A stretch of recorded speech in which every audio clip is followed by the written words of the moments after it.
looks like I'm going live. Hopefully everything is good. We shall see. Yes, people, can you hear me? Can you see me? Hopefully I'm 5x5 or 5x9. What do you guys think? Let me just double check to make sure you don't hear an echo or anything.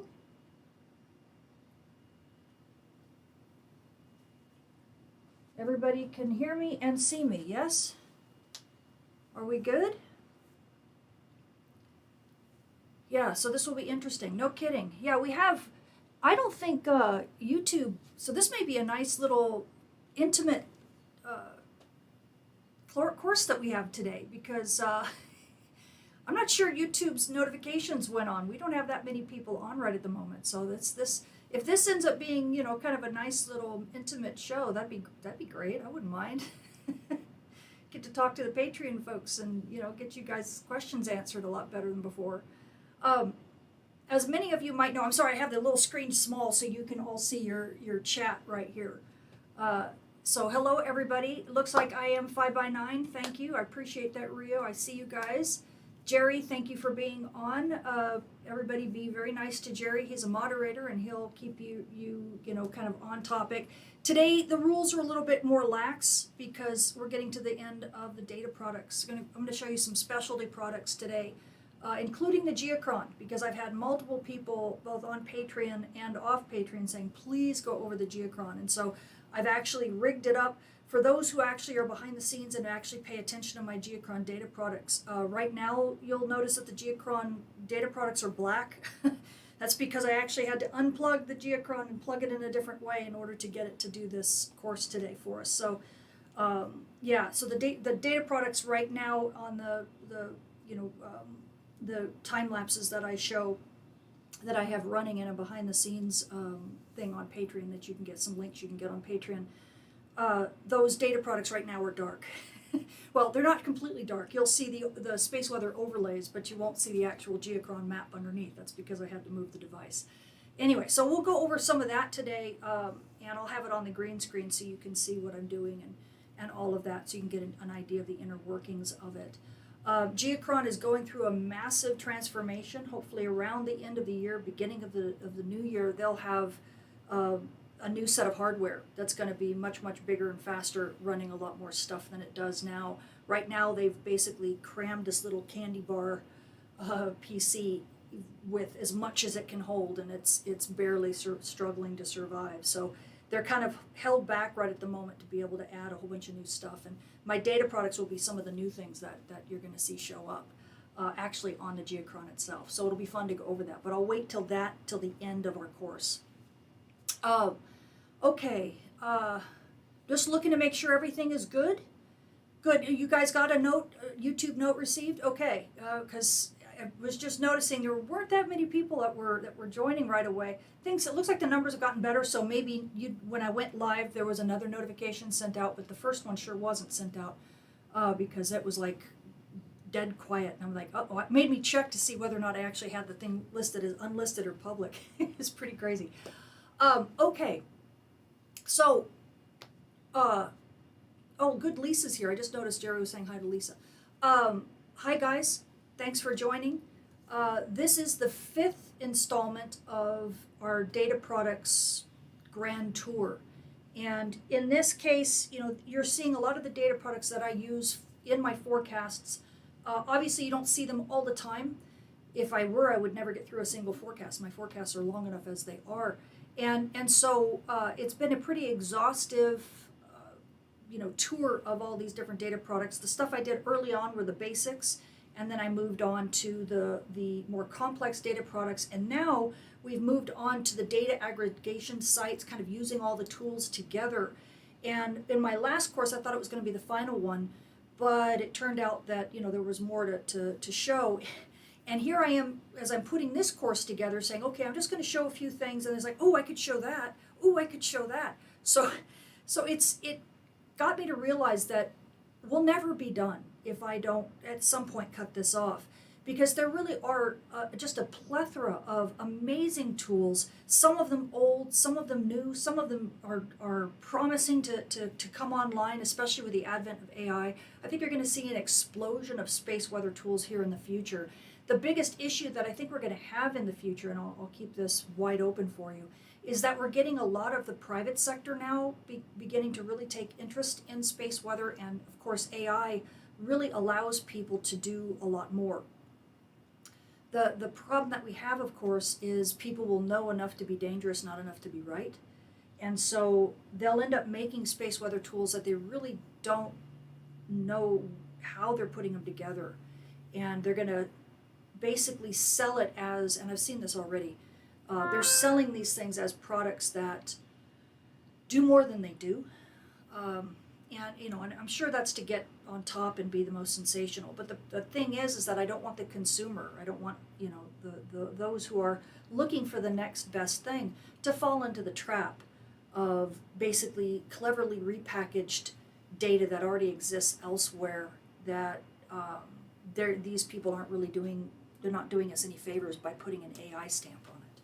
It's still the same stuff. So I hope that at the end of the series, if you walk away with anything, you walk away not only with being able to understand what my forecasts are giving you, right? You can see the back end of what my forecasts are doing, but also you walk away with the knowledge that anytime a new tool pops up, you can within 5 seconds determine whether it's useful or not. And because you'll recognize, we're like, oh, I know that data. Oh, I know where they got this. Oh, I know, because you'll know the actual sources of the data.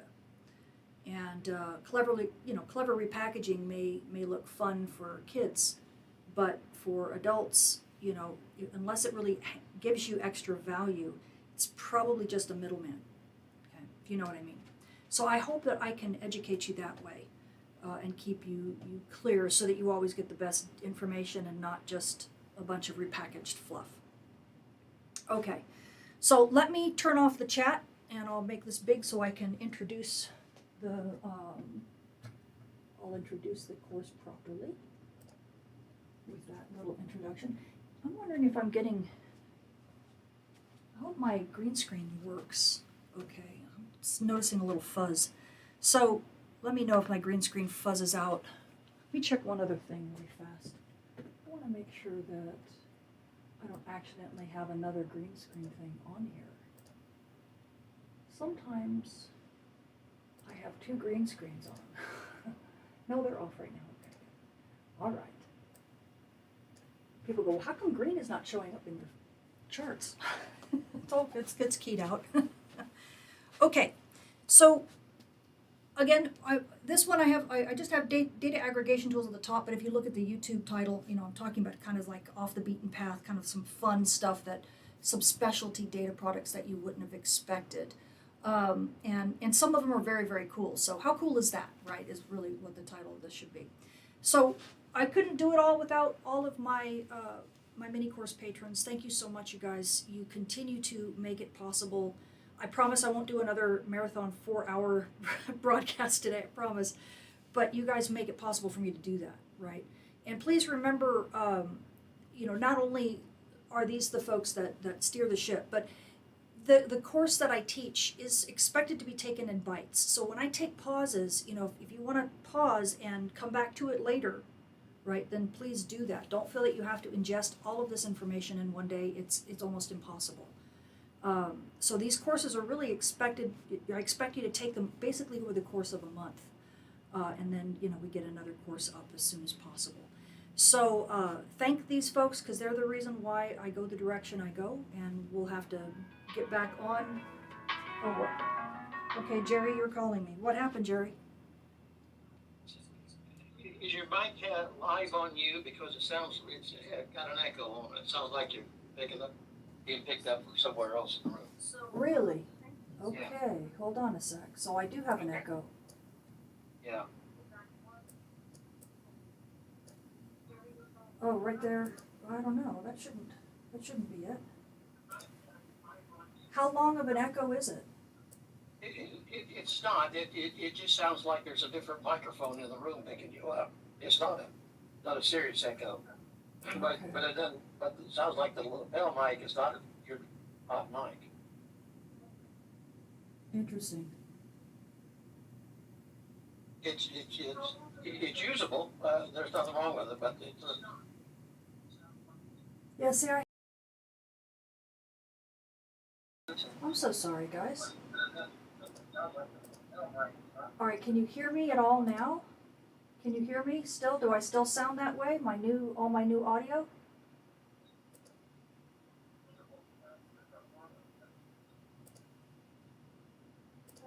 Can you hear me at all? no. I'm hearing you on the phone, but I'm not hearing you on the. Oh, there it is. I guess I got a big delay. Okay. Did it still sound echoey though? No, I think I said that it just sounds like the lapel mic was not the active mic, but it's still usable. Okay. Yeah, oh, you know what? I get it. I think I know what the issue is. Hold on one second. I've got two mics going. Yeah. Well, it could be. Yeah, well, okay. Oh. Thanks for hanging out and letting me know this so if I can try to figure out how to fix this. Give me 1 second, guys, and I will fix it. How annoying is it? Is it super annoying? Because I gotta turn off one of the... No, it's not. No, it's not. No, you can, some you people... Can, you can continue on as it is, I think. People say a little bit tinny with background fuzz, but no echo. Yeah, nobody's really complaining. But, Oh, okay. But I could tell it wasn't, you weren't being picked up. Let me turn this, I'm turning the speaker off so I can talk to you this way. Okay.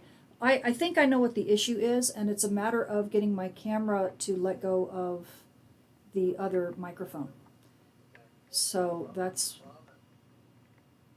what I've got to figure out here. Just 1 second, because I'm running that new camera. If it's too much of a pain, though, there we go. There's audio. Let's see. Line 2. Wonder if I can. I don't know if I can turn that off right now.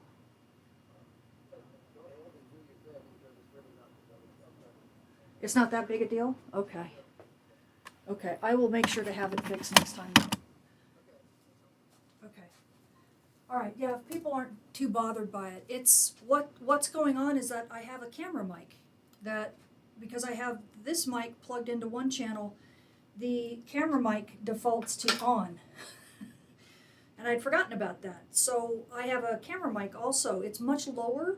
The volume is way low, but it's still on. So if you hear a little bit of room sound, that's probably what's happening, is that you're picking up that from that part. I appreciate, thank you, Jerry, for trying to make sure that my audio is okay. Looks like people aren't that annoying. Yeah, camera mic is on, yeah, as well. So I've got the lapel mic and the camera mic going. If YouTube is true to stereo, it looks like it's it looks like it's my left channel, that's the camera mic.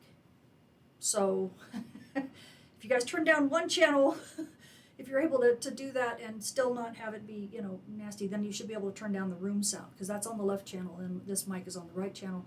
Completely forgot about that to normalize or normal the inputs.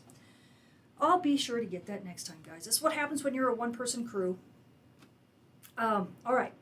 Anyhow, so at least I've got a mic going, Before I've had no mic. So again, thanks to everybody here.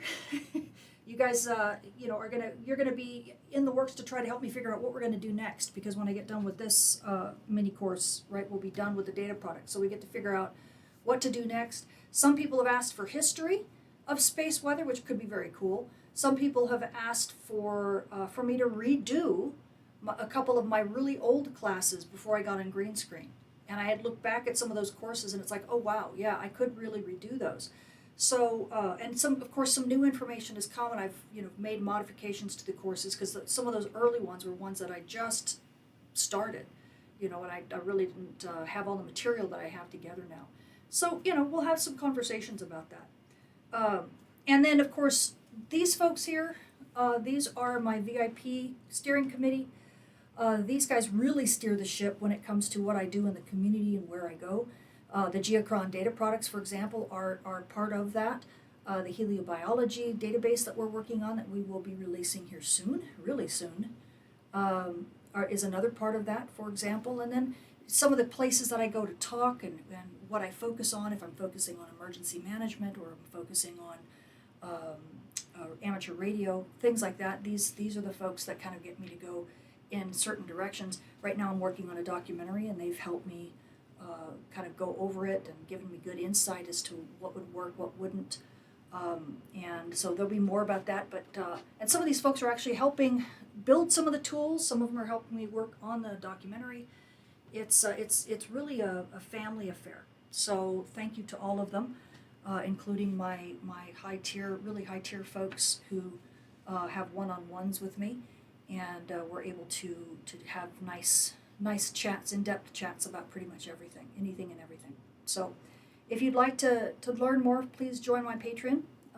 We talk a lot behind the scenes. You get to see a lot more of me, the good and the bad, and you get to help us figure out where the community needs to go next. Because I really am, everything I do is community driven, right? And if I can't serve the needs that you guys have, I should just go back to doing science. So that's the way I look at it. Okay, and with no more ado, let's talk about some stuff. We have gone over in this data, oops, yeah, and let me take off the chat. Have I taken off the chat? Yes, I did, okay. We have gone over in this mini course series, what's called the D series now. We have gone over all of this stuff in white, okay? The core data products that I've used in my forecast basically every single day, solar imagery, interplanetary space stuff inside the near-Earth system, so that's inside the magnetosphere essentially. We've gone through the ionospheric stuff, so that's the upper atmosphere, and then we've even talked about ground-level data products. And we talked about them one at a time because, and talked about the major ones because you really kind of have to look at them independently before you staple them together so that you get an idea of how they work. And for those who wonder how they work, right, who don't even have a good grip of the phenomenology, please, I have a huge set of mini courses that I've had since, 2018. And there's like 30 plus courses there now. You can look at my website and see my mini course curriculum to give you an idea of what direction to go. You can basically get kind of like a soft degree in this stuff. This is how Stephen Burns has managed to become as big as he is that he watched my mini courses. If you watch some of his mini courses, you might even notice some of my material in there. So it's kind of interesting. But that is proof positive that yes, you can take this material and then build it into really whatever you want.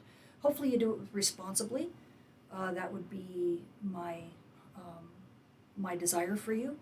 But obviously, the most important part is to spread the word about space weather and get you more knowledgeable in what the facts are, what the solid science is, so that you don't, fall prey to all the scaremongering and fearmongering out there, because there sure is a lot of it, and it's getting worse all the time.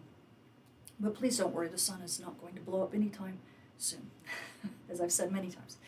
Okay, and then after the core data products, we went into the advanced products. We started looking at some of the more difficult products to understand, that you kind of needed a little bit of the basic understanding of the core products to be able to understand the more advanced ones. And that's for people who really wanted to take it to the next level. And now we're sitting at the web data product where we're looking at repositories and aggregation sites where they basically take these websites and throw all this stuff together in whatever way the web author feels works best for their use case or for their constituents and that kind of thing. So we're going to talk about a couple of those. We've already talked about some of the government-based ones, and obviously I'll go there first because those are the official source of a lot of this data, and then most of the other data sites are just aggregated, versions of that data. So it's not like they're creating their own, they're not flying their own instruments, they're not flying their own spacecraft, they're just simply grabbing the data from the government websites and then putting them together in a different kind of package. And so we'll talk about like I said, last time we talked about the government ones. I'll do a little bit of a review of those, of the major ones, and then we're going to go into the public version of those aggregation sites, a couple of the big ones, and then I'll talk about some ones that you probably don't know about that you really could, because they're really a lot of fun, and then we'll go into some Geocron stuff, okay? So let's do a quick review. Well, I'll just kind of talk about where we are going to go in the first part. I'll just do a quick review of these in white. This is what I did during the last mini course. I talked basically the entire mini course, I believe, on pretty much these 4 websites. Space Weather Prediction Center, right? This is one of the main places that we go to, at least in the United States or in the northern hemisphere, in the northwestern hemisphere, right? North America, that type of thing. That's a good place for that kind of data. But if you're on the other side of the world, maybe not. Maybe the MOSWAC in the UK, the Met Office is better. Or ESA, that's probably, I went through that. This is a massive data portal. You kind of need to have some knowledge to be able to go through that, and I'll talk about it a little bit. Then, of course, you've got NASA's portal. NASA also has a ton of applications and what used to be called widgets. I don't know if they call them that anymore. But they are basically transitioned science models that they have been transitioned into operations. Sadly, it becomes a little bit more of the wild, wild west because these models sometimes get archived and the new ones come aboard, and you just don't always know how long those data products are going to stay there before they get archived again. And then, of course, we've got if you're down under, we've got the Australia Bureau of Meteorology, what's called BOM, and that's one that a lot of people go to as well. Now, what I'll talk about in depth today, where we'll actually access the sites, are these here, okay? Many of you probably know Space Weather Live. It's probably the premier civilian website. It's wonderful in many ways because it's got archiving capabilities, so if you haven't used its calendar, if you want to look at past events, it's just phenomenal for that. As a matter of fact, we use it in the Millersview SWIN program. Mike Cook uses it as a where he does he does a laboratory course, and when he's trying to teach the students how to give reports on particular events, he'll have them look it up in Space Weather Live and do analysis as if it were in real time. And that's one of the wonderful things about Space Weather Live, is that it really allows you to look at past events just as if you were looking at them in real time. And so it's very, very useful for that. G7IZU, this is Andy Smith's website, wonderful for amateur radio, both HF and VHF. Really good website to know where propagation is. Puts it on a world map and allows time lapses, and I just don't see that anywhere else. And then, of course, SolarHam, Kevin's site, once again, another amateur radio website, but very, very well done. And these guys work so incredibly hard on their websites that I just have to take time to share them with you if you haven't seen them. Okay, so let's talk about SWPC first. I'm not going to go to the website. I'm just going to put up a couple slides. So in case you don't lock in the name SWPC, right, SWPC, this is basically the premier website for the government website, the official space weather data information website for the United States.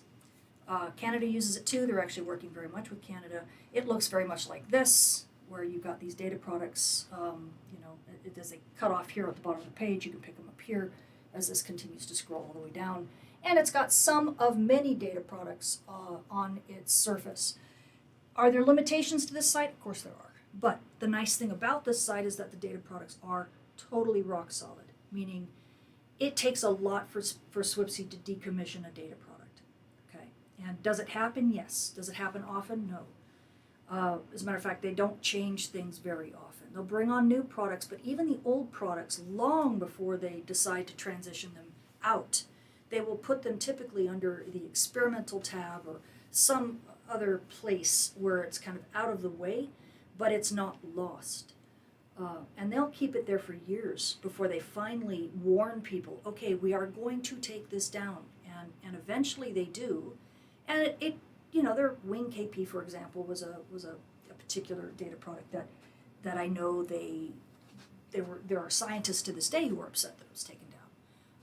But that product, they had warned people that they were going to take that product down for about 5 years at least.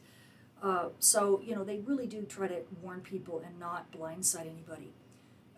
That doesn't happen necessarily with other data sites. So that's one of the reasons why SWPC is such a great place for data. And their scheduled maintenance is really well documented, and you can, so you're never really left in the dark. Okay, so that's one of the reasons why SWPC is such a great place. There's a lot of other reasons, and I went over that in the previous course. Here's a list of their data products. You see they've got it organized in nice ways between models and observations. You can see experimental. A lot of stuff here is not experimental at all, but it's kind of like retired, but not really.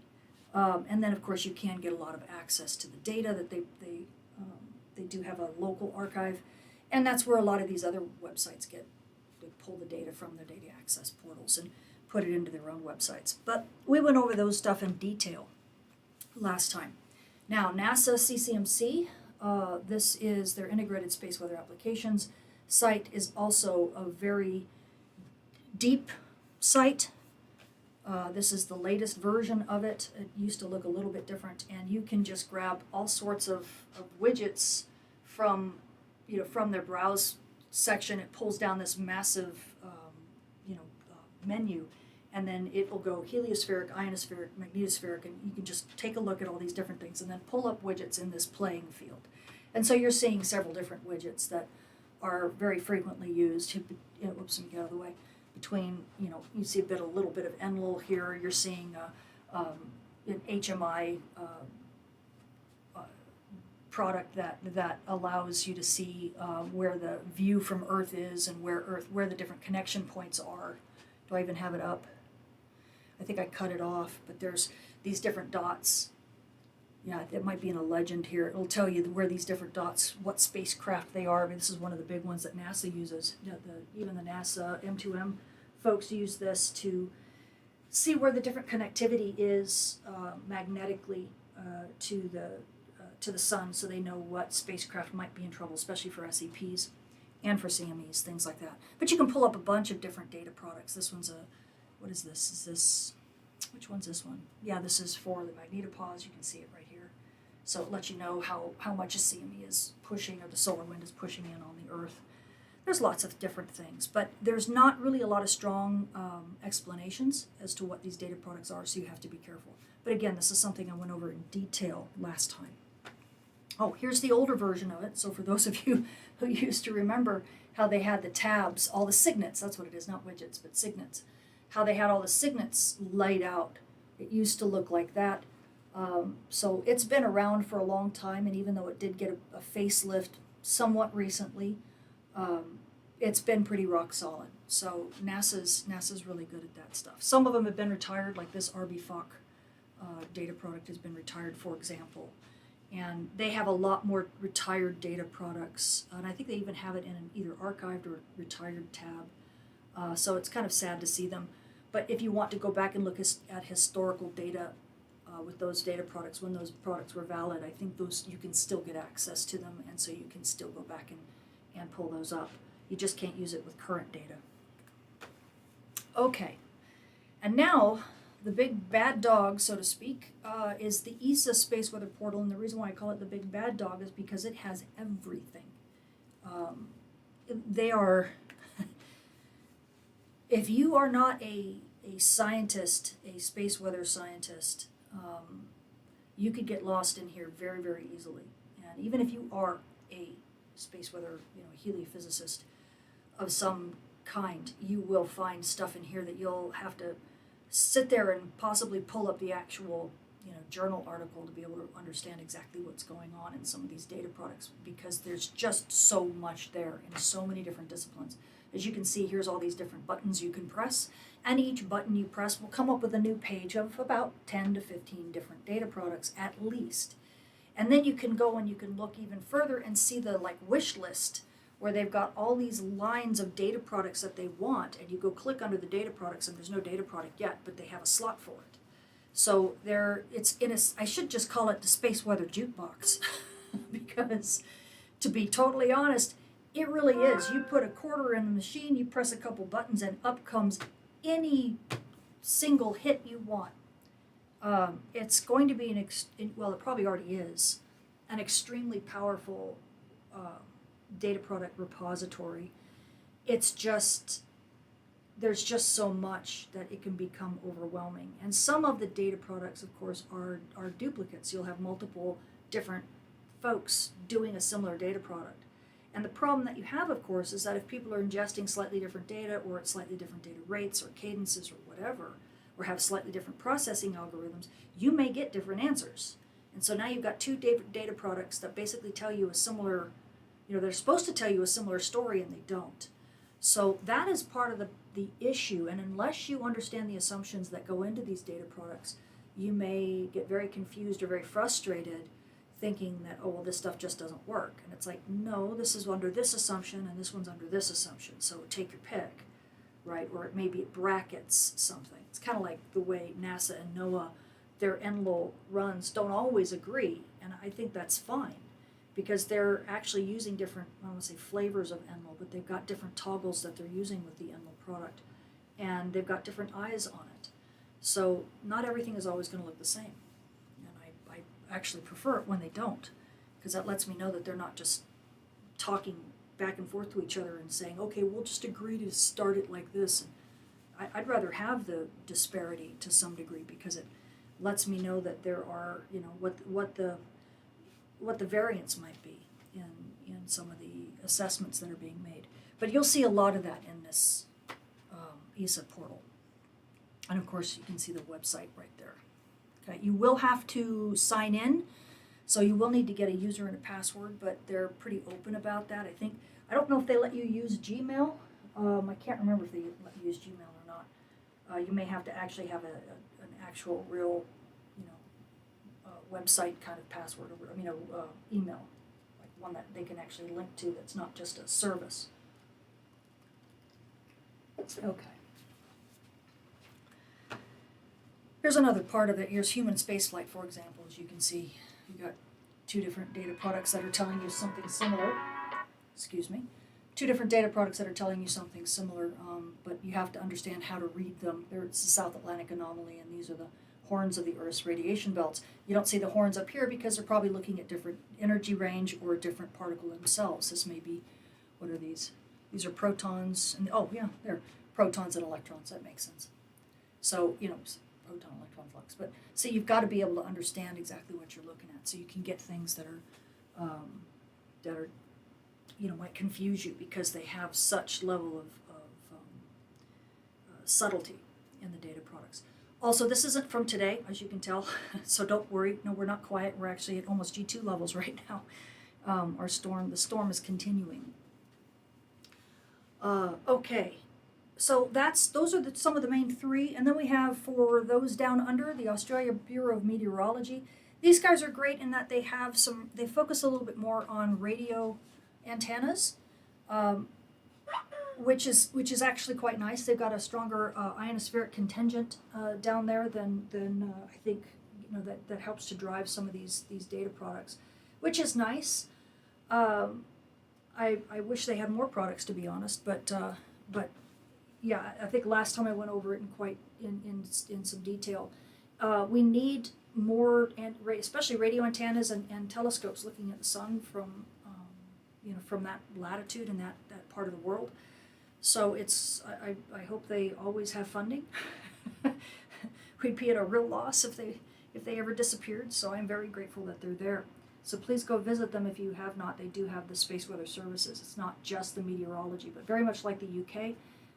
They're part, the UK is part, the MOSWAC, the Space Weather Operations Center, is very much a part of the Met Office. And here, the Bureau of Meteorology, Space Weather Services is kind of all wrapped up in it. So, there's the website. Okay, but you can find the space weather under Space Weather tab. Okay, and again, I went through all of that before with you. So, any questions? Let me scoot this over. Any questions before I jump into the new material? We're going to jump right into Space Weather Live. You guys hopefully remember all of this stuff, right? You got it all down, right? Let's see. I gotta find where's Space Weather Live for me. There we go. Yeah. Um, hello, fellow crew members. Hello. Okay, I don't see anybody saying that they have any issues with the with any of that content. No one's saying that they don't understand what I was talking about. So, if you have other detailed questions about this stuff, likely see my prior, the class D4, the series, right? In this series, in the D series, the 4th class is when I went over this. Okay. And that probably will answer pretty much every question you have regarding the Space Weather Portal or any of these others, because they are they're pretty deep websites, and we went over quite a bit of stuff. All right, so Space Weather Live. Let's just jump into it. This is the premier version. It's really one of the best, if not the best, civilian website for space weather.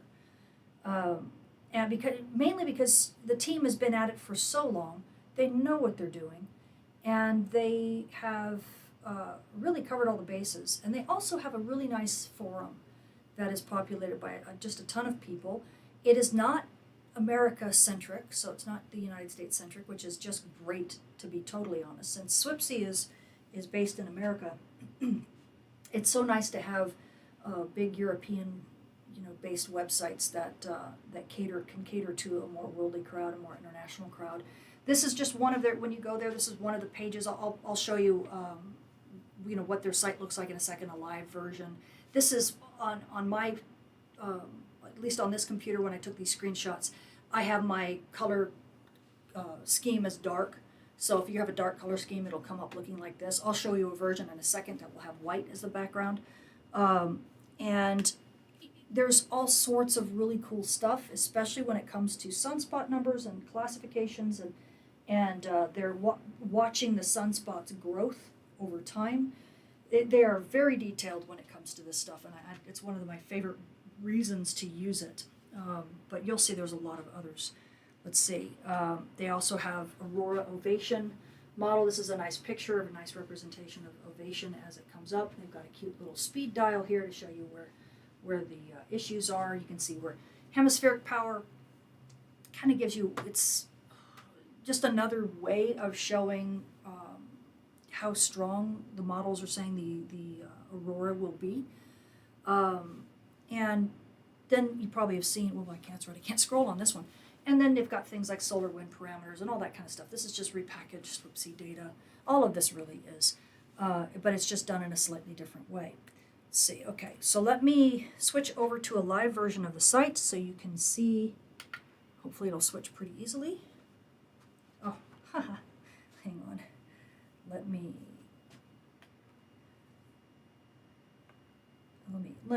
well, I don't know if I want to escape that. Yeah, let me escape that. Let me get back to OBS. Sorry, you're looking at my Geocron. I forgot I had the projector up. And I think I can just hit escape. There we go. And so what I'll do, yeah, I guess I'll do that. Put space with the lever here. So what I'll have to do is as I'm moving stuff around, I'll have to, look at my second screens because I don't have it mirrored right now. So, all right, so here's Space Weather Live, and yes, you can see green, thank goodness, so that it's not one of these things where, let me make it big. Am I making it big? No, that'll make it. There we go. It's not one of these things where I've keyed out accidentally the website. So this is what it looks like on a white background. As you can see, there's that cute little running dial showing that we are at G2 level right now. They probably should have a G2. Do they have a G2 there? No, they just say KP6.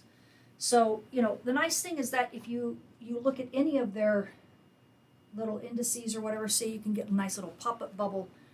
Like I said, these guys have been around for a long time. So they've been doing this for, they've just been honing their craft for quite some time. You can get everything from, if I can stand out of the way for a sec, you can get everything from auroral activity, solar activity, real-time solar wind, just on the front page. So you can get a lot of stuff that you can see just, very, very quickly. What I don't particularly like is that these plots are, really tall and not closely packed. I like stacked plots so that you can very easily look from one to the other. Here you actually have to kind of scroll. They kind of set up so that you look at these these particular plasma parameters or magnetic field parameters, the solar wind parameters, basically, individually. One of the nice things, though, with the color coding is that, as you can see here, when it goes red, here with the magnetic field strength in BZ, this is the north-south component. So when it's green, it's northward. When it's red, it's southward. So you can very easily tell how long and how much, for how long and by how much the magnetic field has gone either southward or northward, right? Because 0 is right here. So that's kind of nice. You can just kind of see in a glance. And yeah, I hate to say it, but this dynamic eruption that we had, we're not hitting the core of the CME, the ICME that's hitting Earth. We haven't hit the core. We've hit kind of the envelope. We had some really strong radial field, which I don't even think they show here, because they probably don't realize that that's actually useful. Yeah, they're showing solar wind speed, density, interplanetary strength, and then just BZ. Yeah. Radial field tells you to a great degree how far off the edge, how close to the center or far off you are. Typically, if you're going through the legs of an ICME, you're having field that's pointing, if you're Earth and I'm the sun, it's pointing either toward you or toward me. That's radial field, so it's going radially outward or radially inward. That's just the way legs of a CME work, because they're attached back to the sun. So the field kind of turns from being totally north-south or going east-west to rather in or out. And so that's what we're, just as an aside for the solar storm that we're having right now, a lot of this has been very radial, and so it lets you know that we're not really going through the core of the structure, we're going through a lot more of the legs. And so what happens is that you get a magnetic field north-south and sometimes even east-west that gets pretty erratic. You'll get these pockets of either southward or northward field. And so we've been getting a lot of that. So even though we are storming at a G2 level, it's really sporadic, and sadly it's just not allowing for really super strong aurora. You're getting it in bursts. The magnetic field is extremely disturbed right now, the Earth's magnetic field, so the KP is going to indicate a higher number than really the aurora is going to show you, like the real aurora, simply because nothing's sustained, right? So you're not getting sustained southward field. You're just getting a lot of bang, bang, bang. So your Earth is ringing like a bell, which will make KP go up, right? Which will make this index go up a lot, because you're just boing, boing, boing, just shaking it like crazy. But you're not really dumping a lot of power into here. Okay, so if you're wondering why aurora is kind of underperforming despite the fact that we have a G2 level storm, this is why. Okay, because we're just not getting, and strangely enough, the fast solar wind kind of, whoops, what am I doing? Sorry. The fast solar wind is kind of, not as fast as I would have expected. We're at 550. I was hoping it'd be a little bit higher. It is what it is. All right, anyway, getting away from the forecast for a second and just getting back to actual data. Here's the problem with real-time data. Sometimes it disappears on you. So it looks like for some reason we had a data outage for DST, but they do have DST plotted as well. DST oftentimes sits around 0 when there's no storm, sometimes goes up a little bit, and when we have a small to mild storm, we get into about -50. That's why you see it going yellow, kind of orangish at this point. Anything below -50 gets to be a moderate-ish storm, and then you go even deeper than that. DST always goes down, so that's why you see it plotted as negative. So they're doing their best to show you, right, how to read stuff, even if you're not that skilled at reading space weather data, which is really nice. Okay, now then they've got you can get stack plots of, let me see if I can do this, of at least Europe and Australia. There you go. So those of you who know how to read magnetic ground-based magnetometers, then that's what you're seeing here is ground-based magnetometers over a bunch of different latitudes. I wonder if I can, yeah, I can. Cool. So, they're not really showing, they're showing call numbers, but they're not showing, yeah, there they are. here are the numbers. If they really were good, they would be showing latitudes. They're just showing their names. But the nice thing is that I guarantee you these are stacked by latitude. So highest latitude will be at the top, and then it will go down to the equator, and then it will go down into. So you can actually see that. That's why as you get to the lower stacks, you're seeing less and less disturbance, because the disturbances are always stronger at higher latitudes. So if you know really how to read them, then you'll know where the bay is, where the auroral oval is, because you'll see a flip in the magnetic field. Whoops. Okay, but I'm not going to go into that into too much detail because that's an advanced data product. Okay, but for those of you who can read that stuff, you can get these magnetometer data in different locations. And they're all ground magnetometers. In this case, this one is a stack plot, but it's also giving it a kind of a color code, kind of a stoplight chart. Blue is the quietest. Outside of that, it's red, yellow, green, or green, yellow, red, let me say it that way. So you're seeing that we actually have had some decent disturbances. You can even see here, quiet, unsettled, active, stormy, and then major storm. So anything over a G2. So you can see the KP levels as well. So it's kind of neat that you can do this. Like I said, mostly set up for Europe, but you know, we do have Canada. So, oops, that is Canada, my fault. And then Sweden, right, you get higher ones. Sometimes you only have 1 or 2 plots. Pull it back down. But it's not bad. And then you can get more information and more data here. I'm afraid to push this to go. You're getting more, I'm trying to make this thing move. Hello, there we go. So you're getting more, longer baseline where it's available. So you can go very deep into this data, right, as you can see, and get far more than you probably ever want. But it's kind of nice because it's not unlike the space weather portal, the ESA space weather portal. Sorry about that.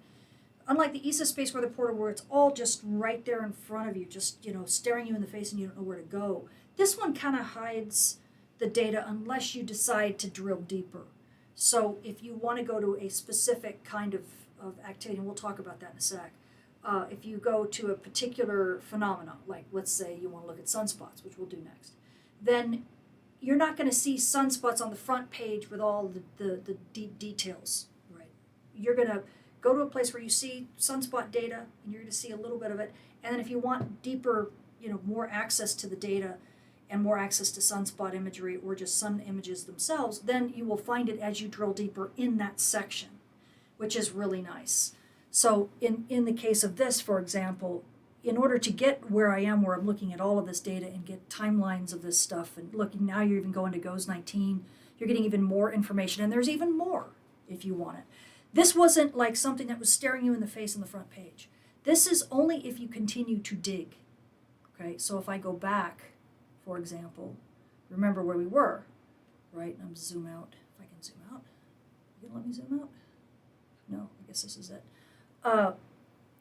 You had to do that by going into the magnetometer section, right, and looking for more data. Okay, so that's one of the nice things here, is that Space Weather Live is organized in such a way that it hides a lot more stuff, and only if you're asking for more information then can you drill down and down and down into these different levels. So it's deceptively, it's very complicated. There's a lot of information here, but it's not so overwhelming, if that makes sense, which I think is a really neat thing that these guys have managed to develop over time. Okay, so I promised you that we would do solar activity, do sunspots, so let's go there. So look at this. Okay, first of all, look at the menu, right? Look at all this stuff, just under solar activity, right? What do you want to look at? Lots of stuff, right? And luckily, if you guys have been paying, we've been watching the other data course or data product courses, you'll know what I mean when you see WSA low, right? You'll know what that is, right? You'll know when we talk about solar cycle where likely that data has come from, because SWPC had it too, right? Coronal holes, there'll be some list of some imagery about that. latest CMEs. There'll probably be a list of this. And then sunspot solar flares, right? So let's just take a look.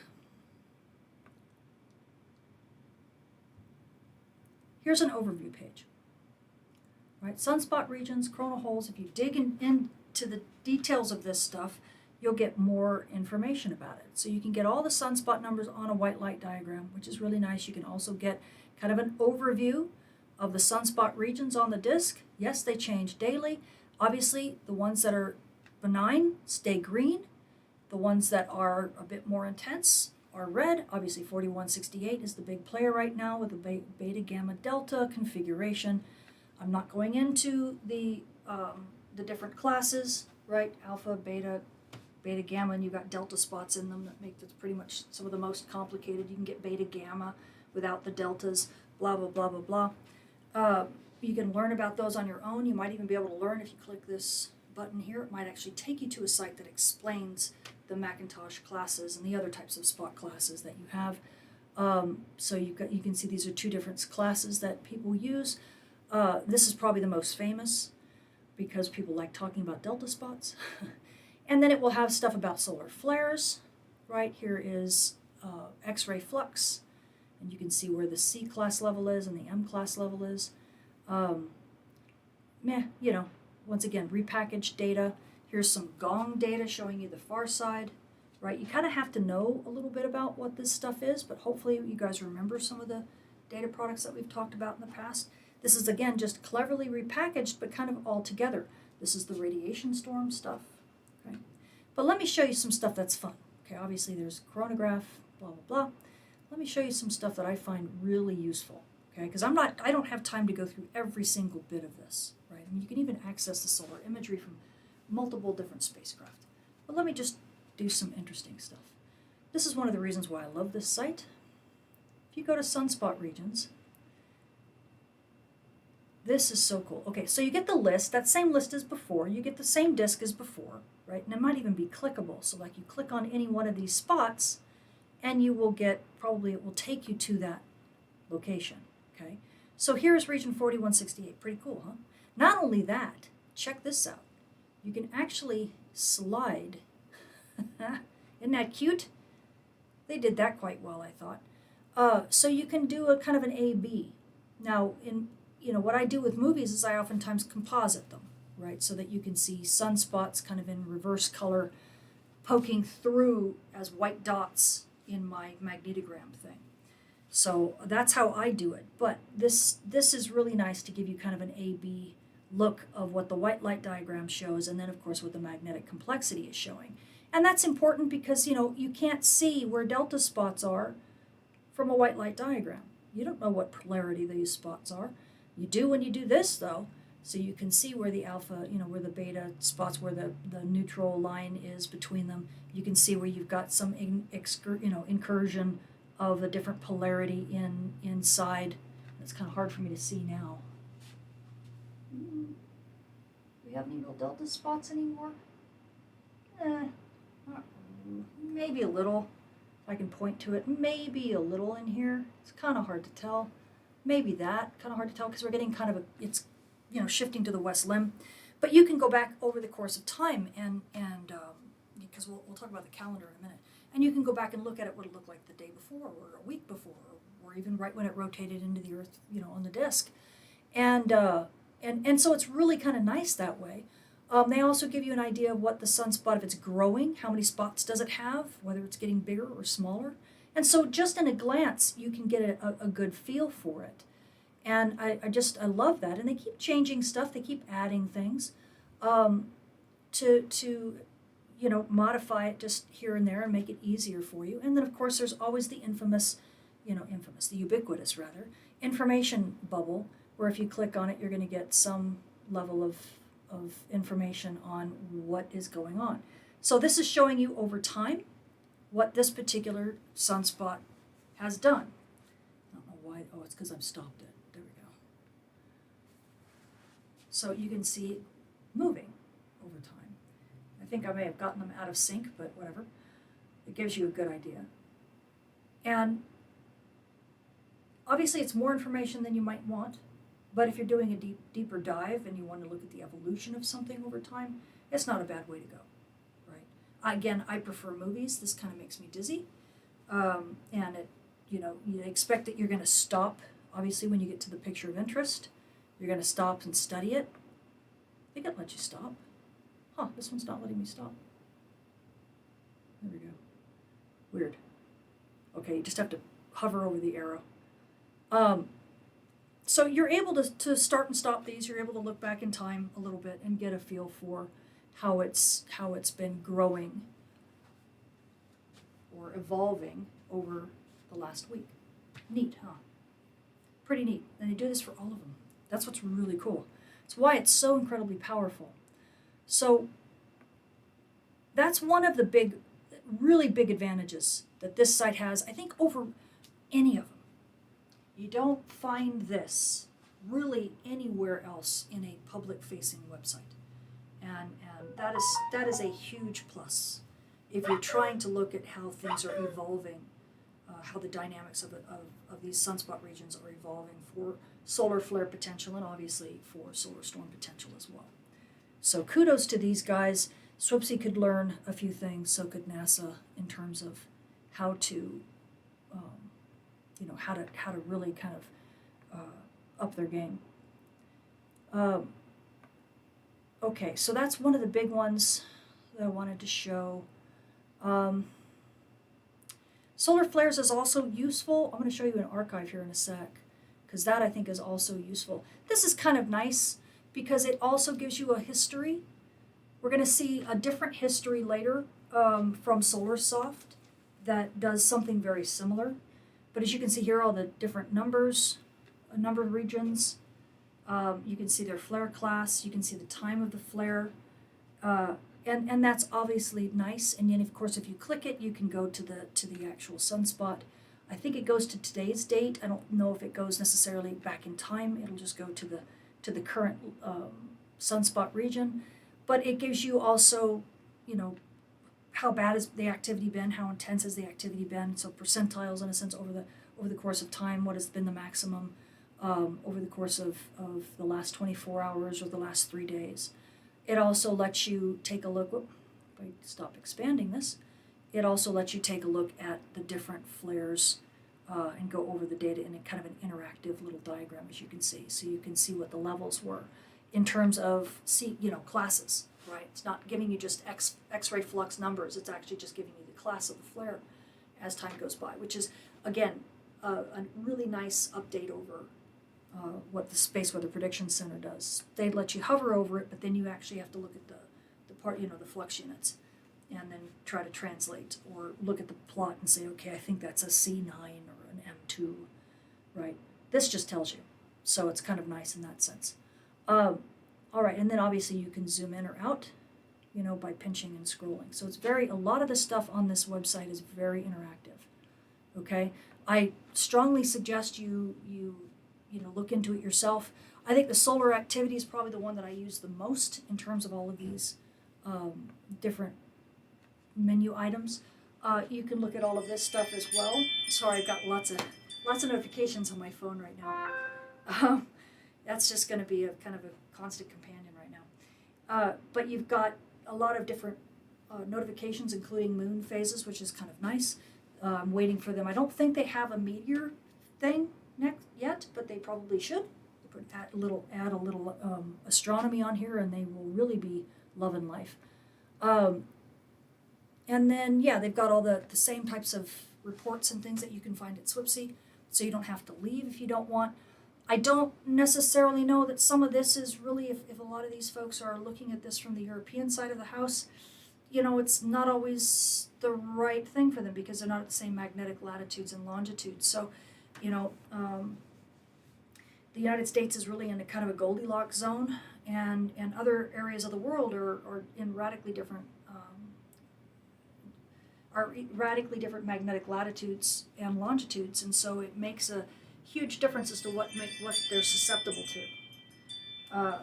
And so that's something that they have to worry about. You out of here, babe? Okay, have a great day. So you're going to hear that ring chime one more time as he leaves. at any rate, so take this, unless you're in the northern hemisphere, be very careful, right? The western hemisphere, rather. Take some of these watches and warnings with a grain of salt, because it may or may not be as applicable to you if you're in the European Union or down under or in Africa, right? I can't wait till SANZA and some of the other African continent websites, space weather websites, become even more robust and bigger players. I check in on them from time to time. Marty Snow, if you're listening, please get more data products up, because those guys really care about radio communications. They really care about atmospheric scintillation, those types of disturbances, just because of where the continent is. At these low latitudes, they really have to worry about GIC, not GIC so much, but EMPs, really. Things like that. And that's radically different than what the United States typically has to deal with. So again, some of these alerts and watches really are not meant to be global, and I think too many people take them as such. Okay, let's see. So before I get into the archive, if you go to the community, right, they've got multiple different communities that you can communicate, forums that you can talk in. And I love that they've got amateur radio. As a matter of fact, I had not known that they had an amateur radio. I've known the space weather community for quite some time, but not the amateur radio one. So I might step in just to see what's going on. But I strongly, encourage you to become part of their community, because they've got some really savvy people in there, and these guys are really good guys, and I want to help them grow as much as possible. Not like they need it; they're already so large. So there's a lot of good information there for you, and a lot of good people online. Okay, now what else? All right, so now what I want to think I'll take the time to do is to go into the archive, and obviously just from the menu, right? This is cool, right? Because they've got records of this stuff. So if you ever want to just quickly recall what some of the biggest ones in the world were in terms of geomagnetic activity, right? So solar storms hitting Earth and causing big storms at Earth, and then also what a big sunspot region is, or what a big solar flare is, and what a big particle event is. They've got these, and it's nice that they've got them separated out, that they're not conflating geomagnetic storms as solar flares all together, because they're really separate things. So these guys really know their phenomenology. And then, of course, once again, solar cycle progressions. But what I want to talk about really is, if you just go to this Aurora and Solar Activity Archive, the first thing you see is a calendar. This is cool, because in this case, they're telling you what the flare activity was, and they color code it. Right? So you're seeing just at a glance, without even going back and looking at it, just at a glance what the week was. So this is the closest thing that you start getting to actually looking at climatology from the perspective of space weather. There's not too many climatological sites out there. And this is one of the things that makes this website so powerful, because you can go back in time. Look at July. And in an instant, you can see how quiet July was, right? And if you were like, oh, there was this massive flare back in June, and I can't remember the days. Boom, you got them. Okay, but that's not all, right? So let's go look at the 17th of June. Look at all this. All of the stuff that we already kind of went through is right here. So if you wanted to look at the solar activity report, they've got all of that stuff. They'll let you know what it was. They've kept all this. Okay? If you want to look at what the sunspot regions were, that's what the disk looked like that day. Here's what the regions look like. All that magnetic stuff that we saw, that's all still here. Isn't that phenomenal? So you can see what the regions were doing and how they look. There's some delta spots. There you go.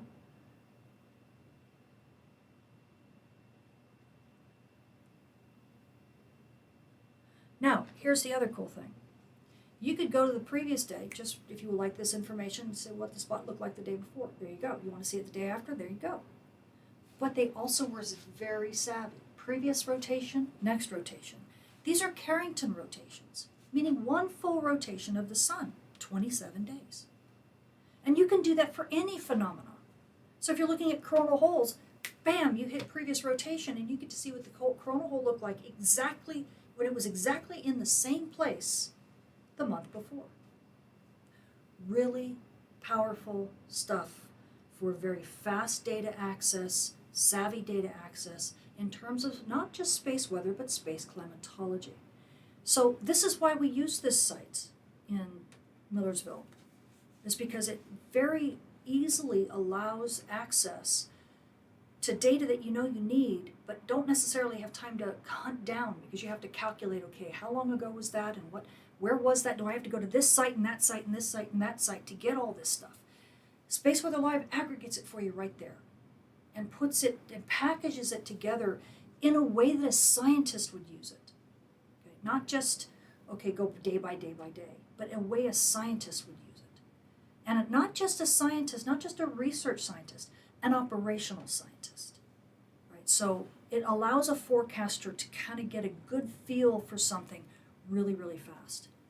And that is one of the biggest and the most amazing things about this site, is that these guys have been doing this long enough that they think like operational forecasters. And so they know how they need to access stuff to be able to make quick decisions. And so that's why I'm showing you this site first. Right? This is probably the most powerful site. It's the most well thought out and methodical. And you can't beat it when it comes to data archiving in a usable fashion. You just can't beat it. So I'm trying to think if there's anything else that I want to show you more of on this one. I don't think so. There's a lot of other stuff. Obviously, there's much more in-depth stuff you can go into.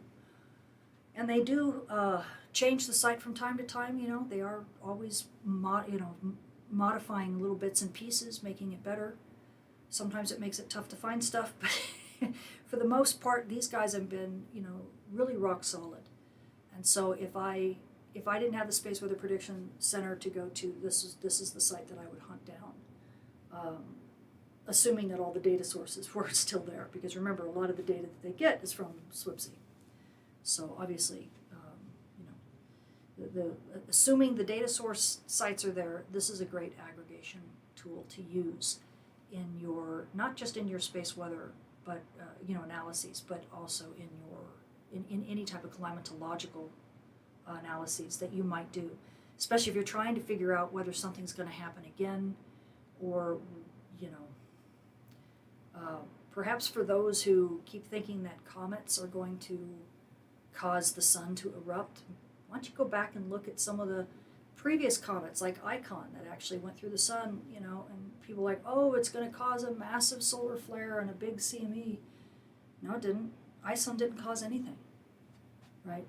So people who are thinking that this latest comet is going to cause stuff to happen to the sun and cause a huge amount of solar activity, I hate to tell you this, but no. The sun doesn't care. The comet cares a lot, but the sun doesn't care. I mean, it's so massive, the sun doesn't even notice these things. But a site like this can help you hunt that down, right? To help you build a statistical database of when certain things might have happened, to build your case, if there actually is a case to be built. So be aware of that. It's a very useful site in that regard. Any questions on this? How far back does it go? That's a good question. I do not know. Where's my mouse? I can't find my mouse. There it is. How far back does the archive go? They probably tell you. 1996. So there you go. So these guys have been working at this for quite some time. I don't necessarily think Space Weather Live has been here since 1996, but it's since a particular data repository has been here. So this has been here since prior to SDO data. Okay, SDO was launched, what, in 2000, I think it was 2006, 2007. It was really well operational. Well, maybe it was 2008. It was operational right around in that area. Same time as stereo, essentially. And so, you know, these guys have data prior to that. So you'd be looking at SOHO data. You would literally, if you go all the way back into their deep archives, you would see how the data products change over time, and how the resolution of the imagery, let's say, if you're looking at solar images, how the resolution of the imagery gets worse and worse and worse. So you can actually watch the evolution of the heliophysics field grow over time by looking at and kind of meandering through their database of stuff. That's how big their database is. I think it's fantastic. And like I said, kudos to them for doing everything that they do. Yeah. Okay, hopefully that answered that question. They have a pretty solid notification system as well. Yeah, Adrian, that's true. I do not participate in their notification system simply because I've got other ways of getting notified. Some of my VIPs have set up some really fast notifications that come up and insanely fast, and we've tailored them. So you know, it's kind of nice to have that. Bart, you say I have a pair of Select One solar binoculars. I was able to observe the last total over eclipse. Oh, that's cool. Oh, that's right on. Love it. As long as they're solar and they're rated for that, you know. Sadly, there are some people who put on their little solar glasses and then they put binoculars over them, and they think that that's going to keep it okay, and it doesn't.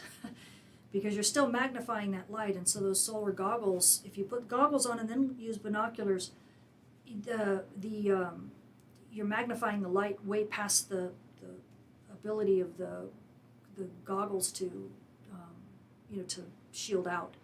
So you got to be very, very careful. But if those are rated for that, Bart, fantastic. That must have been a lot of fun. So, okay. It's a good thing she's using her brain for good things, or we'd be in trouble. Fred, are you talking about me? Yeah.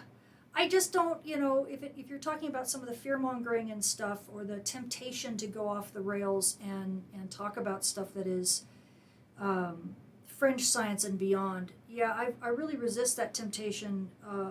And it's not that hard to resist, to be totally honest. Yeah, I don't grow as fast as other people do, because I refuse to go down that sensational route. But there is no one else who doesn't do that. And so that helps keep me grounded. Because you look around and you see, you could throw a stone and hit a space weather forecaster that's adding in all this extra, celestial stuff. That's pure speculation and is not borne out through robust science. It really isn't. It just isn't. And I love to watch these guys kind of scramble when the sun quiets down, and yet all of the other phenomena that they say is connected to the solar activity just continues to happen. And the sun is like this completely quiet face with nothing. There's no fast wind, there's no coronal holes, there's no sunspots. It's just this dull, almost dim looking, bland, plate of macaroni. And magnetic macaroni, and yet there's still earthquakes and volcanoes, and the Ring of Fire is still going crazy, and there's still tsunamis, and all of this atmospheric stuff, and it's like, okay, now what? No, it's not space weather anymore, was it? Is it? Oh, it's other stars. I see. It's the other stars. Oh, it's something else. Oh, it's Nibiru. It's because then it's suddenly all these tertiary things. Suddenly they just find some other thing to point at as the reason why it happens. And it's like, well, that doesn't, how convenient that, the stuff checks out only when you want it to, right? So it's easy for me to prevent myself from going down that path because I see how many others have, and I see nobody who stays, who walks the line and stays the course. It's another reason why I love this site. These guys don't fearmonger either. They're just rock solid.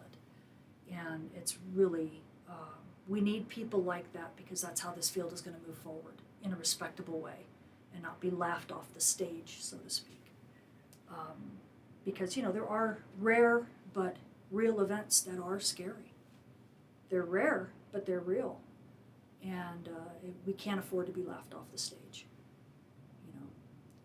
And people who think that Armageddon is coming every 5 minutes, they may not mean it. They may not mean for us to be laughed off the stage, but that's what they're doing. They're making space weather a joke. So that's why I stay the line. I stay on course and don't get sidetracked by that stuff. Even it would make me make more, get more clicks and likes and all that stuff. Yeah, no, Todd, yeah. Claptrap, yeah. As I've said many, many, many times before, the idea that space weather could be linked to earthquakes, it's not new at all. And there are mechanisms. There are absolutely mechanisms by which it could occur. The problem is the piezoelectric, the GIC, right, the electromagnetic mechanisms, even the ionospheric coupling and the magnetotelluric conductivity that absolutely provide physical mechanisms by which this stuff works.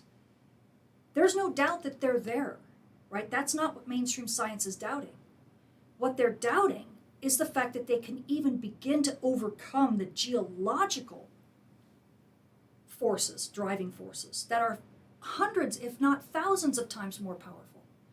And so when an eruption occurs, it's 1,000 times to 1, maybe 10,000, maybe 100,000 times to 1. It's a geological forcing, not a space weather forcing.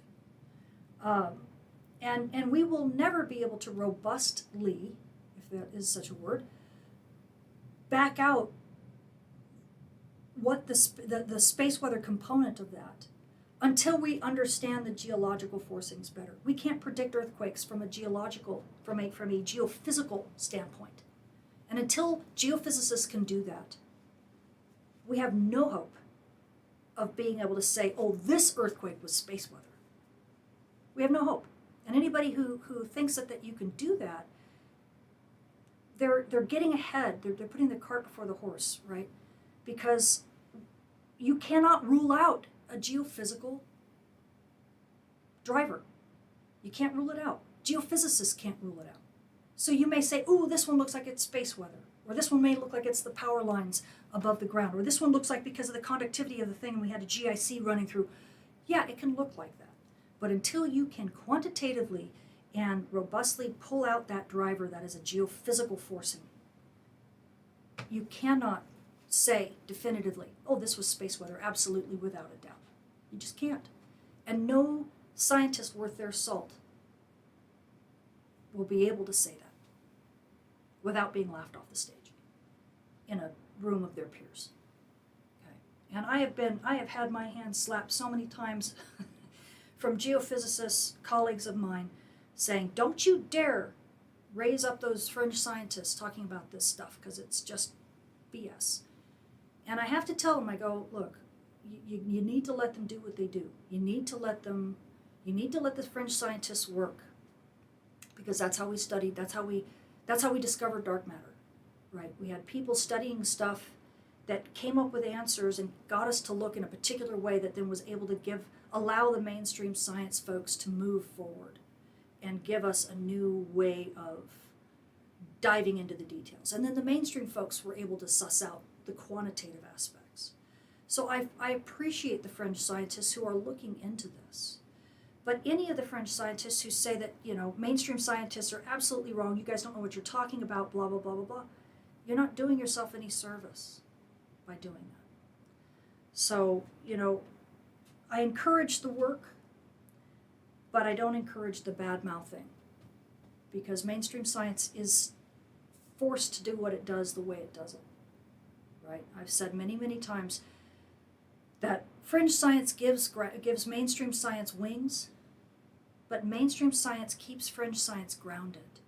You need each other. And to push one over the other,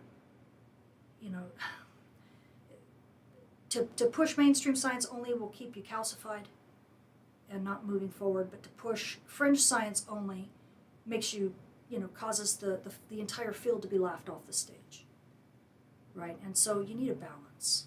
You really need a balance, and I just don't see it in social media, sadly. So this is why I steadfastly hold the position I hold, where I am not throwing the fringe science crowd off the bus or under the bus, but I am saying, respect mainstream science, because we're here for a much bigger purpose than the fringe science crowd likes to admit.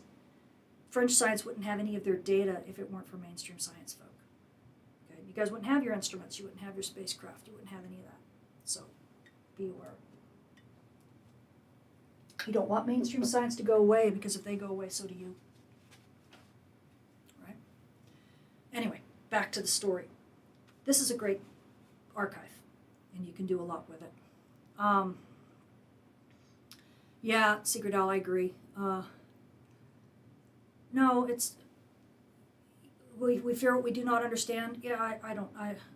I miss the context by what you mean by that, said Bob. So, hi Tamitha, I will see next year's total solar eclipse. Good. From Spain. Oh, that's awesome. Any suggestions? From Spain, is that in totality? If you're saying totality, yeah, there's a ton of really cool things. The coolest thing is to make sure, one of the biggest things I can offer you is, while you're looking up, make sure you have a cell phone or some type of camera recording all around you. Okay, recording just not looking at the sun, looking at everything else. Because that is one of the coolest parts of it. Watching the eclipse go into totality, yeah, that's cool, there's no doubt. But if you're not looking around and seeing everything that's happening to the environment around you, you're missing probably 75% of the show. It's really how the Earth and all the creatures that live in it react to the shadow. That is just, it's just mesmerizing. Everything changes. I mean, you'll notice wind. First, you'll notice the clouds dissipate. The clouds, you'll see these clouds that are like covering, like a mist covering. And you're thinking, oh, poop! I'm not going to get a good view of the sun. Watch them dissipate and disappear. Maybe 3 minutes or so before you start getting into totality. All the clouds begin to disappear. And the reason why is because the ground is being cooled down and it's not able to evaporate the water. So the clouds disappear. Then you'll notice a wind.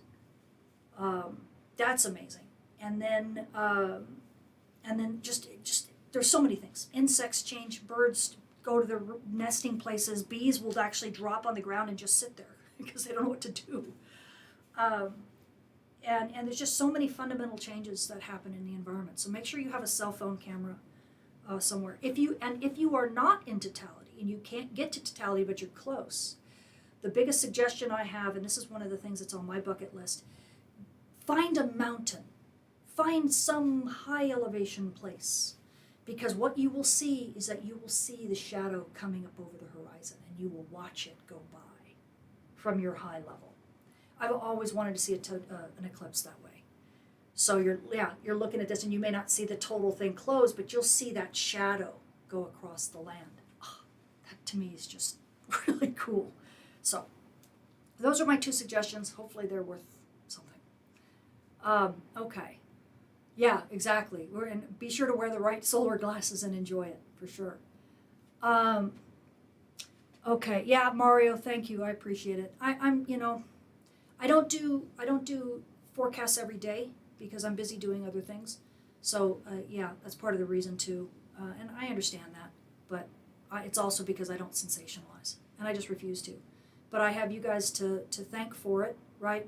Because you guys are here because you are real ambassadors of the field, and you want the truth and not a lot of this other craziness. So I really appreciate that. Okay, let's see. Any questions about this before I move on to the next? Yeah, Egypt. Yeah, that's where I want to be too. I'm seeing if we can plan a way to get there. Yeah, I've got a friend who is maybe organizing a group to go. So I'm hoping we can get there. That'd be really awesome. Okay, yes, and Iceland. Iceland's going to be another great place to see the eclipse. So, right on, Lisa. That's cool. Okay. What is this, Bart? You said the story of Ikaru and how do you pronounce it? Daedalus from Greek mythology is appropriate to the present state of the internet on space weather when it comes to cutting edge theory. That's interesting. Yeah. There's a lot of. I'm not sure about Ikaru, but yeah, it's kind of sad. I have to admit. Mainstream science is just coming around heliobiology after 50 years of being so much fringe. I agree. You know, you start getting enough data sources, and that's really what it comes down to. Space weather and physics data sources are so sparse. That's why we can't answer a lot of the questions that we'd like to answer. These questions have been floating around for a very long time, but without enough data sources and instruments out there, we haven't been able we can't answer a lot of these questions. And by doing so, we're just fooling ourselves. We're tricking ourselves into believing we can. When it comes to heliobiology, I mean, that's a good point. What's happened is that we've gotten bigger and bigger data, population studies that have been, people have been followed their entire lives with reasonable accuracy, and asking the right questions when it comes to modern medicine. We've only had about maybe 50 to 100 years of that. And in solar cycle terms, that's only it's like 4 or 5 cycles. If it's 50 years, it's like 4 or 5 cycles. That's not that much, but it's enough to start seeing the up and down. And so that's really what's happening, is that these medical researchers who are looking at these massively long lifetime, length data population studies, and they're looking for things like, environmental science and things like that, where, if you're living in a big city and there's a lot of pollution, how much has that affected your health and stuff like this. And what they keep seeing over and over and over again is this up and down every 11 years. And they're like, what in the world is this? And then they end up finding out, oh my gosh, this is the solar cycle. Oh, you mean the sun does this? So it's waking up these, these folks that have been kind of ignoring space weather for a very long time. And, that's been a fringe topic, but what's pulling it into the mainstream is that we now have the quantitative data to be able to do the quantitative analyses that we need to do to be able to draw a definitive conclusion. Whereas before it was purely speculation, right, and anecdotal reports here and there. And that's kind of exactly what I'm talking about when I'm talking about the movement of fringe science into mainstream, is that you have to be able to have the data products and the data, the information, to be able to draw quantitative conclusions. And if you can't do it, it's going to stay fringe. Okay? So heliobiology is a perfect example of how things are slowly beginning to migrate over into mainstream. And I think when that becomes a bigger deal from the mainstream perspective, I think the fact that space weather affects health is something that is that's going to bring so much more attention, so much more money into the heliophysics realm, because now we'll be realizing, okay, we need better instrumentation, we need a better understanding of the sun's dynamo, we need all of this information that we just don't have, because we need to be able to answer these questions about what's going to happen in the future to these patients of ours, right? And how can we mitigate some of these disastrous effects? Disastrous, but these effects that especially with people who have comorbidities, how do we deal with this stuff? Well, unless we understand the sun and the cycles and the space weather better, we'll never be able to get there from here. So I think that's going to cause a lot of money to be poured into this field, probably within the next decade, especially with AI really accelerating a lot of these big database analyses.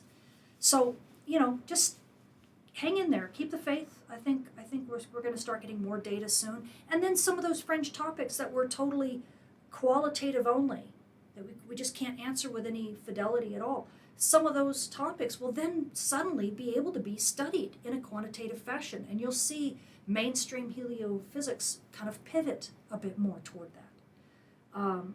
And that would be great. I'd love it. I'd absolutely love it. I think that's to a great degree what I've been striving for all along. I'd like to see fringe and mainstream science shake hands a bit more than it does right now, at least in this field. So, and heliobiology may be the way it happens. Okay, I keep getting sidetracked. Sorry, guys. You can get me on these very interesting topics, and I want to go that direction. Okay. Yeah, Rick, see you. Thank you. You must go. You'll catch up later. Hopefully you enjoyed what you got thus far. Javi, you'll be in the limit of totality. It's only lasts 30 seconds, but the coolest thing is that you will see it from your house. Oh yeah, that is like winning the lottery. No kidding. Again, if you have an area that's really high, that's in your local area, that might be a really fun place to view it, because you'll just see the effects over all the land. Because looking down is as impressive as looking up, in my estimation. So if you can do both, if you're looking up, make sure you have a camera looking down, or looking around at the earth, because it's and everything around you, because it really does capture that you'll remember the feeling and the sounds and everything if you capture all of that. It's really worth it. So okay. Can a ship stay in totality during an eclipse? No, the moon is the shadow's moving way too fast. The Concorde, maybe the Concorde can, but and airplanes that can make the eclipse last longer. I've seen movies from people looking out the window during an eclipse, and it definitely lasts longer, but you'd have to fly really, really fast. Okay. So let me get back to, we were done with Space Weather Live. So let's take a look at the next one, G7 IZU. So this is Andy Smith's website. I don't know if Andy is with us. If he is, I'm sure he will chime in at some point. Andy's website is a labor of love.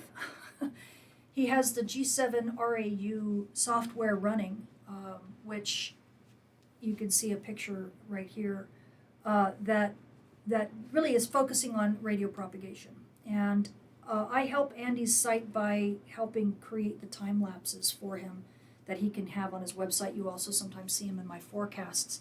I think I've got several different things, but on his sidebar here, all of these sidebars open up and give you a lot of choices.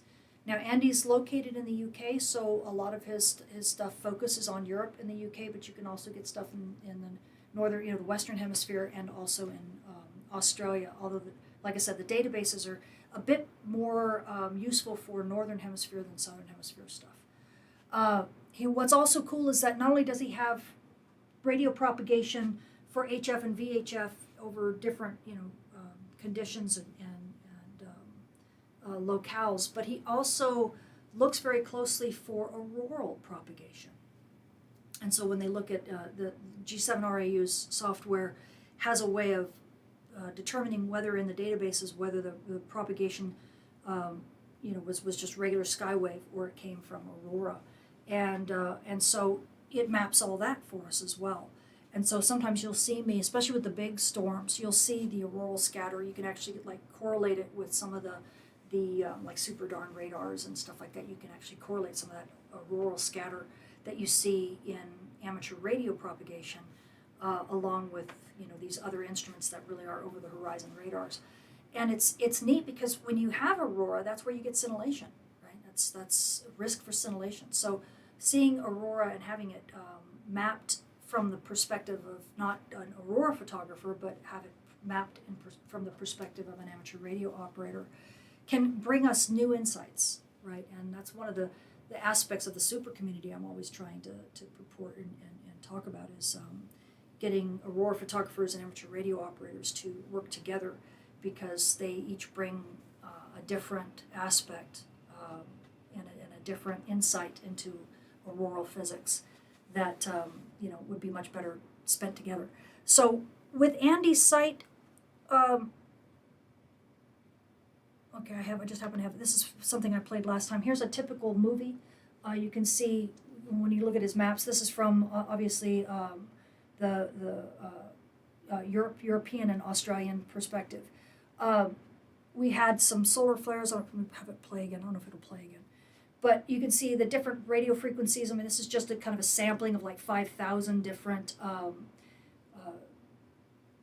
contacts, basically all that we call DX all over the world. And yes, it goes off the frame, because that's the way they're plotting in a globe like this. This is the noon point, subsolar or noon point. So you can always tell where high noon is in the local time. You can also see where the terminator is. That's here. And then when big solar flares occur, you will see the radio contacts drop out and then come back. The different colors are different frequencies, and you can see that on his website. So let me go there. This was during one of the flares during the May event. But let me stop this, and I don't think I have any. Oh, and I'm just going to go through the slides that I have of his stuff, just so I know what to kind of show you. He's also got neutron monitor stuff up, which is useful. I think I've gone through Bartol neutron monitors with you guys before, but it's nice that he actually has a few of them up. Neutron monitors, of course, are tracking cosmic rays. So obviously when you have solar max, the cosmic ray flux is really low. When you have when we go down into solar minimum, cosmic ray flux gets really high because our sun's magnetic shield shields out the cosmic rays. So when we have solar maximum, our sun's shield is really strong, so it keeps all that stuff out. And when we go to solar minimum, the cosmic rays increase because our sun's shield gets really, really weak. And that's what you're seeing here plotted over the course of time. This is cosmic ray flux in red, and then you're seeing the sunspot number in blue and green. So you can see cosmic ray flux goes up when we're at no sunspots, basically. And you can see this has become more important because, as you can see over the course of time, the last few solar cycles, cosmic ray flux has continued to get up higher and higher and higher because our solar cycles have gotten weaker. So it's nice to monitor this stuff. The ULU neutron monitor is one of many. Oops, that's right, I keep thinking I'm live on the site. But it's nice that he's got that up. Is this the premier place to see neutron monitor data? No, but it's good for a quick look. Okay, I think that's it for that. So let me go to the live site for you. And where are you? There you are. Let me pull this over. Oh, that's right, I can't tell. Let me switch.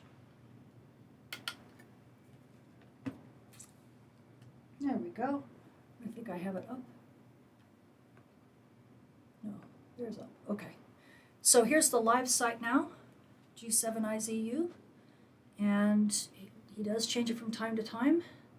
Please do not link my map images directly to dashboards. My web hosting will not handle that load. Yeah. So yeah, he because his web server is a smaller server. So it's not meant for, a lot of stuff. Just look at it, but don't try to serve your information. You can capture something on your site and then have host it on your site, and then people can pull from your site if you're doing it that way. But please, be aware. His site has crashed in the past because too many people try to link for his stuff. He almost shut down at one point, and I said, please don't, and he didn't, which was wonderful, because he really does provide a really good service. All right, let me show you, for example, what I mean. Radio propagation maps, look at that. All I have to do is hover, and look at this massive thing that opens up. Look at all these different types, okay? So I'm not going to go into all of them, obviously. Not enough time. But if you're an amateur radio operator, a lot of this stuff should make sense to you, right? Sporadic E. Okay, so now we're looking at the E layer, not the F layer. You can do it by grid square and look at your maximum usable frequency, right? North American, European, here's tropospheric propagation, meaning basically troposcatter or ducting. Here's sporadic E, again, ES, he's saying it here, Western Hemisphere ES. Here's Northern Hemisphere auroral propagation, so this is one of the ones that I like to look at. As a matter of fact, I might as well look at it now for just poops and grins, because I wonder if we've had any right now. Ooh, I'm in the way. No, it doesn't look like we've got any right at the moment. Now, I don't know if he's got it linked. No, he doesn't. I should tell him to link it. Right now you don't see any, but I will go to the cache that I have that I actually make the time lapses, and I'll take a look at this data product to see if there's actually a time lapse that shows hemispheric propagation, aurora propagation, over the last couple days because we've had, this small solar storm. Anyway, if I go to, let me do something that's just a little bit more. Let's do Atlantic HF propagation. There we go. So this is the current map. I wonder if I can make this smaller. My display is such on this computer that it really wants to be super big to be compatible.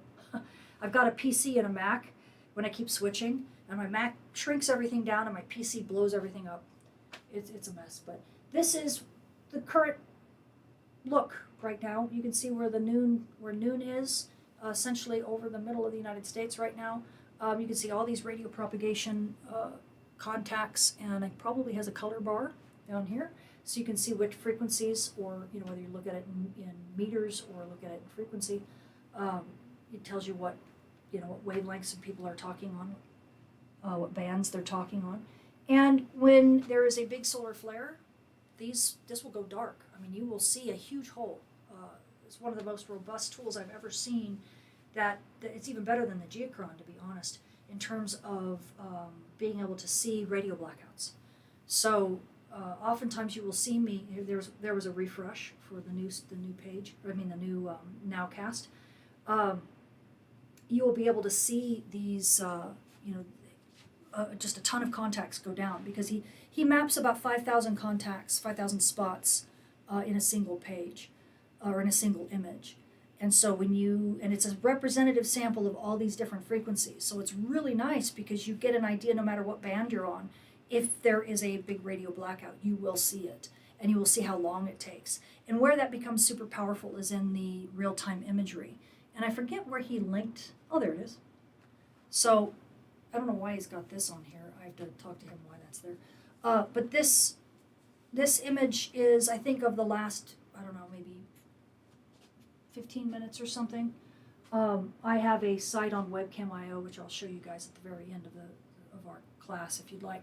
I'll show you some of the time lapses I have, where I capture all these images for him and I stitch them together in in a movie that he keeps on there.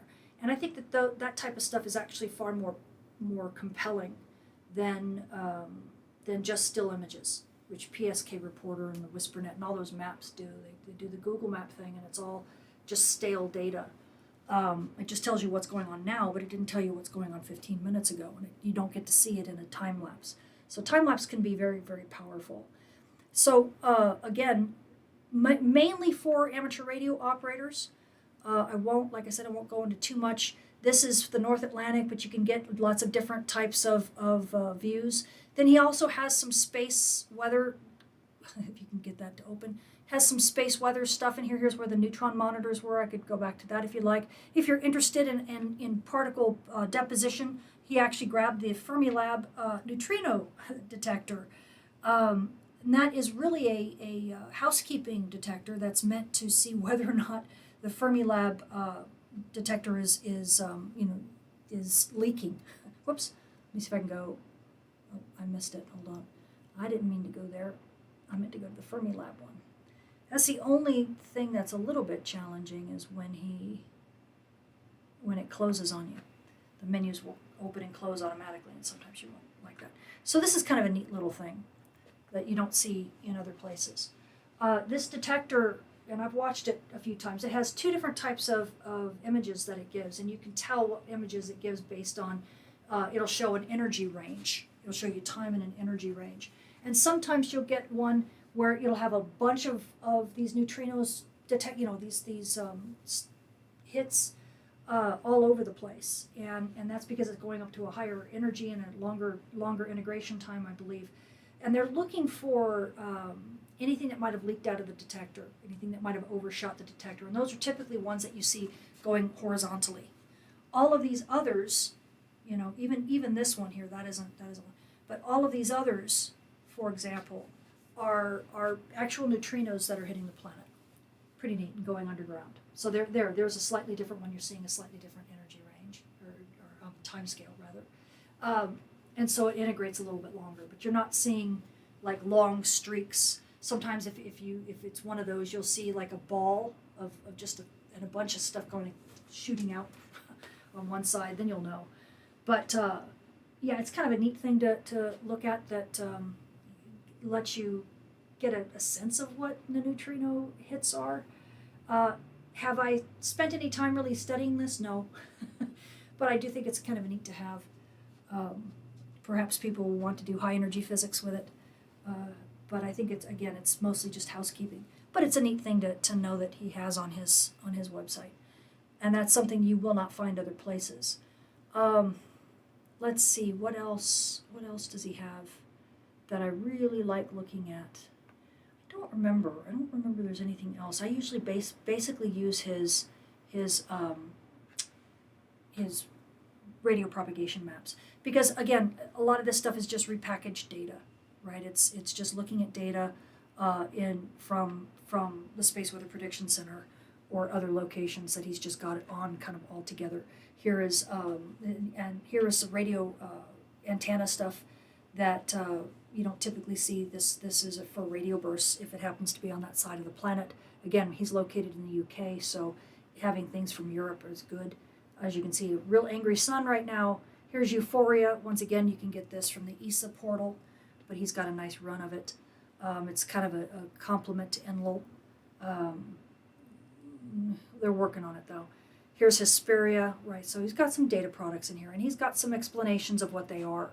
So a little bit off the beaten path with certain things, but his radio propagation maps, like I said, which are what I use quite a bit, they're fantastic. They're fantastic, and so if you're an amateur radio operator, they can be, if you're not familiar with the G7 RAU program software package, you can download it yourself, but it's non-trivial to set up. And Andy has it already set up and has it running with all these different, features set up for you already. So it's really kind of nice. So be aware of that. I think that's all I have to say about Andy's site.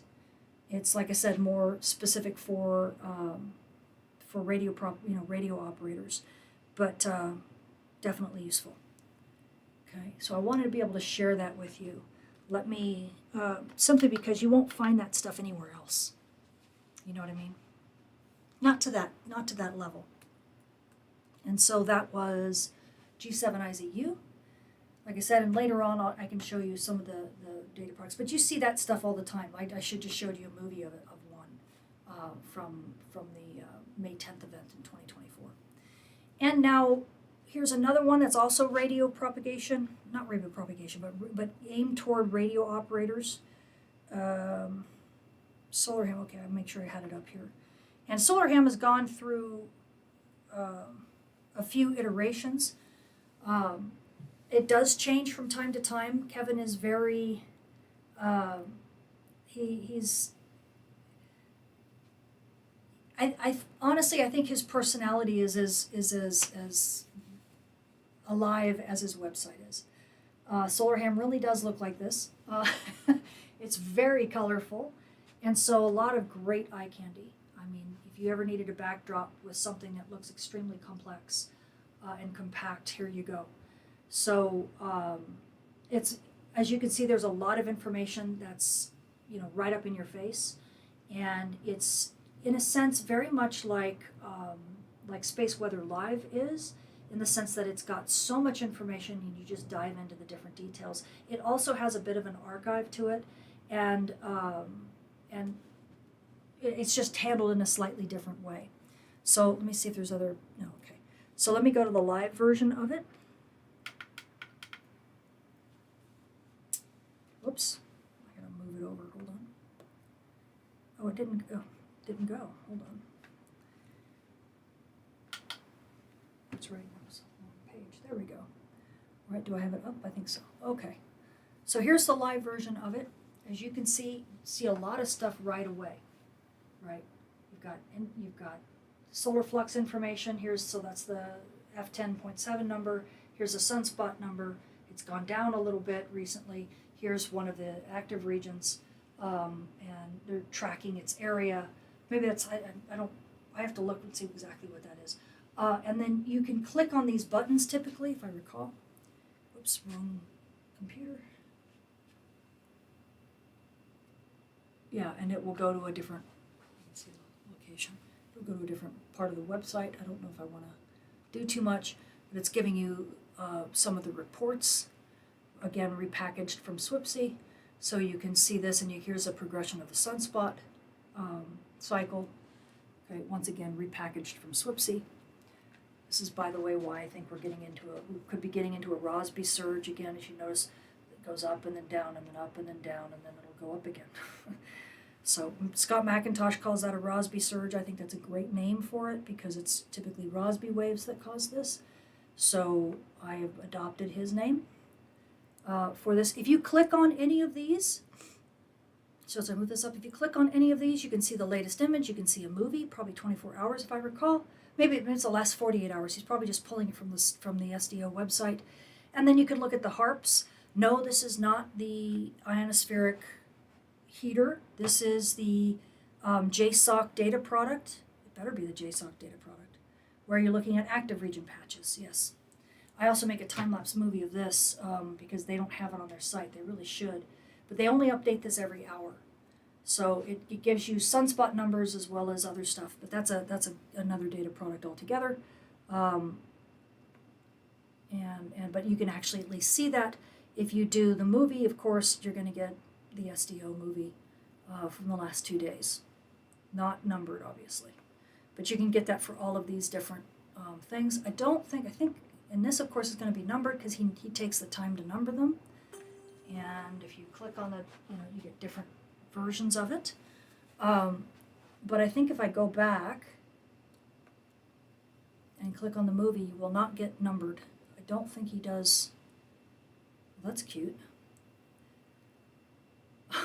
JSOC needs to open their protocol. Yeah, so it's just going to be a plain colored HMI image or movie.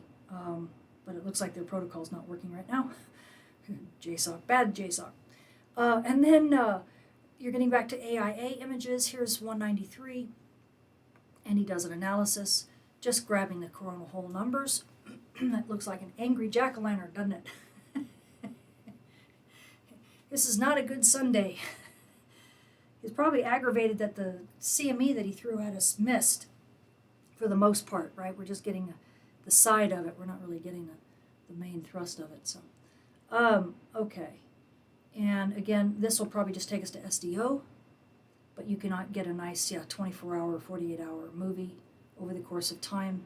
I wish he had done this embedded so that it doesn't take you away from his site, but so be careful, you could lose his site because he doesn't always open a new page with some of this stuff. Here you can change the wavelength, so you can get the different colors, and that'll probably change this.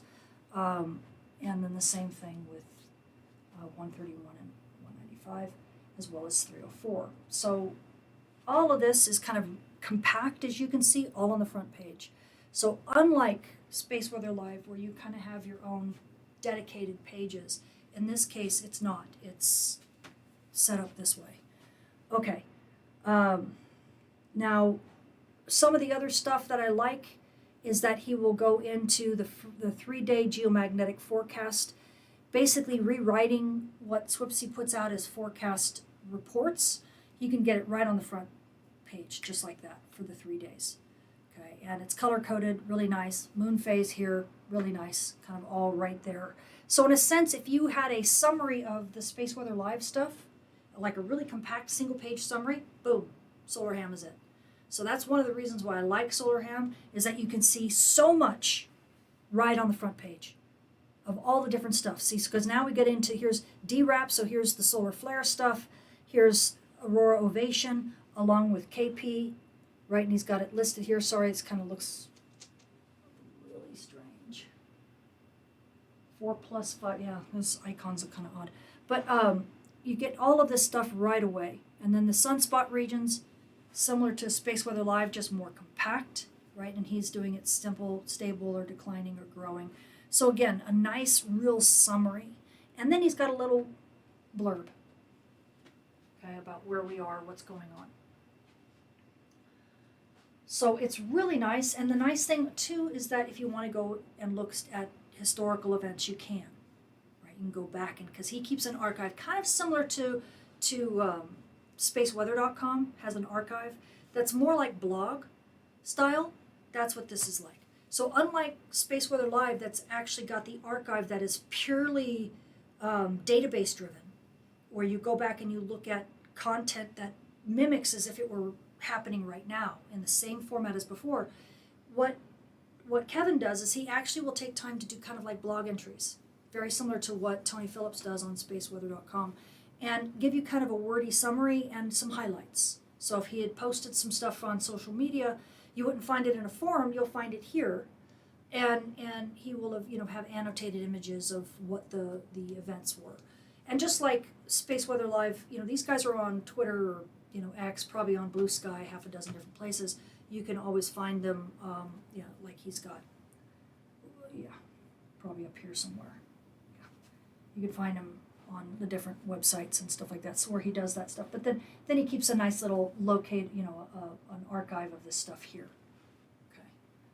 So this is one of the main reasons I love his stuff. What I also love is that he does Farside. A lot of people don't do as much Farside. They'll just put up a gong image or they'll put up the JSOC image. He'll annotate them. So, especially when I first started, I would actually use his Farside stuff in my forecasts, and I would say SolarHam. I would credit SolarHam. That's actually how I first started using his stuff, was because he would actually take the time to number the active regions on the Farside, which you guys know I also do. And so I find that very useful. I mean, I don't use it as much as I used to, mainly because I have other ways of doing it now. But it's very nice at a glance to be able to see these, and you always want to be able to keep track of what's going on the far side.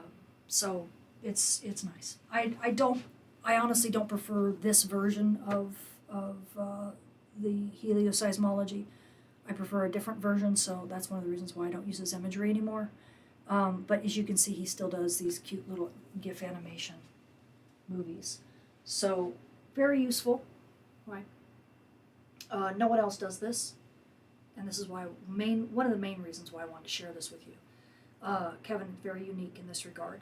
And again, as a one-page summary that has everything on the front, as long as you are not shy, not too worried about getting overwhelmed, and you can handle a lot of data being very densely packed, then this site is definitely a contender for you. Okay. If you are someone who likes things a bit more spread out, then Space Weather Live might be a better choice. I had a Space Weather Live person tell me when they looked at SolarHam, they said it looks like Walt Disney threw up all over it. I couldn't help but laugh. Very cute, and very true.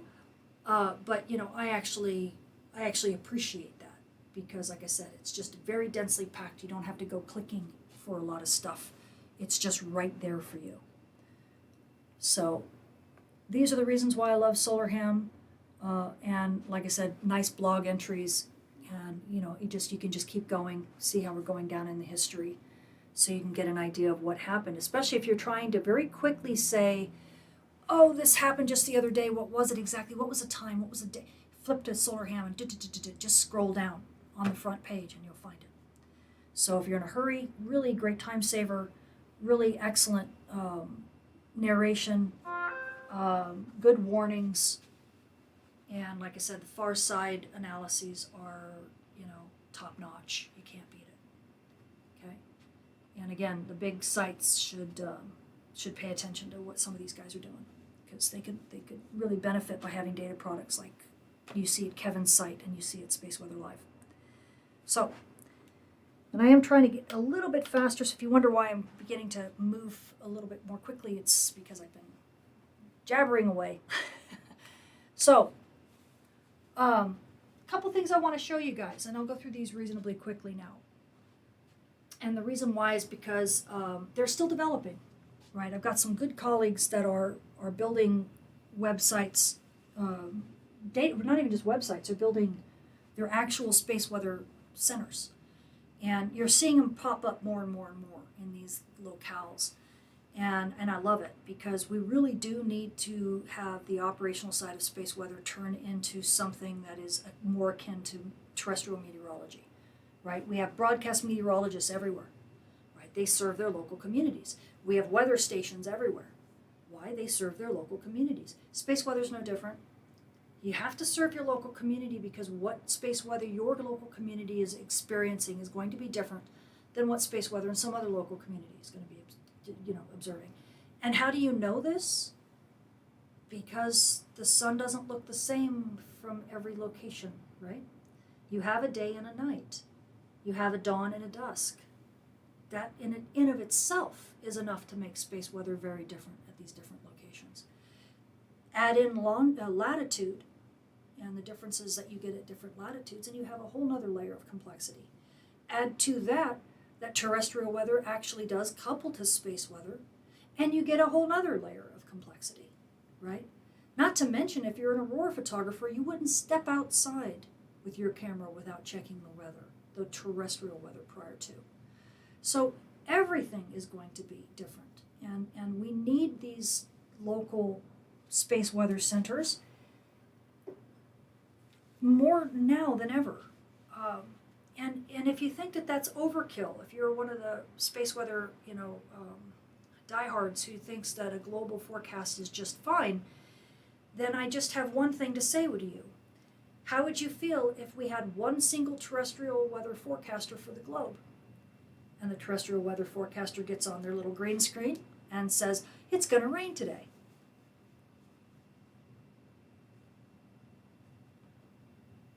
Right? You're going to be like, first question out of your head, where? Because it's sure the heck not going to rain, likely in the Sahara, but it might rain in Seattle. So, same thing. Terrestrial weather and space weather are not that far apart when it comes to needing to serve your local community. So the more the space weather community becomes aware and okay with the idea that the space weather solution, the space weather forecast, doesn't have to be the same everywhere, which is something that we've fought for a very long time because, right, space weather is both a global phenomena and a local phenomena. And so many space weather agencies have been fighting to get the global impact correct and spot on that they've forgotten that they don't have to be unified in their answer. That their answer of whether we're going to have horrible or decent space weather today, where the space weather is going to be impactful or non-existent, they don't have to have the same answer if they're from different locations. Because in one instance, the space weather is going to be horrible, and in the other instance, it's not going to be bad at all. Even mild space weather, which doesn't impact India at all, is going to make Alaska ham radio operators scream. Because northward IMF can cause, and theta aurora can cause all sorts of trouble if they're trying to communicate across that auroral oval. So, we need to understand that and be okay with that. And so this is why I'm so grateful that we have these folks who are continuing to build space weather data, either data infrastructures or tools through which we can grab important information and then aggregate it ourselves. And folks like these guys, for example, and these are just two of many. Like I said, I had to stop somewhere, but these are ones that are really coming, really being well used and are getting more popular as time goes on. They're building literally their own space weather data centers. And like I said, I can't wait to put Sansa up here. And there's a couple other places in Africa, a couple other countries are beginning to ramp up their data centers and even create conferences and things to go to. And I can't wait till I get a chance to visit Africa, because I will want to meet and talk with all of these folks. I've met with some of them, and I can't wait to visit them. So that's going to be coming hopefully in the future. At any rate, without spending too much time, let me go through a few of them. So Helioforecast, this is Chris Mosel in Austria.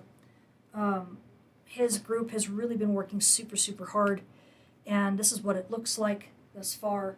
Helioforecast, yes, you do have a 4 in the name, but helioforecast.space is where you get it. So I think you can just do a Google search for Helio and then number 4 and then cast, and it will come up because it's such a unique name. But notice the number 4 does not appear in the actual website name, unless I got it wrong. I don't think I did. At any rate, Helioforecast is where you get their model, their chrono. Oops, I'm standing there. Wait, sorry. Their coronal mass ejection model, and I don't remember if it's ELVO. Does it say? Yes. ELVO. I think that's how you pronounce it. Forgive me, Chris, if I pronounced it incorrectly. He's been doing this for a very long time. What's cool about this is that it doesn't get bogged down at all by throwing in every single CME that the sun lets off. And so he's found a way of modeling this, modeling basically everything that the sun spits off. Now, the downside to this, okay, the upside of this is obvious. You get to see what's going on, all NASA's assets, all of ESA's assets, any asset anywhere in the solar system is being given a heads up, okay? So that's one of the cool things. The downside to this is that these curves that are basically like a cone model, right? So they're just basically showing the front of the CME, the ICME that's coming out, okay? The front, these things don't interact. So in other words, one will just slide right through the other. So you'll see some overlapping. Hopefully you can see that it's slightly dim. But you can see them, so they'll move out. Some of the faster ones will overtake the slower ones. Does that happen in real life? No. They slam into each other, right? And the faster one pushes the slower one, but they don't pass through each other. Okay, they don't shred each other or cannibalize each other. It doesn't happen like that. And then he's got some really good solar wind predictive stuff. Chris posts on Twitter and probably Blue Sky quite a bit, and has some really great solar wind prediction tools. I mean, we'll even predict CMEs and the sometimes the orientation of the field. At least tries to get an idea of what they are. Definitely the strength of the field, and does a great job with stream structures. So, and he and his crew are one of the few that is not afraid to get it wrong, right? Because he wants accountability. He wants to see how well is his tool doing, and a lot of times people don't like doing that in this field because there's so little that we know, and it's so hard to predict things because again the sparsity of information that we have means that we really have to really drive assumptions pretty hard. And so that means we're wrong a lot, and especially when it comes to the orientation of the field. But Chris and the strength and all that type of stuff, we're oftentimes very off. So Chris is one of the few that really just wants to have accountability and wants to be able to better his model. And I really, I feel he's completely on the frontier of that. Not just being a good colleague and a good friend, but just a really good guy and a really great scientist. And his whole team is brilliant. So I'm really rooting for these guys. This model is running in real time, and I think that's the only one I'm going to show. Yeah, I'll show that one next. Let's go to a live version of this site. That's right, I don't have that up. Here's the Helioforecast. I'll slide this over if I can. And let's see. Yeah, there we go. Let me make sure it's hello. Okay, so one of the nice things, he's got lots of stuff up here. You can get, ideas of what the group is doing, what teams they're working on, who's helping fund them, and then some of the methods that they use, the methodologies that they use, and more information, some of the data, some of the spacecraft that are flying, and what in a sense, the heliospheric roadmap is out to 2037. So he's got some really neat information if you kind of want to know where the heliophysics science, where it's going. A lot of this is driven by decadal surveys and, of course, the missions that have been proposed and funded, at least through phase 1, 2, 3, that type of thing, and you get to see where they are in their different parts of their mission. Vigil is one we are waiting for. My goodness, we can't wait for it to start giving us imagery out at L5, but as you can see now we've got it back to almost 2032 before it actually reaches the L5 location, which is, for those who know, it's the Lagrangian point that is on the east side of the sun from Earth's perspective. So if I'm the sun, your Earth, the sun, I'm rotating this way, right? So this is my east limb rotating into your view. Vigil is going to fly out over here, not completely on the east limb, but it's about maybe 2/3 to 3/4 of the way relative to Earth where you are. And so Vigil will be looking at a different part of my face. It will be able to see the sun's full face when Earth can only see part of it, right? You can only see about my nose or so. Vigil will be able to see the whole thing. So it'll be able to see about 4-ish, maybe 5 days in advance, probably not much more than that. I don't know if it's 7 days. I don't think it quite sees that much, but maybe it does. And so we'll get an idea of these active regions as they're, at least the ones that are rotating into Earth view. We'll get a good idea of what they look like before they reach us. So we'll be able to prepare much better for things like radio blackouts. Not necessarily solar storms, but we can get that probability factor up, and definitely a much better appreciation for radio noise, and when big solar flares and possibly radiation storms are going to be on our horizon, because we'll be able to see those angry bad actors unleashing before they even come into Earth view. So anyway, that's one of the reasons why we're so excited about Vigil. But it gives you an idea of where these things are, and I'm sure Chris and team keep it up to date and change things around as time goes on. Some of these might even be clickable. I don't know. Are the missions clickable? Oh, he should make these clickable so you could actually go to their website, their pages. Anyway, so that's one of the things he's got on here. He's plotting a lot of the space weather centers. So as you can see, there are getting to be more and more of them. I love the stuff that he has on here, some like really good history and development of the space weather stuff. And then some research topics of what they're doing right now, or what some main ones are. Some of the work that they've done. So you can see a lot of this stuff is really good. Not necessarily operational, because it takes time to do some of this stuff. If they want to add magnetic fields, it's a lot harder to get that done in real time. So some of these are pretty pictures from research, not necessarily not necessarily operational, but maybe coming soon. And then, of course, as you can see, lots of media. And now, if I go back to the top, when you go to forecast, I believe it'll be here.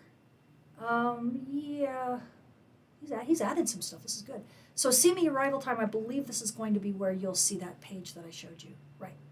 So this is, and I hope it's translating, because it's really dim on my my things, like the numbers are washed out. It looks probably a bit better if you actually go to the website and see it. But you can see some of the parameters they've got with some of the spacecraft. Yes, so, stereo A, there's Mars, probably, I don't know if it's Maven, but, oh, that's the planet. Earth, Mars, stereo A, Parker Solar Probe, Bepi Colombo, Solar Orbiter. Okay, so those are the different colors of the dots on here. So those are all the assets that he's paying close attention to. And this is why this is so useful, is because you can actually see all this. And then you can run the movie.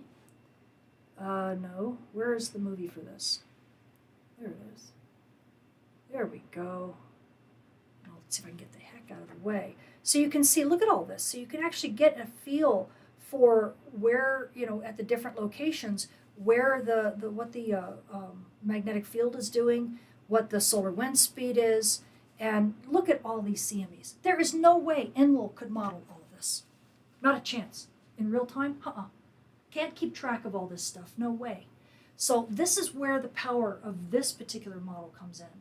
It lets you know how busy the sun is.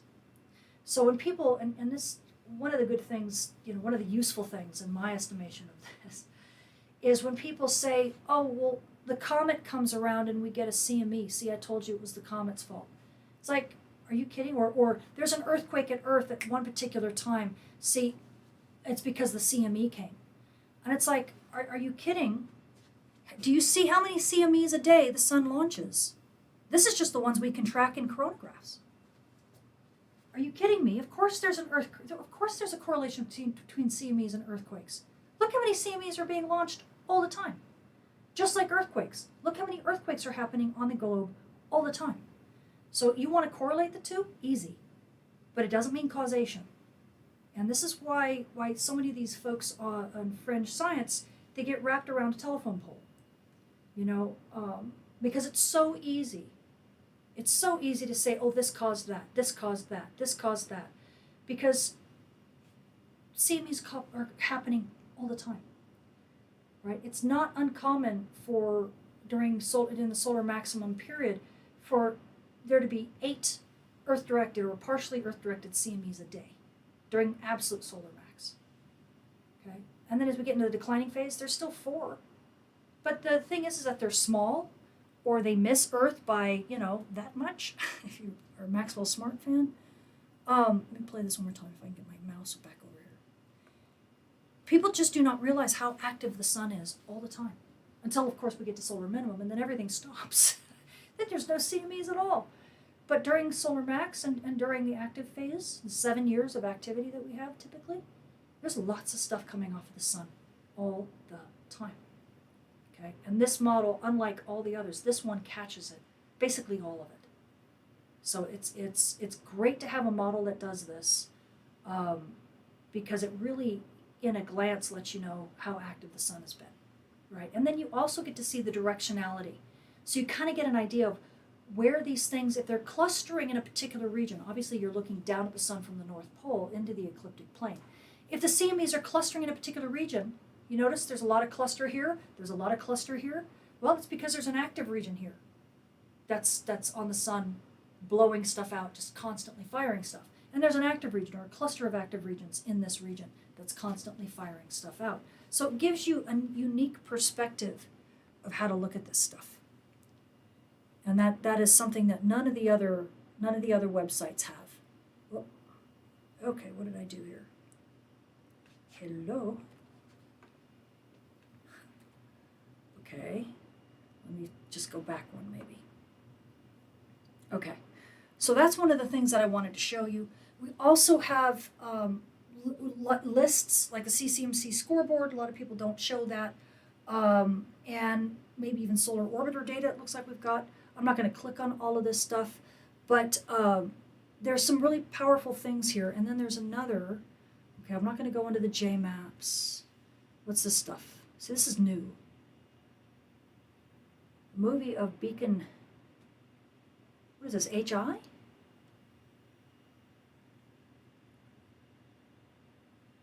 Beacon to Science, oh, HI, yeah. So this is stereo. So, oh, that's interesting. He's enhancing, oh, neat. But it's still, it's still not too far. I'm sorry, I'm just learning. No, he's actually, look at this, it's almost real time. Wow. Okay, that's interesting. So the HI instrument, I had not appreciated this. This is new. This is cool. This might be a useful little product. The HI instrument is the heliospheric imager on stereo. And what it is, and it's becoming more useful now because stereo is beginning to move off to the in quadrature again, which is where it becomes most powerful. So the HI is an imager that looks at really wide angle. And so if it is perfectly like in quadrature, meaning off to the side, like if you're Earth, I'm the sun, and stereo A is on one of these sides, then that imager will see the edge of me, meaning the sun, blowing stuff all the way to Earth. And so its field of view will be the sun to Earth. Okay? And so you can ideally see a coronal mass ejection propagating. And a lot of times you really can.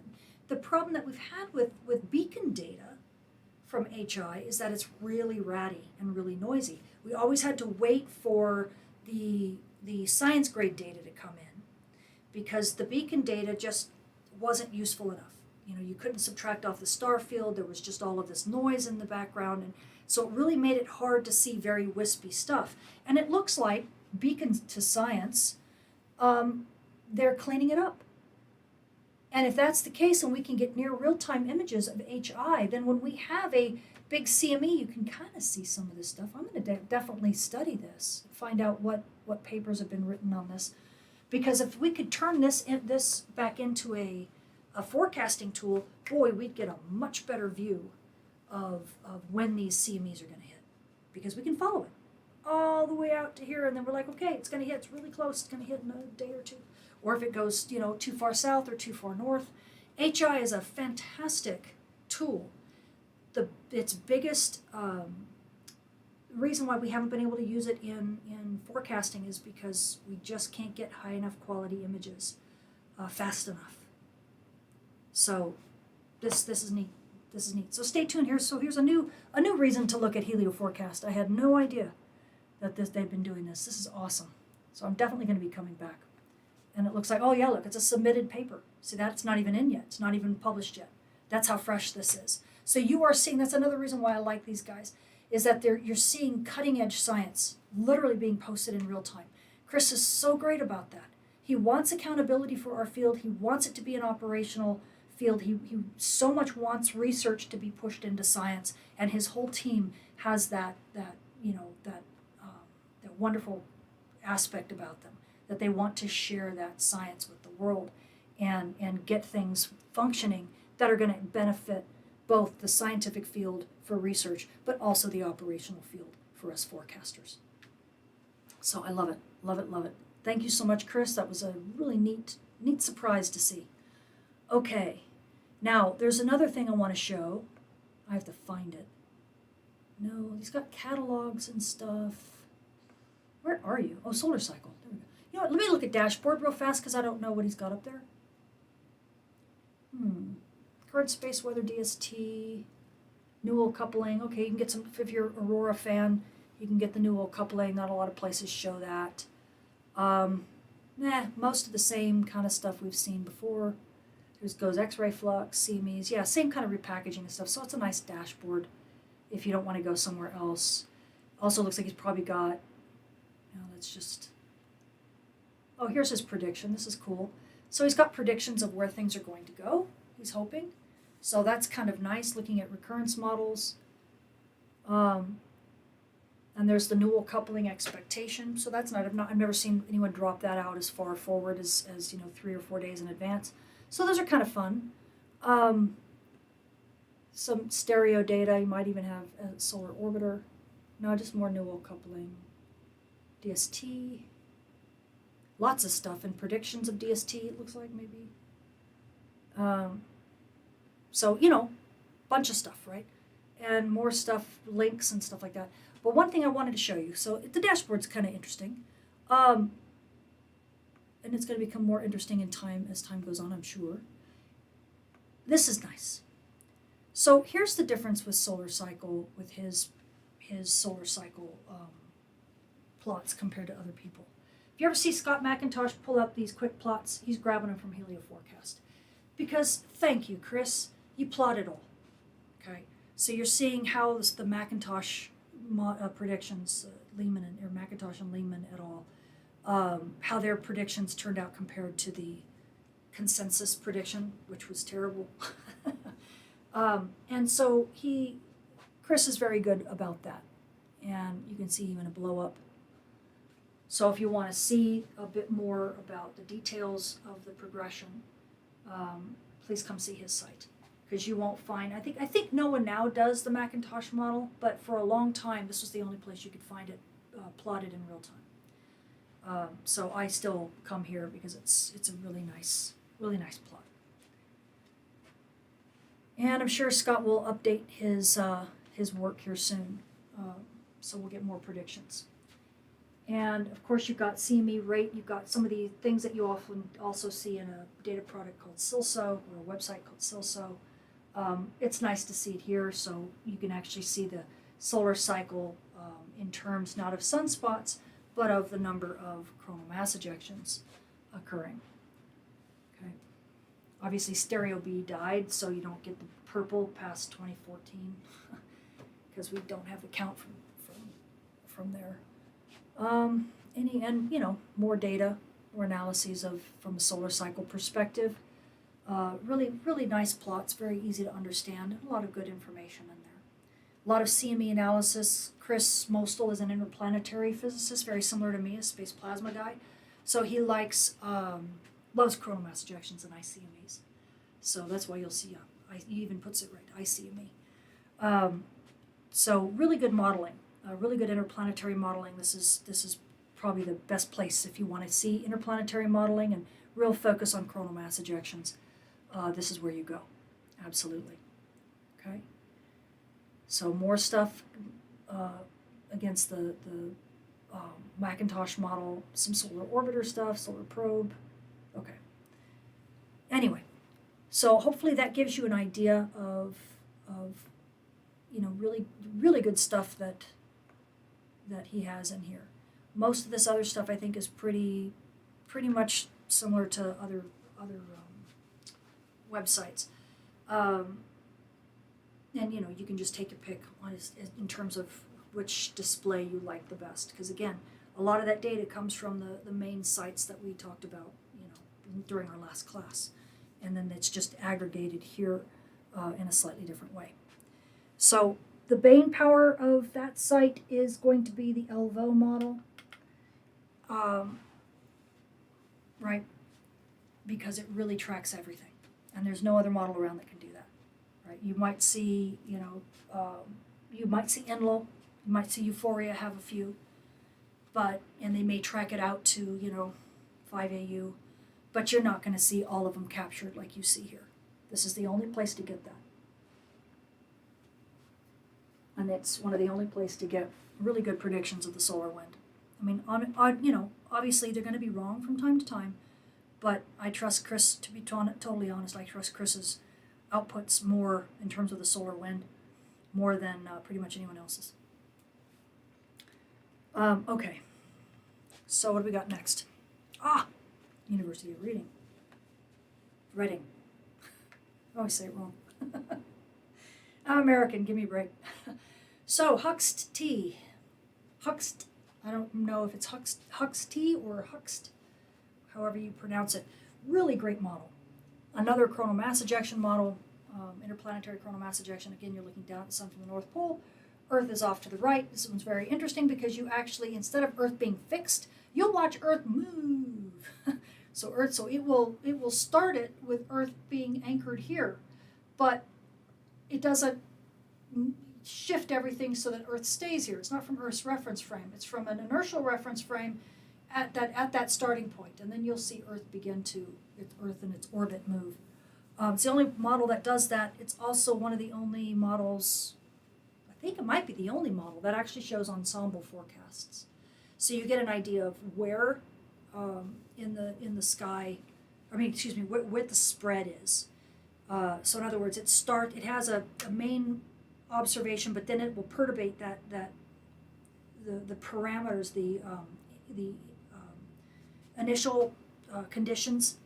It will perturbate those, and I forget the rules, but it perturbates those to some degree to create a statistical ensemble, meaning that it creates multiple examples that are slightly different from each other, so that then it runs all of them and see how much it propagates. Because something that starts off as just being slightly different could really end up being very different by the time it propagates all the way to Earth. And so you get to see that spread of the ensemble. And it gives you an idea of how much, what your margin of error might be, what your bracketing might be. NASA does this a lot. I think NOAA also does this. They just don't publish them necessarily. But they do ensemble predictions all the time. But Huxt is great because it actually does show you that. Now, let me get to a live version of it.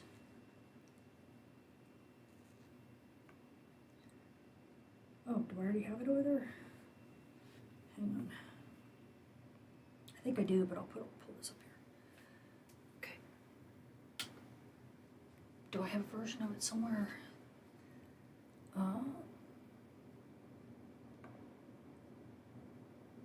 Okay, I thought I already had one up there, but I didn't. Maybe I killed it accidentally. All right.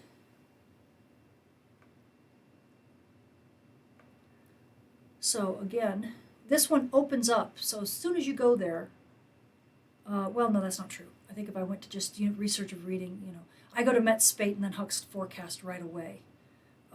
So the link that I listed takes you straight to this page. Okay. And so you can see this latest Huxt forecast animation, and they actually start from quite a ways back. So if you look at where's the date? Oh, right here. Let me start it again. So from the 5th or the 6th. So and this is actually playing quite quickly. I don't think I can loop it either. because it'll stop really soon. Yeah. Well, there we go. Oh no, it just says replay. Okay. Anyway, so you see it as a bubble. I'm used to seeing this move more slowly. This is moving awfully fast. Can I change the settings on this? That's not going to let me change the settings. Shoot. Huh. I don't know why it's playing so quickly on this system, but it is. Also doesn't let me loop it, does it? Anybody see a loop? No, it's not letting me do that. That's too bad. Anyway, you can download this if you'd like. You can see that the CMEs are just being shown, or the ICMEs are just being shown as outlines, as contours. You're not seeing, big, like, bubble things, kind of like you do at SWIPSy. But you do see, in this case, it's all about velocity, or rather the speed of the solar wind. So you're not looking at density, but you are seeing the high-speed streams here. So this is part of that spiral arm, as you can see. They have the different planets labeled and spacecraft. There's stereo A. But as you can watch, Earth, see it move? So it actually does move. And Huxt does a really good job. I mean, so this is just the main, the main pinwheel looking down at the ecliptic plane. But if I slide down to here, the very next thing, can I hide that somehow? Ugh, I can't make this smaller either. Let me see. Oh, I guess I can. Oh, good. Okay. So if you see ensemble here, I'm just trying to get this in the plane of the page here. Okay. So hopefully you can see this. This is the solar wind. This is solar wind speed, so you're going to see it from, up to, in this case, 900 kilometers a second. This is the now line, so this is where we are, I believe. Yes. And so it's kind of modeling where the speed is, but as you can see, it's spread, right? The spread is telling you what the uncertainty is. And so in this case, it's a huge uncertainty from about 425 kilometers a second to about 650. And we are. I think we're right about in the middle of that right now, but 475 or something like that. So just under, well, maybe on the lower edge of this. But you can see that ensemble, how it gives you a decent idea of where our forecast is not going to be as good, right? And of course, right when we're in the middle of this big coronal mass ejection with this high-speed stream that's supposed to be hitting, and is that CME going to slow it down, or is the stream going to speed the CME up? I don't know what. And you can see that's why it's spread out like that. It's because in some of those perturbated cases, the stream did boost the ICME speed, and in some cases that the CME was, the ICME was such that the stream really couldn't be as effective. And so that's why you get this spread. So it is really telling when you have a spread like that. One of the other things that's really useful about this is looking at the splash screen. Very similar to the NLOL in the NASA version of NLOL. I sometimes talk about the impact footprint. And in NASA's version, it's a panel like this, but it's tilted sideways. In this case, it's actually tilted like the way you see it. So here's Earth, this is north, this is south, that's east, that's west. And you're looking at essentially the plane of the sky as it intersects Earth. What does the solar wind projection look like? So in this case, we're looking again at solar wind speed. So the slow solar wind is sitting up in here. It's like if this is Earth, okay, you've got solar wind. We're not really in slow solar wind. You got slow solar wind up at high latitudes here and here, where the slow solar wind had crossed the ecliptic plane was actually something that hit us a couple days ago, and that's because you can see it's moved off to the west. This was probably a current sheet from the heliospheric current sheet. But nonetheless, the CME, it is showing these circles here of where the local CMEs might be. And they have ensembles. You can see where things have pop, pop, pop, pop, pop. And here's the one that's hitting right now. That's the impact footprint, essentially, of that particular CME. So that's a useful thing to see. What else is useful is if you're interested in looking at the ensemble of knowing when the CME is going to arrive, what's the delta in time? Well, because of again, you have an ensemble that's being run. So things are slightly perturbated, moved maybe up in speed, down in speed in terms of the initial, the initial speed or conditions that it had as it left I don't want to say it left the source region, probably left the coronagraph sphere. So when people are measuring what the speed is, as they look in coronagraphs or watching this structure move out, there's all sorts of ways of measuring. So they may have used different measurement styles, or they may have just taken a slight delta and said, well, what if our measurement was off just a little bit, a couple, maybe a 50 kilometers a second here or 100 kilometers a second there, too fast, too slow, that kind of thing. What if the mass was a little bit more, or a little bit less than what we predicted it, from the coronagraph images? And they just change all of those parameters just a smidge. Okay, and do I know the details of that? No. I think I did it one time and I've forgotten because, my goodness, there's just so much to ingest. But you can find all that out. You can definitely go look at their papers and find out exactly what it is that they're perturbing. I don't think it's just velocity. I think they're perturbing other things, but I may be wrong. At any rate, by perturbing those and then launching a set, this ensemble of CMEs off of the sun with these slightly different initial conditions, then they will arrive at slightly different times. And so they create like a probability distribution. And obviously the peak of that probability distribution, it doesn't matter so much when the number is, but the peak of the probability distribution is obviously going to be the highest chance that you have of the ICME arriving at that time. But as you can see, there's a spread. And obviously if everything peaks in a very tall, very thin, tall peak, then that means, wow, they're really sure. But if things get really spread out, then this peak drops to a lower predictability, right? Because this one's sitting here at what, like 35, 38%. It's pretty low. And so, there's a pretty wide spread of when this thing could arrive. It could arrive, basically at the beginning of the 8th, or possibly as long as, early into the 9th, is what they were saying.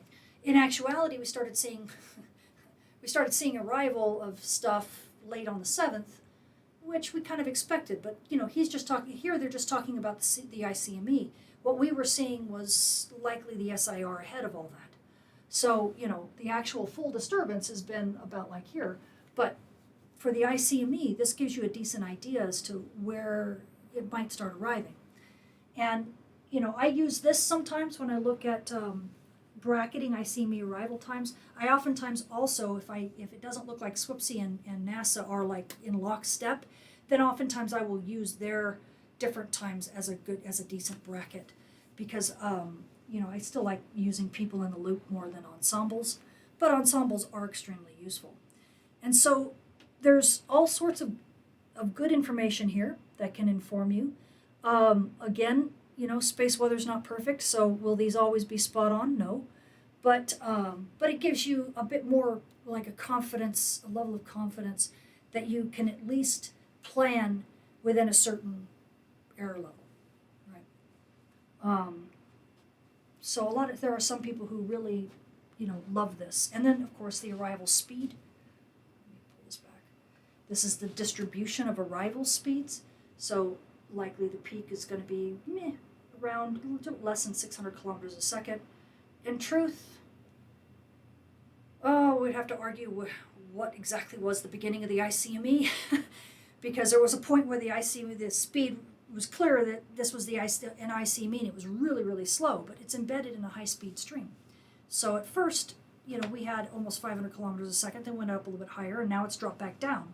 So, was it quite at 600? No, not quite. This is a little bit fast, but again, it's not a perfect science, right? But it did have a spread between anywhere about 500 to about 700 kilometers a second is the spread. So again, it gives you a sense of that. And that's one of the nice things and the unique things about the Huxt forecast is that it gives you ensembles. And so you get a sense of confidence intervals, which no other forecast does.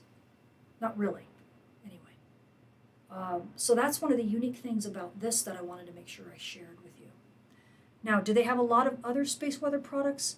I don't think so. I think this is one of the main ones, so I'm just going to stick with this. But it's unique in the sense that you now have confidence intervals and that you have it also models quite a few different ICMEs coming off of the sun. Okay. And it gives you some more quantitative sense of what's going on. So let me get back to, so that's Huxt or Huxt at the University of Reading. Ah, and now SolarSoft. Okay. One of the neat things about, as a matter of fact,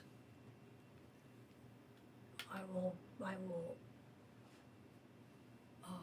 toot SolarHam's horn because of the many buttons and things that that I went over with you guys. One of the things that they were really good about. You might see these. Not a lot of people have these. Solar Demon, you guys might remember that. Those were in probably my advanced data products where I went over. They showed you dimming regions and stuff for big CME launches. So you guys might remember that. Really neat to have a little button that you press to get you to Solar Demon. Nice. Another one, SolarSoft. Okay. Don't see too many websites having this. And this was really savvy because this links to a website that is created by members of the SDO AIA imaging team. And they have neatly packaged an IDL program output into a website that is kind of self-updating. And for those anymore, there's very few people who use IDL, right? IDL is a scientific software. It's pretty much been supplanted, I hate to say, by Python. Okay, I mean, and part of the reason, not because IDL isn't useful and powerful, it actually is. It's a very useful programming language. It just can't make plots worth a flip. You can identify an IDL plot really quickly because it's just not that pretty. But IDL is a very powerful programming language, and SolarSoft is part of it. Now, there is a version for those who know SolarSoft or have heard of SolarSoft. It's a software, obviously, for solar physics. There is a version of SolarSoft for Python now. Okay, and I think I've had it for quite a while. And I think that's outside of SunPy, because SunPy is yet another one. But we'll get into that later. If I go to SolarSoft here, hopefully he still links it right. Come on, boy. Yeah, it looks pretty good. Yeah. So I'm going to go show you a couple things on my side. So like a typical scientific site that's really meant to be accessed by scientists who don't really care about the front end because they already know all the data that they're looking for and they understand it all. They don't have to make pretty pictures and welcoming messages and stuff like this. So this is one of the reasons why I've left SolarSoft to be one of the last things I talk about. Partly because it doesn't have that front end. It's not that user friendly. But also I left it to the end because this is something for people who want to do deeper dives. And it has some really cool things in that some of the events that are being recorded are linked, and they link to movies.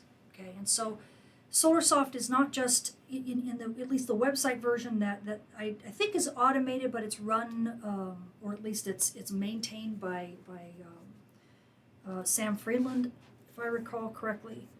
And I think it just pretty much is automated on its own, but it really does a nice job of pulling out different data products from AIA and different images, and it focuses in on certain flares and things like that. So instead of focusing on sunspot regions, kind of like Space Weather Live does, this one focuses more on solar events. Okay, so like solar flares, and I'll show you what I mean. So here's part of the imagery. I'll show you that in the live shot, but it will have grids, as you can see, not really pretty pictures necessarily of the sun, kind of plotted in not the greatest way. And it'll have time lapse, time series. It has, you'll see in certain cases, it will have overlays of X-ray flux and things like that, so you can see what's going on in the imagery. It has also the potential source field imagery, just the model just placed right on top in little teeny tiny images so that you just can get a quick look, typical of scientists. Here we go. This is actually in the ecliptic plane. You're looking at magnetic connectivity, so you get an idea of what the magnetic polarity is that's either in or out of the plane of the page. That's why it's pink or green. So you get an idea of what Earth is connected to, and you just get it in a glance. Okay? And then you get a list, okay, and that's super important. What's also cool is that when you pick some of those events from that list, which I'll get into in just a second, it will pop up something called Cruiser. Now, Cruiser is a neat little interface that they've created that is essentially, I think in a sense, it's kind of just an emulated, it's just a little embedded viewer. That's, I think, IDL run. It's run inside SolarSoft, and they've just managed to create this cute little GUI that allows you to do neat things with it. So let me pull this page up so you can see what I'm talking about. I think these are the only two pages here. And let me just show you what I mean. Okay, so you get to SolarSoft either by clicking the cute little link, the cute little button on SolarHam's page, or you just go to the link I showed you. And again, this is one of several Lockheed Martin websites that they maintain that is almost solely dedicated to AIA, it's SDO, AIA and HMI imagery. I am not showing you some of the most intense because some of that stuff gets really deep and it would be bogged down forever. But this is one of the lighter sides and probably for the average user, probably more useful. So again, not really all that beautiful to look at. Lots of links, but you can see there's eruptive dimmings. They're talking about these different events that have occurred. And then you can actually get, and I'll get to this in a second, you can look at, like, let's say the most recent flare, because this comes up like automatically. And so they actually have movies. And if some of you who follow Halo CME, right, Nariaki Nita, who is an AIA team member, you might recognize this kind of format where you've got the X-ray flux on top and the imagery down on the bottom. Yes, because he uses SolarSoft, right? He uses the IDL version of it, not just the website. But they are very much the same animal. So I'm going to go into this in just a second. What I love here, you see this? I saw this the other day, and it just made me smile. Earth strike zone. I came up with that. They never used Earth strike zone before. I just love it. I feel so honored that Earth strike zone was this cute little way of coming up with something that made it seem, like, oh, this CME stands out because it's in the Earth strike zone, right? Or this fast wind, this coronal hole is now rotated into the Earth strike zone. I've been saying that for years in my forecasts, and now to finally see it back at Lockheed it's just really gratifying. It just lets me know that, the stuff that we do sometimes actually matters.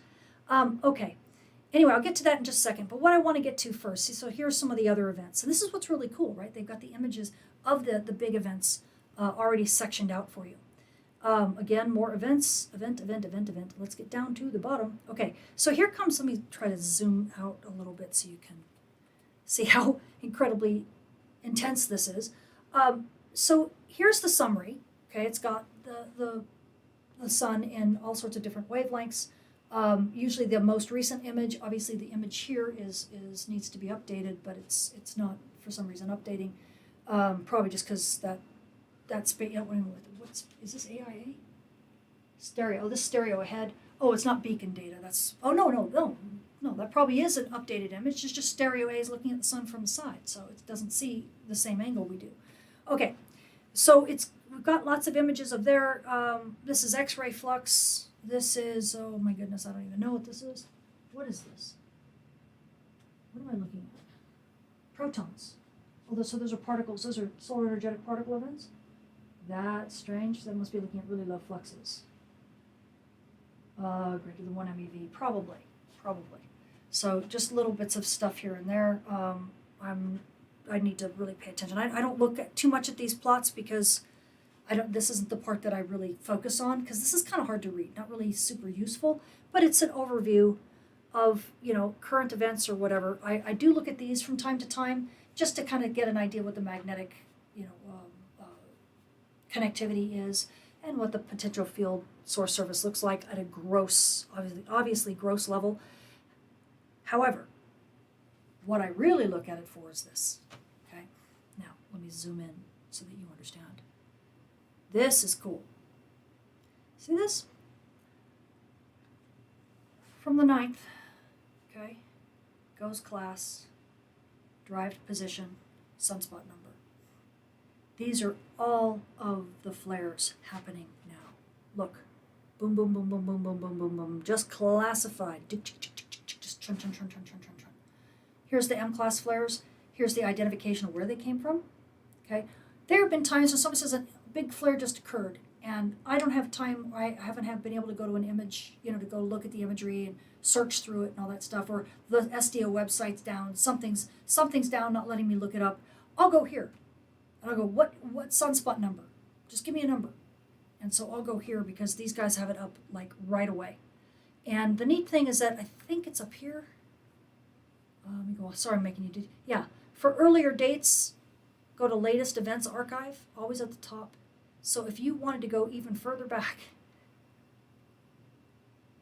you can get all this. And again, it's linked. See all these? These are links. Okay?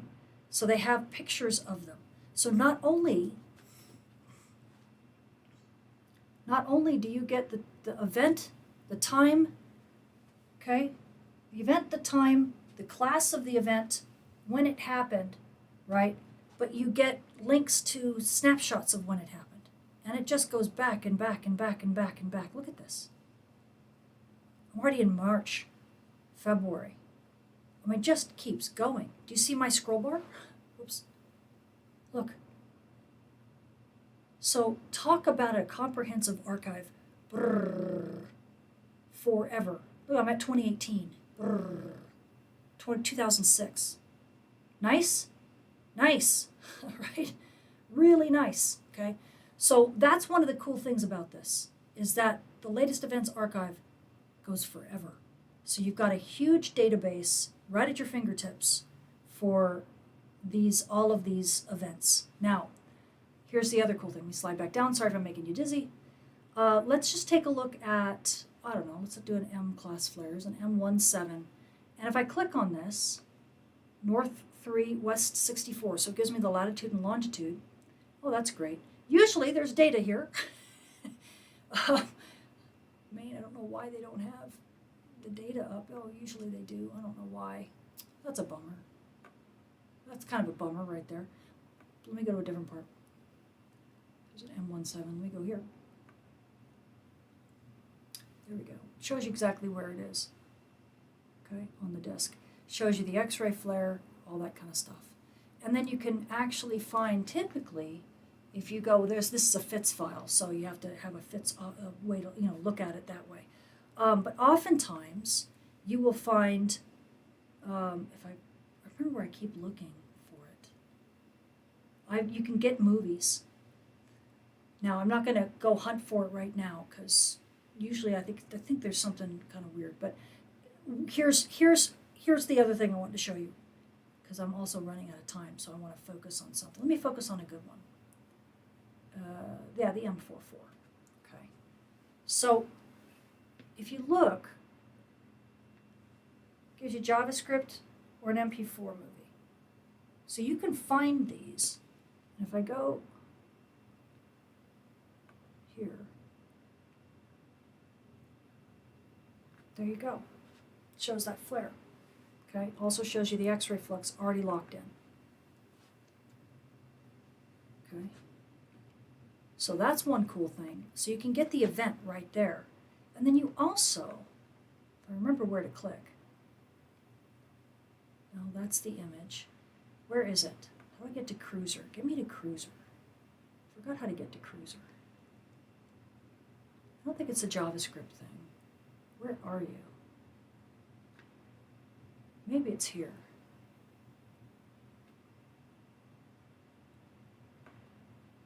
No, you're just going there. Oh, come on, show me how to get to it. I can't believe I can't remember. JavaScript, is it? No, that's just a JavaScript movie. This is one of the nice things with the JavaScript. So you can get you can change it, you can, make it slower, faster, stop a frame, grab the frames, do whatever. So it's a nice little Java player. But I am looking for the Cruiser,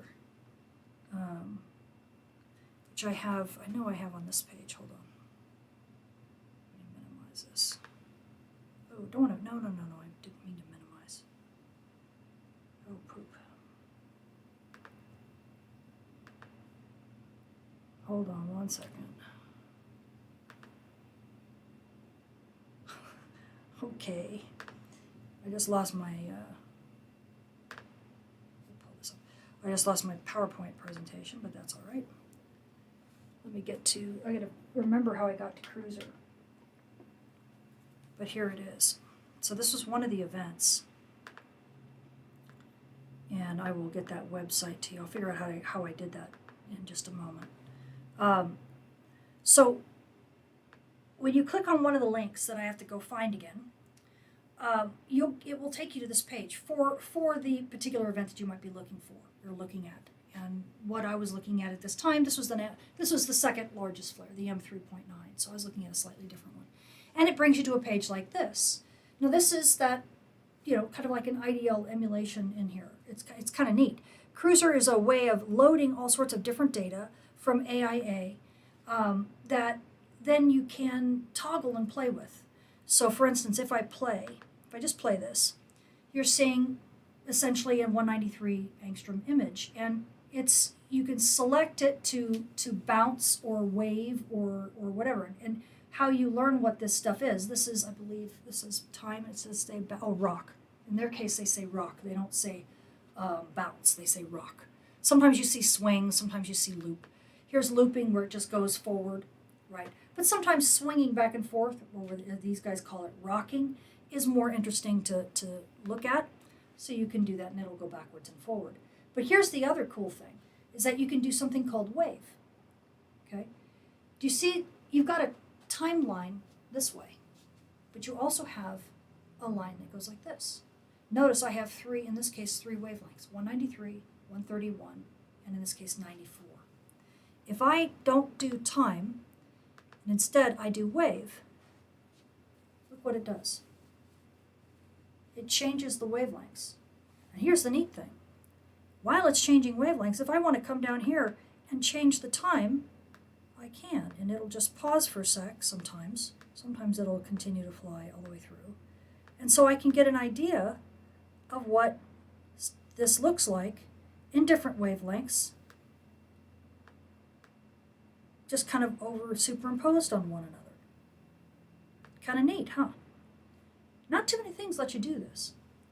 So that's one of the neat things about Cruiser. And then you can also change things. You're like, okay, I want these two to switch. I want this 193 and 131 to be opposite, so I'm getting a slightly different view. Or if I want to come down here, for example, and grab another wavelength, let's say 304, I can add it. I think I added it. I think it's loading the images. So there I have 304 now. And now it goes to 304. And then over here you have contrast and brightness. So if I want to adjust all that, now granted it's an IDL kind of thing, you can also sharpen.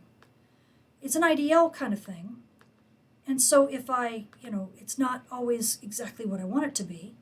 As a matter of fact, let me stop the wave, go back to time, and I'll pull this into, I don't know, let's pull 194 at the top, 131 in there, so we'll get somewhere between these two. So, it's not that you can't do everything with it, but for a particular event that it pulls up automatically for you, it does let you look at it in different ways, in a way that you might not otherwise be able to. You can also, of course, and you can add more wavelengths, and this gets, closer and closer together. It'll bog it down because you're loading all this stuff in your browser. But you can also, I forget what blink is. No, I'm not doing that. That's right, I remember what it is. It's not going to help us. You can also speed things up. Obviously, it can go too fast, right? And that can be both in time and in wave. So you can have a real psychedelic party if you want, right? But it's really interesting if you happen to be looking for particular features and you want it to you know, show a particular feature in a particular way. No other online player have I ever found that can do what the Cruiser can do. Okay, and you can do this with full sun images. You can do this with just these snapshots. It just depends upon what you're loading up, and you can load them up in different formats as well. So like I can actually, I think if I have a matrix, you have layers and you have a matrix so that you load all 4 of them up, and now you can look at them all 4 all at once. That's not this way. You have to do time, obviously, because time is going to be the one that's going to matter if you've got it matrixed. But see, look how quick that is. And so now you can kind of do some analyses or just have a neat little thing to show everybody. Lickety-split, right? I should probably do that some more, use it more than I do. And I'm just trying to remember. Let me just duplicate this. What link did I hit to make it happen?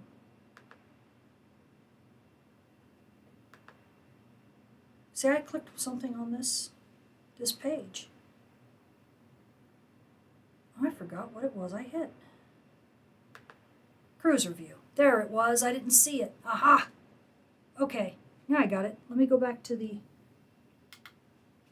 web page. Okay, let me go back. There it is. Cruiser view. I knew it was something I missed. See that? So for any of these events, if you just hit Cruiser view, it will load it up. Load up the images for that particular event, and you're off to the races. Pretty neat, huh? So you get a little, without even knowing IDL at all, you get the benefit of an IDL playing field, at least graphical playing field, where you can then modify and add things and change things all as you want. I think you can even change the time. Okay, and there's a way to actually just go ahead and and you can learn about how to use Cruiser. Oops, I did the wrong one, sorry. If you go to data and help, for example, see, you can load up all sorts of stuff in any time interval you want. So it's a neat little tool that if you are bored with Helioviewer.org, which I think I've talked about before, or in JHelioViewer, you want something slightly different, or you want something quick and dirty that will focus on images, focus on solar events, and you don't have to search for, yourself, then you can use this because they've got the database, the HEC database that even is linked in Helioviewer.org, and it pulls it up a lot more readily. Okay, so this is what I wanted. Let me go back. So again, if you go to SolarSoft, you'll see a lot of these images, a lot of these recent solar flares already archived and already labeled and already set up for you so that you can get these views. And in some of the older versions too, you can find them. I forget exactly how you search for them when you get to this level, but you can find them. Okay. And I think that's all I wanted to talk about with this one. Let me go back and see if there's anything else here. Oh, that's right, I've got to get my PowerPoint working again. What happened to my PowerPoint? It disappeared on me. Look, it went to this. Okay. PowerPoint.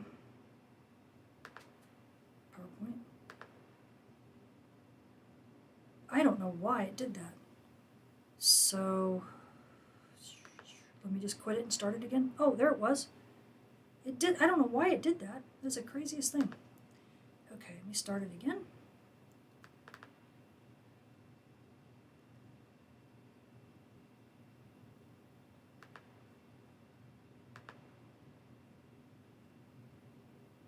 Make you big, And I don't think I had anything else on that particular SolarSoft. Just had that in Cruiser. Yep, that's it. Okay. So what are we doing? We're 3 hours now. Unbelievable. So what I think I'll do is I'm going to show you lickety-split. And I had stereo data. I think I already went over stereo data, so I may not go over that again. Because the stereo portal, I think I was going to ask you guys if I had already done it. So let me just go over this last little thing that's also a really neat data center to look at. And this is, and I don't have this one up, do I? Okay, let me make sure I do. I have, let's see, hold on, SPWS. There we go. Okay, so Space Weather Trek. This is a very neat kind of dual-sided thing. And this is run by the University of Colorado. Tom Berger is the main instigator of this. He's moved off into creating a huge data center and space weather operations center, and is knee deep in that. But this was kind of I don't want to say his brainchild. It was part of it, and he really helped make this move forward. And then one of their brilliant minds that runs it and does a lot of the data development, one of a small set of people that are just wonderful, that they really focus on data visualization. And Jenny Knuth, who's a close friend of mine, she also has been a member of the SWEN Millersville program. Really, when SWEN was just beginning, the Millersville students actually helped to vet the space weather data portal that you see here, which I'll talk about in a minute. And Jenny is along with the rest of her team, and I know her much better than the rest of her team, so that's why I keep saying her name. But they all are instrumental in working in this arena, which I will show you several things like 3 HelioViz, which would be really cool if we can get it to be operational and work not just on archive data, but actually real enlil forecasts. It's a 3-dimensional visualization of those enlil forecasts, so you get to see the coronal math, the ICME in 3D, and you can move it around and stuff. It's really cool. And then also the LiveWire, which is similar to it's essentially the same as what you see at the Space Weather Prediction Center for the GIC and the electric grid stuff. The cool thing here is that it's not just now time. You get to go back in time to see what's happened in previous events, but they also have a live version as well. So I'm going to talk a little bit about their data portal. Obviously, I can't go into the details of everything because it's just such a vast repository of data. And it's set up in kind of a hybrid fashion. I wanted to show it to you because it's set up in a hybrid fashion that allows you to see a lot of stuff running right now. But it's not set up like Space Weather Live or like SolarHam or like any of the other forecasting things, because it's not a forecasting site. It's really a data repository. But it's a data repository that takes into consideration the operational forecaster's needs. So in other words, you load up data up to today, and it will place all this data all on the same timeline. So you can watch both line plots and imagery unfold simultaneously. Kind of the way JHelioViewer does it, but it's even more powerful because it's not just solar imagery and stuff like that. It actually is real-time solar wind and stuff like that as well. So this is one of the reasons why, because Jenny was a huge part of how the site ended up being organized. And so she was really needing to know how the different events occurred, because she would see like a solar flare occur here, but then later on she would see stuff in the solar wind data, like the plasma data, and she'd like, wait, are those out of sync? Are those supposed to be? And I was like, no, this is something that propagates. It takes time to reach Earth. So she really needed to understand the events that were occurring and how they occurred so that she could better organize the data. And so I really, my hat's off to her because she's done a spectacular job, and I'm sure this data portal is going to continue to grow as time goes on. All right, so the first thing I want to show you, I'm going to jump into the Cube products first. These are the up-and-coming products that are going to be, I think, really, really useful in terms of three-dimensional visualization, just done straight in the browser.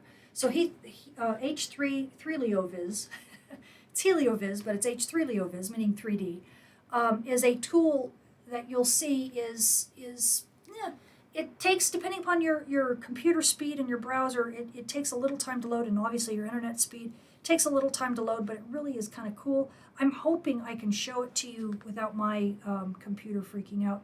I think I have it up on this system, so let me see if I can pull it up here. I'm gonna kill Cruiser, one of them anyway. Visualizer, that's LiveWire. Where is, there it is. And we'll see if it loads. Waiting for server. This can take a minute. It even says it for you. This can take a minute. So then what happens is it comes up with a whole bunch of different events. That's the bad thing, is that they've got a whole database of previous events, but they don't have anything for now. And that's really what they're trying to find funding for, is to get events for now. So here is, looks like the Gannon storm. Let's go ahead and load that one, just because it's at the top of the list. Probably because it's one of the newest that they've done. You know, like I said, so I talked to Jenny at the Space Weather Workshop, and that's one of the things, at least over the past couple of years, they've been trying to get funding, and I think they did get some funding. So I know they're working as much on it as they can, because even the Space Weather, you know, the SWPC forecasters have said, oh my gosh, if you could get this tool running for us, we would be so grateful.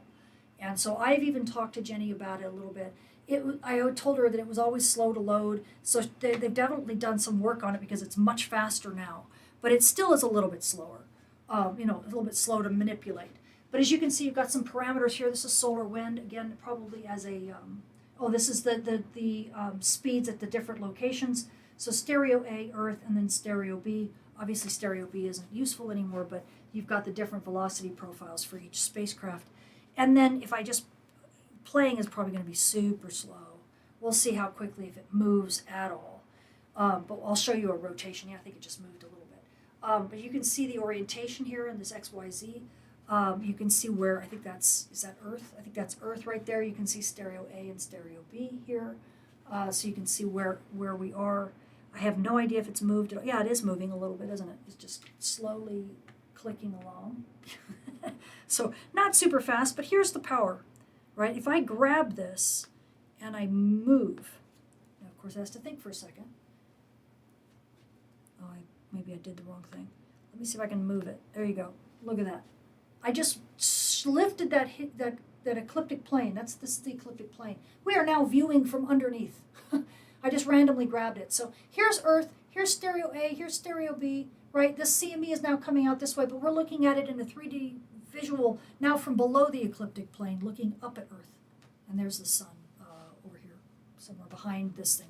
Can't even see the sun now. Okay, let me try to grab it and pull it down just a little so we get closer. There. Now we're looking along here's the ecliptic plane here. So we're looking literally from the Earth, almost the Earth-Sun line. You can't see the sun. I think, yeah, it looks like you can see the tiny top of the sun. Maybe that's the teeny tiny peak of the sun sticking out. I don't know. If I pull it up just a smidge more. Yeah, so this is much, much faster than it ever used to be. So as you can see, it could be extremely powerful, right? If you have a stream structure or something and it shapes the front of that coronal mass ejection, or that interplanetary coronal mass ejection, that ICME, in such a way that it tilts it or angles it. Because then you get an idea, you get a better idea. Obviously, this is still very loose and loosey-goosey, but you get a better idea of how much that front might change, let's say, the angle of the shock impact.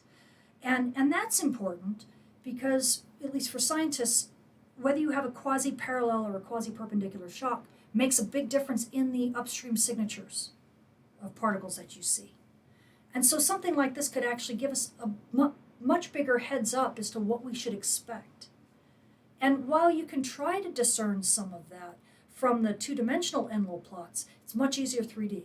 Because what you see as you're looking down here, may not be exactly what is actually happening.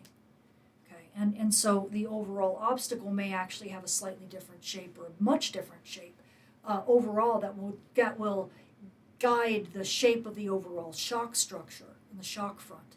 And if you can't see that three-dimensional view, well, you're in trouble. The other thing too is that ENLIL isn't very good, at least not the NASA or the NOAA plots right now. They're not very good at output if the coronal mass ejection, the ICME, is not on the Earth-Sun line. You miss that meridional, the meridional cut right through it. You miss that cut because you don't see it because it always cuts right through that line. But here, if this structure is off of the Earth-Sun line, you can still see it because in a three-dimensional view, you're able to see off of that Earth-Sun line. Whereas there, you're not able to. So there are lots of reasons why this could be extremely powerful. Okay? And you can change things, right? You can look at different, I'm not going to bother with this stuff. You guys can play with it on your own. But you can put field lines in there. You can do all this kind of stuff that allows you to get different insights. And so it has the potential to be extremely powerful when it comes for operational forecasting of solar energetic particle impacts, because those always follow the field lines. So if you have a gross idea of how the field lines are doing, then you might have a better idea as to whether you're going to have a fast, really super sharp rise or a slow rise. Or whether you could actually have one ICME blocking, an energetic particle event, a radiation storm that is coming. Because we've had that, especially near solar maximum. We've had an SEP, we knew that we'd have a radiation storm, but then it just doesn't make it. It doesn't make it to Earth. And we're like, why is it not coming? Oh, well, it must not have been one. And then the ICME that was in front of it, that was shielding all that stuff away from us, passes over us, and then we get hit with this massive radiation storm. It's like, oh my gosh, what happened? Right? Boy, we got that wrong. So these kinds of three-dimensional pictures, and interactive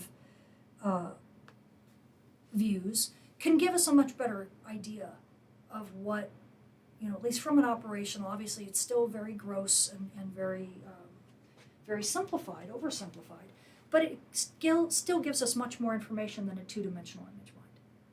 Okay.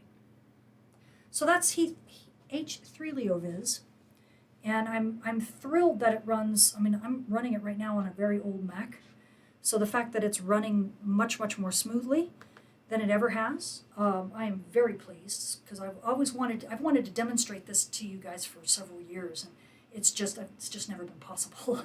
So definitely check it out. Let the web folks know. Let the people know if you like it, if you think this is useful, and I'm sure they would appreciate your testimonials or your words of encouragement. These are things that they can use to take with them to the funding agencies like NSF and NASA and say, look, people in the public want this. They need this. Forecasters want this. And they can use your testimonials to help get them more funding, which they desperately need. Okay, so that's one. Now the other one, if I go back here, so that was H3 LeoVis. So if you go back to the Space Weather Trek staging platform, and then you get that through Space Weather Trek, basically, and I'll show that to you in a second. I think I did, maybe I did pull that up, but I'll show it to you in a minute. But that's this one. So the next one, I'm not going to bother with DST, because DST is, you can find DST anywhere. Space Weather Live is a good DST thing. But LiveWire is a neat one. Okay, so in LiveWire, it looks like this, and I'll show you a live one in a sec. And yes, it's over the Kona, so I apologize. And yes, it's all washed out. It's much more washed out on this monitor than it is on my slides. So sadly, it's washing out yellows for some reason. So what this is this, in this case, it's showing electric field, horizontal electric field magnitude, but you can also look at magnetic field perturbations through the ground-based magnetometer system. So let me, again, go to a real version of it. Okay. So here's what it looks like. Okay. And it looks like I already got this one loaded. This is say the most recent model run. I'm just going to play this one. And in this case, I've got it on the horizontal electric field magnitude. And horizontal means horizontal to the ground, which is the one that matters, because that's the one that's going to drive GICs. You can also select BH, it's, so the horizontal magnetic field magnitude, and it's using, at least for the northern hemisphere, western hemisphere, it's using these magnetometer stations. And so, I shouldn't have done that. I should have just hit play. Poop. Because now it's got to load again. Oh, I shouldn't have done that. I meant not to do that. Muscle memory, just boom. All right, we'll see if it loads. There we go. Okay. And so you'll see it just kind of play where things change over time. And so it's very much like what you can get on the SWPC website, except in this case you can also get electric fields. You get electric and magnetic fields. But you can also go back in time, because you can then, run it here. Oops, don't let that go to sleep. You can let it run here and then select, how much time you wanted it to go. Usually says just 24 hours. It'll load a 24-hour period, but you can go back in time. So that's really useful. The magnetic field for this, it's not quite as attractive because I don't think we have enough stations. So it's really kind of gross. But you can see, over the last 24 hours, you can see that we have had some serious magnetic perturbations. They don't last very long, but there you go. Again, very grossly measured, and then placed on obviously some spherical geometry here to simulate the Earth's magnetic field all the way around. And they don't, I'd love to talk to Ginny about extending this to all the global magnetometers if we can get access to them, and then you can create a global real-time indicator of what the magnetic field is doing. And if you can get that data, wow, that'd be really powerful, because then it lets people know locally where substorms are really occurring and what where to expect it. So people don't have to rely on on local magnetometer stack plots, or they don't have to rely on the GOES magnetometers to let them know, because only the GOES magnetometers really are only good for the north, the western hemisphere, right? The east coast, west coast of the western hemisphere, bracketing the United States. It's not good necessarily for halfway around the world, because it's when it's nighttime in India, it's daytime in the United States. So sadly, what that means is when India's having substorms, and that part of the world is having substorms, we're not having substorms in the United States. So GOES is not a good indicator of what's going on the night side. You can see you get rough data here. Obviously, this is a project that I think needs a bit more fidelity, right? We'd love to get the cadence up, love to get the details up, and then it could be really powerful, and if we could spread it around the globe, that'd be really awesome. So I will be talking to Jenny about this in the future. Again, something that's very worth funding, because it's got great potential, and this is the test bed where they're doing this kind of thing. So I wanted to show you what some of the up-and-coming stuff is, because it's really exciting, especially for nowcasting. It could be very, very powerful. Okay, so that is part of the Space Weather Trek work that's being done. And now I'm going to go and tell you about the actual data portal. And this will be the last big one before I go into the Geocron. Oops, because I probably won't go into SWPC. Okay, let me go back here. And I think I have the data portal up on this site. Do I have it? Yes. Okay, so the Space Weather Data Portal, there's so much you can do. I just have it up on imagery right now because it's just kind of neat. But as you can see, there's all sorts of stuff. Okay, and in this case, I'm just looking at space weather now. Oh, come on. So, I probably shouldn't have done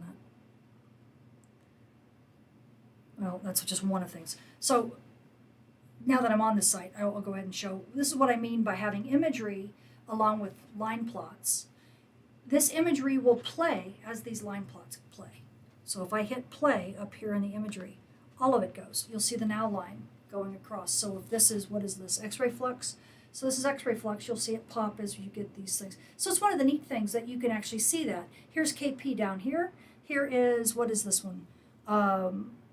Particle flux. So this is proton. These are radiation storm particle, fluxes. And you can personalize this. So just because these are what are there doesn't mean that's the only thing that can be there. You can change the data that you see. Completely customizable to whatever you want, okay? And you can change the time range, right? You can actually even customize it even more than that. So it just goes on and on and on. I'm not going to go through everything here, but you can see this is Penticton flux, solar wind stuff. I don't know what this is ACE something. Real-time solar wind something, I don't know. So you're getting plasma parameters, you're getting magnetic field parameters, you're getting solar F10.7 flux. There's all sorts of stuff that you can get with this data portal. It's unbelievable. Now, let me do the sun now. This is where I was before. Here's what's cool. See that you get the movies, right? Here's what's neat about this. You go up to the top, look at this bar. Just go to any of them, click it. Boom, it's there. Taking a little bit longer to load only because I'm live with you guys. So it's a little bit slower. But it's showing data over the course of, I don't know, in this case maybe a day, maybe 12 hours. No, it looks like a day, last 24 hours. At any wavelength you want, right? I just keep going. I mean, look at all of them, just all up here. Even difference images. Here's a difference image, I think this is 193. Just automatically done for you. Okay, not super exciting. Might tell you where solar flares are, where a lot of UV flux is. 4168. You can tell because it looks like a spider. As well as, you can go to LASCO, right? You can go to SOHO, EUVI imagery. You can go to GOES, SUVI data. I mean, they're just all up here in icons. So it's really kind of neat, and it just loads the movie, and it loads it real fast. So that's one of the cool things there that you don't see anywhere else. One of the other cool things about this is if you go to data, okay, so again, now data, right? Here is something that this is the real power of this data portal. You can customize throughout the entire data sets that it has, and it has data sets up to back to 1932. And this is anywhere from ground magnetometers to heliospheric, helio imagery, right? You've got 76 instruments that are solar. You've got 15 instruments that are heliospheric. You've got 57 instruments that are magnetospheric. You've got ionospheric, thermospheric, mesospheric stuff, that's 11. You've got Earth-based things. So you have over almost 200 different data products that you could customize. Okay. It's a big database. Here's another cool thing. It's the only one I know of that has this time bar. Do you see this time bar? Showing you where the data products are available. And every data product that you pull up, it will show you by populating like a line here along the time bar to show you where it's, sorry, got distracted. It'll show you where the data exists for that period of time. So you'll know instantly if data isn't coming up. You're like, why isn't it coming up? You look at the time bar. Oh, it doesn't have data for that section. Okay, got it. So it tells that really, really clearly. The other really cool thing is that you can select a range. Okay, and there are tutorials on this, so you can see tutorials. So, I mean, I can't go over all of this. This is really intense, but very, very useful. But you can select a range where you then look at data in a particular range. And here's the really cool bit, okay? With all of these, and it'll tell you what instruments will be available, what data products will be available in that time range. And then here's the really cool thing. Do you see this? This is something I asked her to do years ago. Display events. She wanted to figure out how do you do like a threshold of something. And I said, well, you have these different types of events that come up. What you can do is put a threshold of, if I want to see every event that is in between, let's say a KP of 3 and a KP of 7, then I should be able to set that. And you can. Look. So here's every event. Let's say KP of 6, between a KP of 6 and 9. Look at them all. They just come up. So on the long time scale from, ages past, they come up here. On this range that we've shown here, that's the second time bar. And look at this.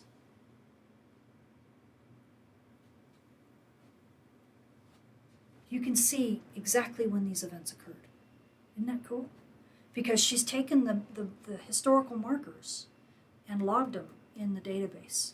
So if you wanted to study when, let's see, KP of 8 or KP of 7 plus, okay, so 7.5 essentially, between KP of 6 and 7.5, and when, let's say, I don't know, it's silly, solar flares were between a C class.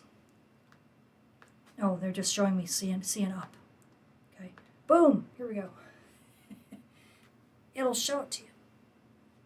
Or if you wanted to do a study where you're just looking at, let's say, I want to look at M1 to M9 class flares. And it will pull them up. And of course, when you see here, see how it drops out on that top timeline? You know why? Because this is when M-class flares started being recorded. Prior to this, we didn't even have the list, the classification of flares. And that makes sense because this database starts in 1932. Most of that will be magnetometer stuff. Right? So it's really cool because you can, in a glance, start doing statistical analyses and really going back in time and looking at, very specific queries that you can't do anywhere else with just a plethora of data that has so much customizability in the data that you pull up. And I'm not even going to bother, but what happens is that if you pull open stuff and you see here's what I was talking about. I pulled open solar, and now you're seeing the different data products. You're seeing the time range of which they're available. See, some of them are only available for small time ranges, some of them are larger. And if you want to plot them, you end up selecting them, what the variables are inside that data product, if you want one or two or whatever. Some of them only have one. But look at all these data products. And then you select them, and then they'll pop over here into this corner. And it'll show, okay, you're ready to plot that. And then what you do is you either display, which is down here, so it'll display it in a plot, or you download the data so that you can use it on your own. Really powerful database. But not just a database, right? You also have space weather operational side too, that you can customize and look at just the parameters you want to look at. So it's a dashboard as well, but it's far more customizable than any other dashboard you find anywhere else. Because you are not just getting imagery, you're not just getting someone else's dashboard, you're getting yours. You're getting the one that you make between just any type of data product, whether it's space-based, ground-based, anything that's heliophysics, you can probably find here. Okay?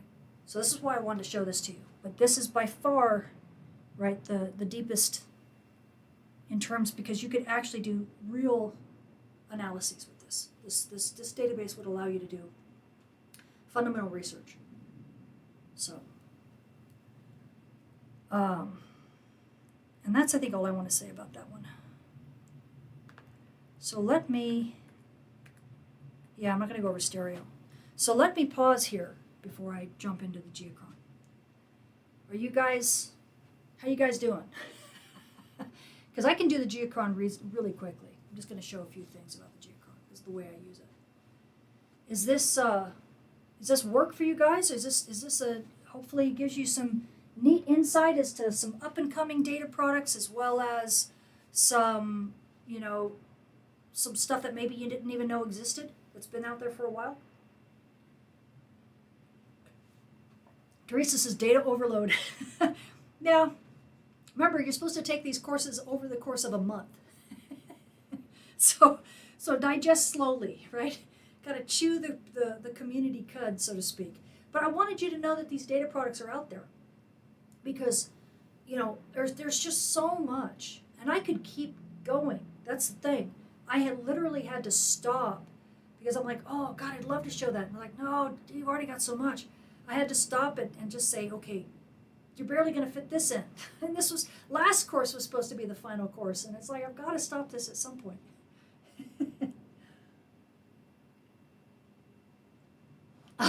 Yeah, it's okay. You're looking for something a little more comprehensive. Yeah, more comprehensive than this. Let's talk offline. So I'd really like to know what your needs are, because unless you're really knee deep in it, you probably just need to jump into Python and SunPy at this point. Okay, yeah. Good, people are laughing. Good. I hope you take it. Yeah, please don't think that you're supposed to know all this, like there's going to be a quiz or anything. There sure isn't. This is, take what you need, what you want, save the rest for potential, later if you want to look up something in a different way and you're like, oh, that's right, Tamitha went over that. Because remember, these YouTube courses stay on YouTube, so you can always come back and look at this stuff as a reference later, right? You're going to rewind. Yeah, no worries. Looks fascinating. Well, good. Yes, please do.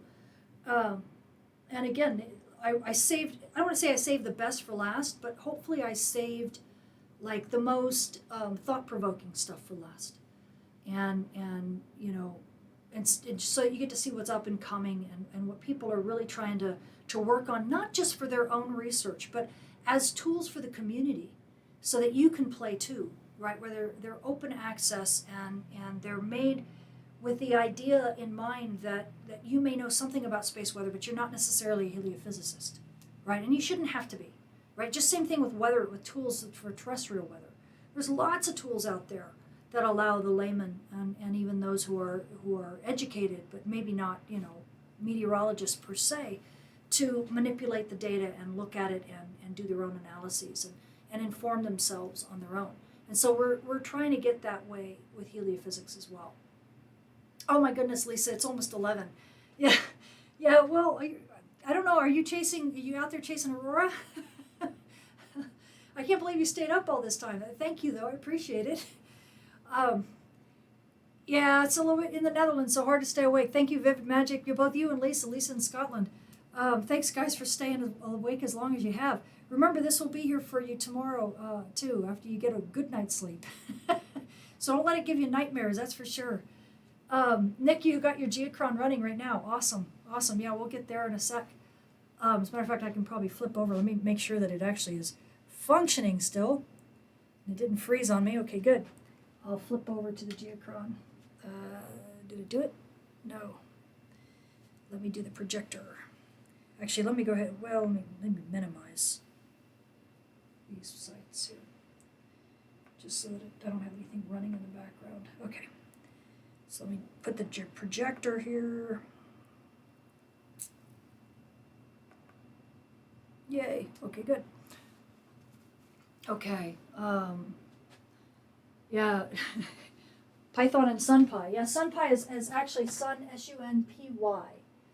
Let me put the chat on here real fast so you guys can see your chat. I love having you guys, be able to see yourself, see yourself outside of the chat and in the chat. So thank you guys. Oh, clouds, Lisa, I see right here, cloud. Poor thing. Oh, so sorry. Okay, let's see. You're for the eye candy. Awesome. I'm so glad. Your online date canceled, and frankly, you'd rather be here. Thank you, J. Todd. We'll be your date.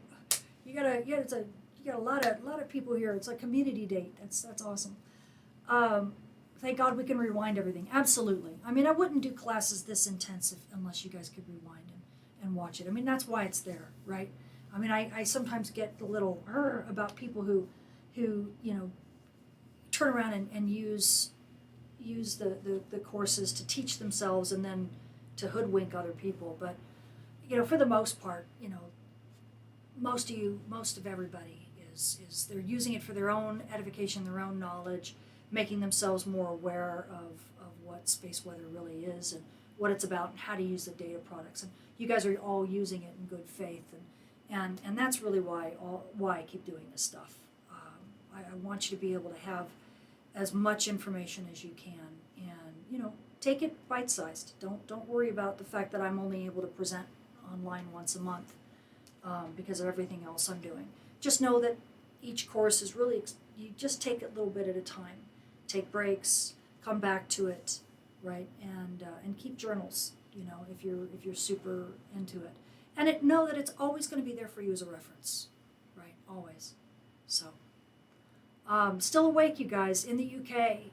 I see in Cornwall, Gary, you're in Cornwall. Nick, you're in the UK, and you guys are still up. Oh, Barry, you're welcome. Yes, SunPie, exactly. Sven knows SunPie. Okay. You guys are glutton for punishment, I tell you. You're very welcome, Fred. Is the sun just gases or solid too? No, the sun is not just gases. Sun is actually compressed so hard it's actually liquid. The gas is obviously a plasma because everything at the sun is charged. So it doesn't behave like a gas per se, because gases are neutral. So sun is in its core, it's a liquid core, we believe, but we can't see it's so compact we can't see beneath the radiative zone. That's where it's just opaque to our instruments, at least the instruments we're using thus far. We need to view with like neutrinos or something that can pass through anything and be able to view them. Sad things, the neutrinos pass right through our detectors, so we can't even detect them. So we have to figure out a clever way of seeing beneath the radiative zone, because right now we're kind of locked into only seeing to the bottom of the convection zone.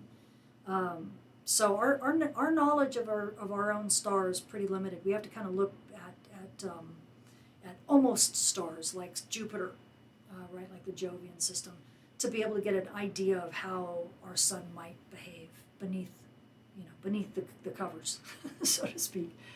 Okay, hopefully that answered that question. Let's see, you have some theories. Joss says, I have some theories about the electromagnetic spectrum that would make you think we have been lied to our whole lives. You know, I tell you, the electromagnetic spectrum is just one of many fields, literally fields, that we don't know everything about, right? I mean, you know, thank goodness for quantum computing, because people are really beginning, that ordinary engineers are now beginning to pay attention to quantum mechanics and quantum entanglement, and the idea that, you know, the spooky action at a distance, right? That's real and something to be harnessed. And speaking of ways of measuring what's inside the sun, if we could just figure out which particles are entangled with the interior of the sun, we'd know it all, right? And so there's lots of different types of new technologies that we're trying to understand, but it's always difficult when you're dealing with fields. I don't mean like fields of study. I mean fields like gravity fields, electric fields, magnetic fields, right? These types of forces that are at play are, when they're invisible like that, they're really hard to study, and they're non-intuitive. And so, I mean, that's one of the reasons why we still don't have a grand unification theory that's worth poop. So there's a lot that we don't understand. And canceling infinities, for those who know, canceling infinities on either side of the equation is not a solution. When things diverge on either side of the equation, it means your fundamental physics is wrong, and we're not approaching it the right way. So we just got to keep digging. And yeah, it doesn't surprise me that there's so much about electromagnetic field theory that we don't get. That's why a lot of people I know stopped at the undergrad level and never decided to become graduate level physicists, because that's when the math went wonky and got really ugly. They're like, I like my analytic solutions, I'm done. I don't want to deal with that other stuff, because it's not a full story yet. So yeah, I'm right there with you. Okay. Let's see what else. Any other questions on that stuff before I jump into the Geocron? You guys, about 3 p.m. in Arizona. Yeah. It's almost 3 p.m. here too. Could the red eye storm or Jupiter be effective space weather? Probably not. That's more an internal thing. I always look at Jupiter's red spot as the Amish community of Jupiter, right? If you think of the Amish community, they've managed to stay together and kind of stay isolated from everybody else. So there's something going on. I think the red spot just doesn't like the rest of Jupiter. Is really what it comes down to. They're stuck in 1812 and they just don't like electricity. I'm kidding. No, but I think it's more of an internal process, more than a space weather thing. So, And there's a lot of reasons for that, which I won't get into today. But just the diurnal variations on Jupiter are so dramatic just because of its own magnetic system that if it were a space weather phenomenon, it would shred itself and reform every rotation. Not to mention Jupiter has so much more energy in its centrifugal, if it's not really a force, but in its centripetal forces, because it rotates every 10 hours. I mean, it's fast. We rotate every 24. And Jupiter is so much larger than us. It's every 10 hours it completes a rotation. That's crazy fast. So it's this forces in its atmosphere, Coriolis forces and everything else are so incredibly strong compared to here. Imagine the strength of our terrestrial weather if Earth rotated once every 10 hours. If you had a 5-hour daylight and then 5 hours of dark, we would have some serious storms, some serious winds, right? Because there's so much energy that's being dissipated. When you're spinning a marble like that, that's not a rigid rotator. So anyway, that goes into a different kind of physics, but that's why I don't think it's space weather related. Because if it were, then as it rotated into a different magnetic sector, because of the way the sun interacts with the Jovian magnetosphere, it would shred itself and then reform. So that's my personal opinion, and my perfunctory response. I'd have to think about it in more detail, but that's one of the big reasons why I think it's definitely internal. Okay. You're very welcome, Javi. I appreciate you recognizing that. Sven, you said I never heard about the plasmatic science of the sun until recently. How could I have not learned about Birkeland? Oh, yeah. I would love to hear your perspective focused on space weather history. I was about to say, you just made a vote for me doing a course on the history of space weather. Yeah, Birkeland. Right, and that's your neck of the woods, too, because if I recall, they spent a heck of a lot of time either in Sweden or in Finland, if I recall, where all of that stuff, and Chapman, too. So that'd be fun to talk about that. Yeah. I have to check with the mini course patrons and see what they all want. Shoe-fi pie for the win. That's cute. You're very welcome, Mesk, for the training. Yeah. We've got a lot of more courses too. If you've gone and look at all of the YouTube courses, like I said, there's over 30 of them. You could basically get a degree in conversational space weather. Let me kind of like conversational language. This is a conversational space weather. It's not really the heavy physics, but it's conceptual. Conceptual physics is in there. Okay. Yeah, wow, is the 3-hour stream. That's not necessarily unusual, sadly. But like I said, the 3 hours is supposed to be spread over an entire month, and it's you diehards that stay with me the entire time. So I appreciate that. Okay, so let me just talk a little bit about the Geocron. And if I can find here it is, to find my little remote control. The Geocron works in two different ways. One way is through an app on your phone, which I do have, but I have to log into it, so I'm not going to bother.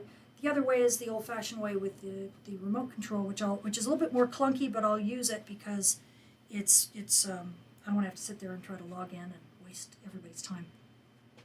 So you're looking at a live view of the Geocron. I'm going to take the chats off for the moment so you guys can actually see the Geocron itself. And this is a 1080p version of it. It's not the 4K version, so it's if things look blurry, that's just because I've got it up here. It does look much better on a 4K screen and a direct screen. All of these are what I've got right now is ham radio contacts on here. These lines are on an actual Geocron with an actual 4K television. The ones that come on top, like you see it just came on, those come on and literally overlay the other ones, and they have a shadow, and it almost looks three-dimensional. It's pretty neat. So this kind of flattens it with this view, so it doesn't look quite as good, but it's still reasonably representative. All I have on this map right now is just some ham radio contacts and the ISS. Okay, and the reason why I have the ISS on here is that sometimes these guys go over the auroral zones, and I like to know when they're in the auroral zones. Sometimes I will actually turn on a live camera, which I may or may not be able to do right now, but I'll go ahead and do this if it'll let me go. Oh, are you going to talk to me? There we go. So this is how the remote control does this stuff. And I'm searching through the layers to get to the live layers. I believe I have to see where it is. I don't know if it's under the, I don't think it's there. It might be under premium channels. Does anybody remember off the top of their head who is oh, there it is. It's staring me in the face, isn't it? The live view. I'll turn this on right now. We'll see whether or not they've got even a live feed on. No. No, because they're in sunlight, so they can't. Oh, here we go. Maybe something. It might be an archived one, or it might be real. No. So it's going to keep trying. So it's not, they don't have anything going on. But sometimes you can see the live camera that they have, and you'll look down into the clouds, and you can actually see overhead clouds. I am waiting for the time that they upgrade their camera so that it's bright enough and it's sensitive enough that it might actually pick up aurora. So that's kind of why I still keep the ISS thing on there, just for that, because every now and again we'll check, especially if there's a big storm. As of right now, the cameras that they have glued on there, oftentimes have the solar panels in the way. So what happens is that even at night you're looking at a dark sky, but you'll have glint from the solar panel or some physical fixture of the ISS that's still getting lit by the sun. So the camera adjusts its exposure to try to not overexpose whatever physical feature is on that it's seeing in its image. And so the night sky gets underexposed. It's very frustrating because it would be so great if they ended up somewhere sticking a camera on there so you could get the night sky imagery. And I just haven't had time to go poke people in the right places to say, hey, will you fix this problem and give us a camera that actually could see out of the cupola or something, so that, because that one of the biggest things that they have with the ISS is aurora images. They say images of the Earth and images of aurora are some of the most fascinating and the most watched imagery that they have when it comes to the ISS anything. So it's like, well, why wouldn't you then put a camera, if you have essentially a live 24-hour feed from the ISS, why in the world wouldn't you put it in the most eye-catching areas that sees the most eye-catching stuff, like all the time? Scientists, I tell you. Scientists and engineers, they just don't think that way. So eventually I'll get to that point. One of the cool things also, and I'm not going to go into it right now, earthquakes and volcanoes. Yes, if you have a Geocron, you could turn on earthquakes and volcanoes, and then you can see how many there are all the time. And then you can see when the space weather events happen, how it doesn't seem to make a difference. The earthquakes and volcanoes still happen all the time. So, with the Geocron, you could, if you wanted to, actually turn on earthquakes and volcanoes and then go say, ooh, look, there's a storm, and look at all the earthquakes and volcanoes that are happening. See, I told you they cause each other. Okay, great. I don't. That is one way you could use the Geocron if you really were that so inclined. Okay. Now, one of the things that in the premium channel, one of the things we have is amateur radio, which I do have on, and right now I have the FT8 spots on. Okay, and I'll go into that in a second. But you could also just do basic DX spotting. FT8 is a particular type of what do they call it? A protocol? I forget what they call it. But it's a different type, a very short type of communication that only allows a certain amount of words, and it's so. And I'm sure any amateur radio operators here will say, Tamitha, that's not exactly what it is, but it's basically a way to transmit very specific information about who you are, what you're doing, where you're located, in a very short burst that gets, is really robust. It gets through noise. It manages to be something that's easily logged, and so people use FT8 a lot. They also use FT4 for contesting, right? And they basically can communicate where they are, and people shake hands. It's basically like a handshake. Hi, this is who I am. This is where I am. We're shaking hands. We contacted. Bye, and we're done. And then person logs it in their book. And so for contesting, where you're trying to catch as many people from as many diverse areas as possible, it's a perfect protocol to use. But what's cool in the space weather perspective is that FT8 is very, very useful, because if there is a big radio, blackout, then you have all these spots that then will disappear, right? And so if I go into FT8, you have all these different wavelengths, okay, 80 meters, 60 meters, 40 meters. You can see the ones I have toggled on. I would love to have them all toggled on, but if I do that, my Geocron goes and dies. When we get the newer hardware updated, then hopefully that's not going to be a problem. It's not supposed to be a problem, so we shall see. But for now, I have certain wavelengths toggled off. But why do I have all these wavelengths toggled on in the first place? Well, because different wavelengths either work on the day side or they work on the night side. They work in different ionospheric conditions. They hit different layers in the upper atmosphere, right? Either the E layer or the F layer. They're affected by space weather and terrestrial weather differently. So the more layers the more frequencies I have on, more bands as we call them, I have on displayed, the better chance I have of seeing when things go wonky, right, in the different areas, and I can get a feel for what exactly is happening. Okay, so that's what's going on. Let me just take this off for a second so we can go back and look at the Geocron. So when you wonder what all these, zigzaggy lines are, that's what they are. In this case, they're all FT8 spots. I have the bands that I have up labeled. There we go. Thank you for the update. All the bands end up being labeled that I have on there, so they are color-coded, okay? And what I've chosen is a color code. In this, I can't choose the color code, but I can choose which bands are shown. So it kind of has a smooth color coding going from a bright, hot color to a cool color according to the wavelength. In this case, I think this, what is it, I have 10 meters? What is that? I can't read it. I think it's 10 meters. It's too far away for me to read. Yeah. So this is 10 meters, and it goes to what, 60 or 80 meters? Is that 60? I think that's 60. So basically goes from day side bands to night side bands, okay? And so you can get a feel for, as you can take a look at here in this map, okay? And I'll go into the details of the map more in a sec. But I have a black and white map for a specific reason. You can make it color. But I have a black and white map on purpose because so many of my data layers especially the space weather layers, are all color. So I try to have a black and white map so that it doesn't interfere and it doesn't get too complicated. So that's why I have the black and white map. You can see the day-night terminator, okay, here.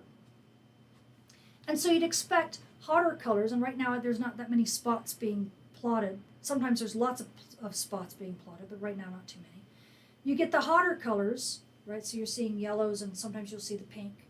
On the day side, right, because this is the day side, here's the night side of Earth, right? And so you're going to get the cooler colors, right? So the greens and then the blues, and then sometimes you'll see somebody on 60 meters. Sometimes you'll see people on 80 meters. I'm actually surprised how few spots there are right now.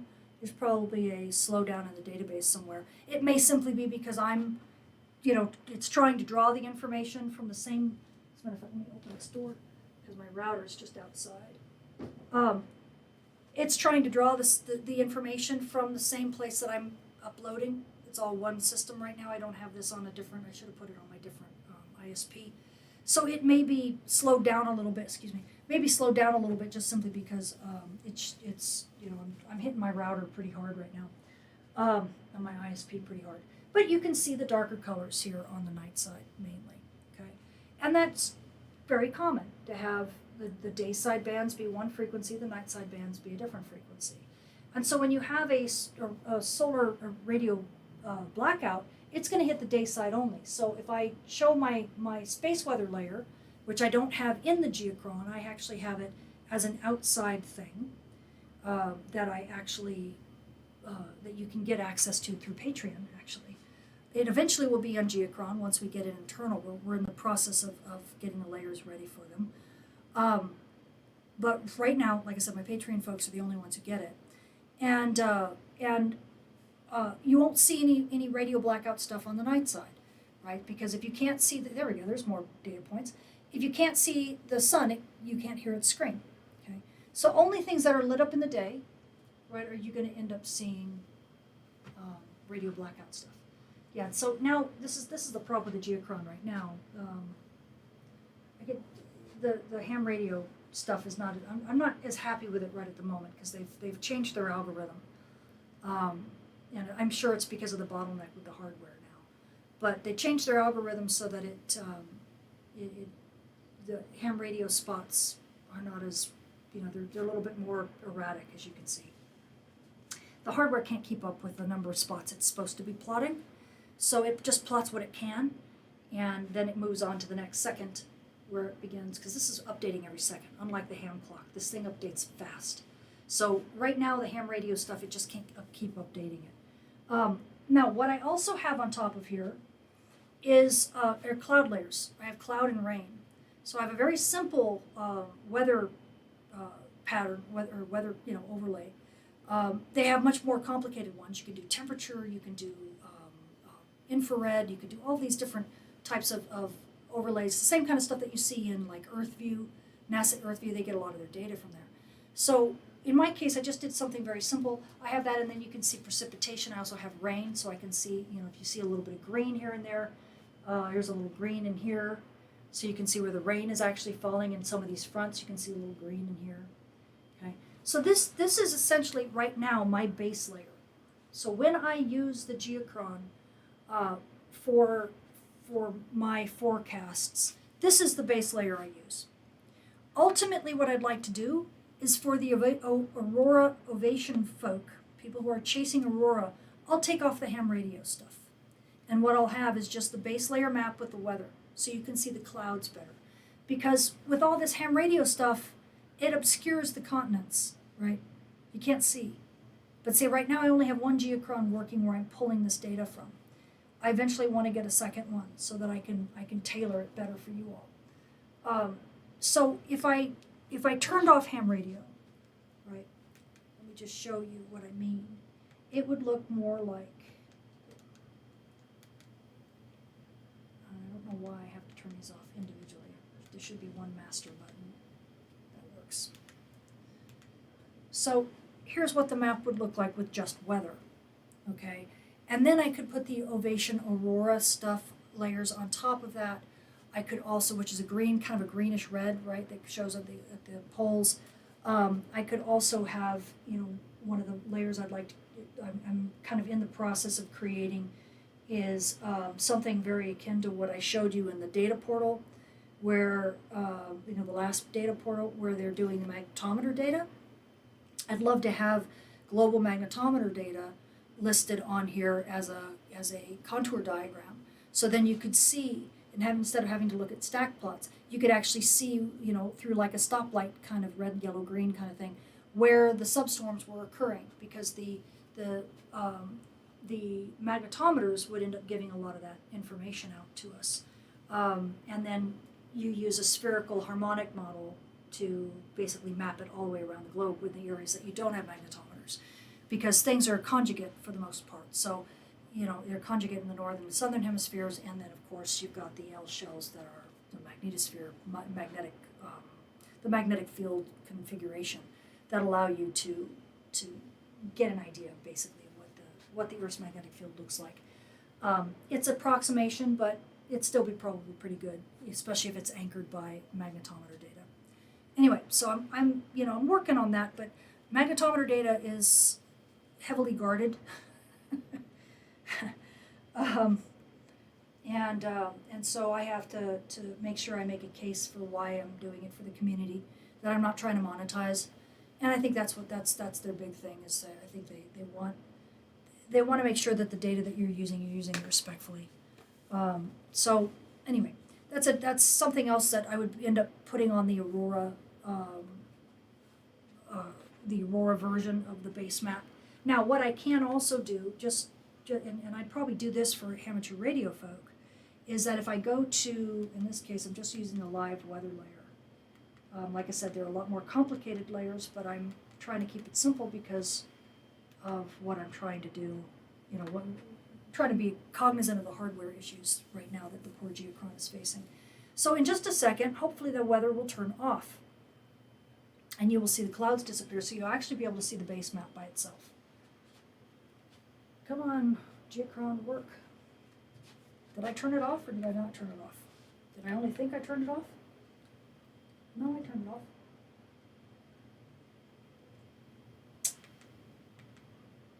Just taking a moment to... Oh yeah, I could probably also do that if I had to. Come on, update. I'm waiting for the clouds to go away. And I'm not seeing them go away. Just assume they went away. The base map ends up being very clean, so you're able to see the continents a lot better. The only reason why I don't necessarily take the cloud covers off just is because if you're an aurora photographer, you probably want to know where the clouds might be. And this would give me a quick view, like for instance, if I happen to report, that we had really great aurora, the Ovation model got big, and we got really intense southward magnetic field for this period of time, and then I show some part of Europe, and I go, see it, but this area had cloud cover and this area didn't. So if you were here, no wonder you didn't get any pictures. But where you could have seen it was blah blah blah blah blah. So I kind of want to be able to have access to that once I get to a point where I can be better at tailoring the Geocron for different uses. I do not know why the cloud layer is not catching up, but I just will move on. I think, let me see if I can, I'll see if I can.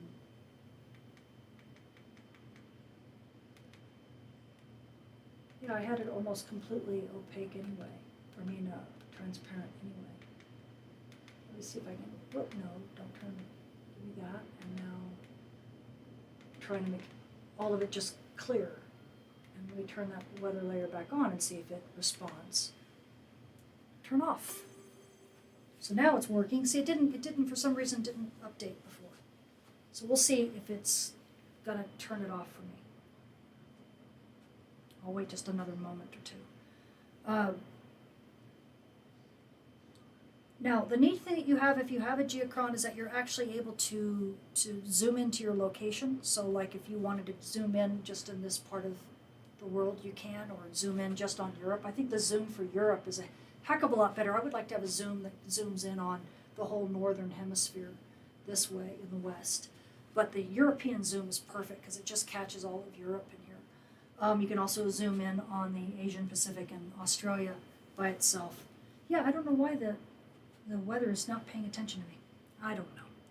I am not going to ask it in this case. Probably need to just restart the thing. All right, what else do I want to show? I'm trying to think. The only other thing that because I don't have any of the data products in here, so I'm just showing you the base map. But let me show you, I might as well show you, because it's such a big deal to space weather, or to a lot of space weather folk. Here's the earthquake weather layer. Let's go ahead and put it on. See what happens. We'll see if it pops up. If it does pop up, you'll see all these circles. But I don't have a lot of confidence in it right now because it isn't even updating my weather thing.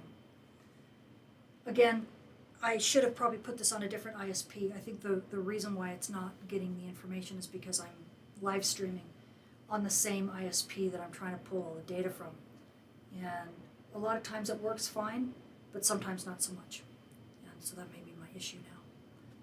Is I've done too many requests and my ISP is saying, nope, no more. I can't get these through. So we shall see what happens. But at any rate, so what I can also do while this is still working is then flip to my webcam I/O like time-lapse series so that you can see some of the products that I've actually stapled on top of the Geocron base layer. Okay? I don't see any circles coming up, so I'm not sure what it's doing. But hopefully this explains enough of the base layer so that you get an idea of what I'm talking about. And now I think I'll pull this up on this side. Come on, let me get my web up.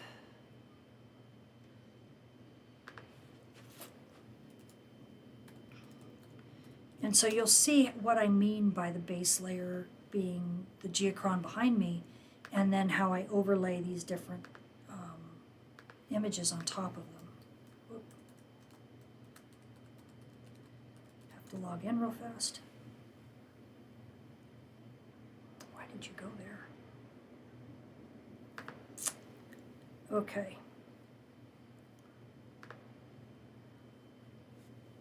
Yeah. So let me change this so while that is still thinking about getting a life, still don't see it having earthquake stuff on it. So what you're looking at now is all my webcams, so to speak, for webcam I/O. This is my webcam capturing platform. And as you can see, I capture a lot of stuff. The ones that say no video are the space weather, are the Geocron ones. So for example, let's do Aurora first, the Aurora Ovation. What you're seeing, here I'll probably do let's say the last 3 hours, because that's when it's about been off, right? Because that's how long this course has been. The base map is this base map saying no video, because the Geocron's off. But what you're seeing overlaid, this is kind of a perfect demonstration. What you're seeing overlaid are my Ovation overlays. Okay, they're semi-transparent right now because I've set it up to be that way, and they overlay that base map that we just finished looking at. Oh, which I'll switch back to because, believe it or not, the earthquakes came up. So I'll switch back to that in a sec. So I capture that. As of right now, this is my working solution. Okay, because we're still in the development stage. So my working solution is to capture the base map itself in a time lapse, which I do. And then I create, through 2 different systems, I create all of these overlays. So to do that, I have to gather the data, I have to process the data, and then I have to plot the data. Okay, so I've got systems that are crunching all the time in Python, if anyone's wondering. So they're running Python codes that I've created to purposely create overlays for not just the Ovation model, but also, go back please. Oh wait, I don't have to, just go here. Not just the Ovation model, but here's DRAP. So I get the DRAP data as well. Okay, and I'll just do 3 hours again, just so you can see what that Ovation layer looks like. And when I show them in my actual forecast, you don't see all the Mercator X, Mercator Y. I block that out. I don't even think I give you the title here either. I let you see this, but you don't see any of this stuff, because this is just housekeeping information for me, really. And then this is just how it's gridded it up. So you're seeing the DRAP model layer overlay on that I then overlay on that base map. So my base map could be anything, right? I mean, obviously I've got it set for Geocron, but I could change all of the parameters of that base map. Sadly, right now I only have one base map. So that's why the Aurora folk, you have to deal with the amateur radio contacts on that base map, and why it looks really complicated. Ideally, like I said before, I want to have a base map that is set up just for the Aurora folk, that just has a map of the continents and possibly the cloud cover. And then for my amateur radio folks, I will have a base map of the amateur radio contacts, probably FT8, if likely, and ND-Rep, possibly Ovation, or possibly a hybrid layer that I'm working on that kind of aggregates some different risk factors together. But right now, this is how I'm doing it. So that's that one, and then on top of that, I have Roti, right, which is the scintillation stuff. And again, just for grins, now obviously I'm not going to leave it like this. I'll actually show you what they look like when they're composited. But here is the last 3 hours of Roti with no base map. Yuck. So this is what Roti looks like, and as you can see, it's still a work in progress. Because I still have to align a few things. That's why it's mapping it slightly differently, because of the way the Roti data comes. So there's certain things that I have to continue working on, but the Roti, I think in this case, is a lot better than the Roti version that you get out of ISWA. They only have theirs over the landmass, which is likely more true, but it's also a bunch of little bees swarming, really hard to read. So this way, yeah, it spreads out some of the data. As you can see, I've got masks on the data, so that's why it blacks out in these kind of weird triangles. It's like if it doesn't reach a certain threshold for the scintillation, then I don't use it. But it spreads out a little bit over the auroral zones, so you can actually see if there's really any impact in the auroral zones at all. Otherwise, you might actually miss it because scintillation pops all over the place. So what are these three? Let me get to an actual map now instead of just looking at the overlay.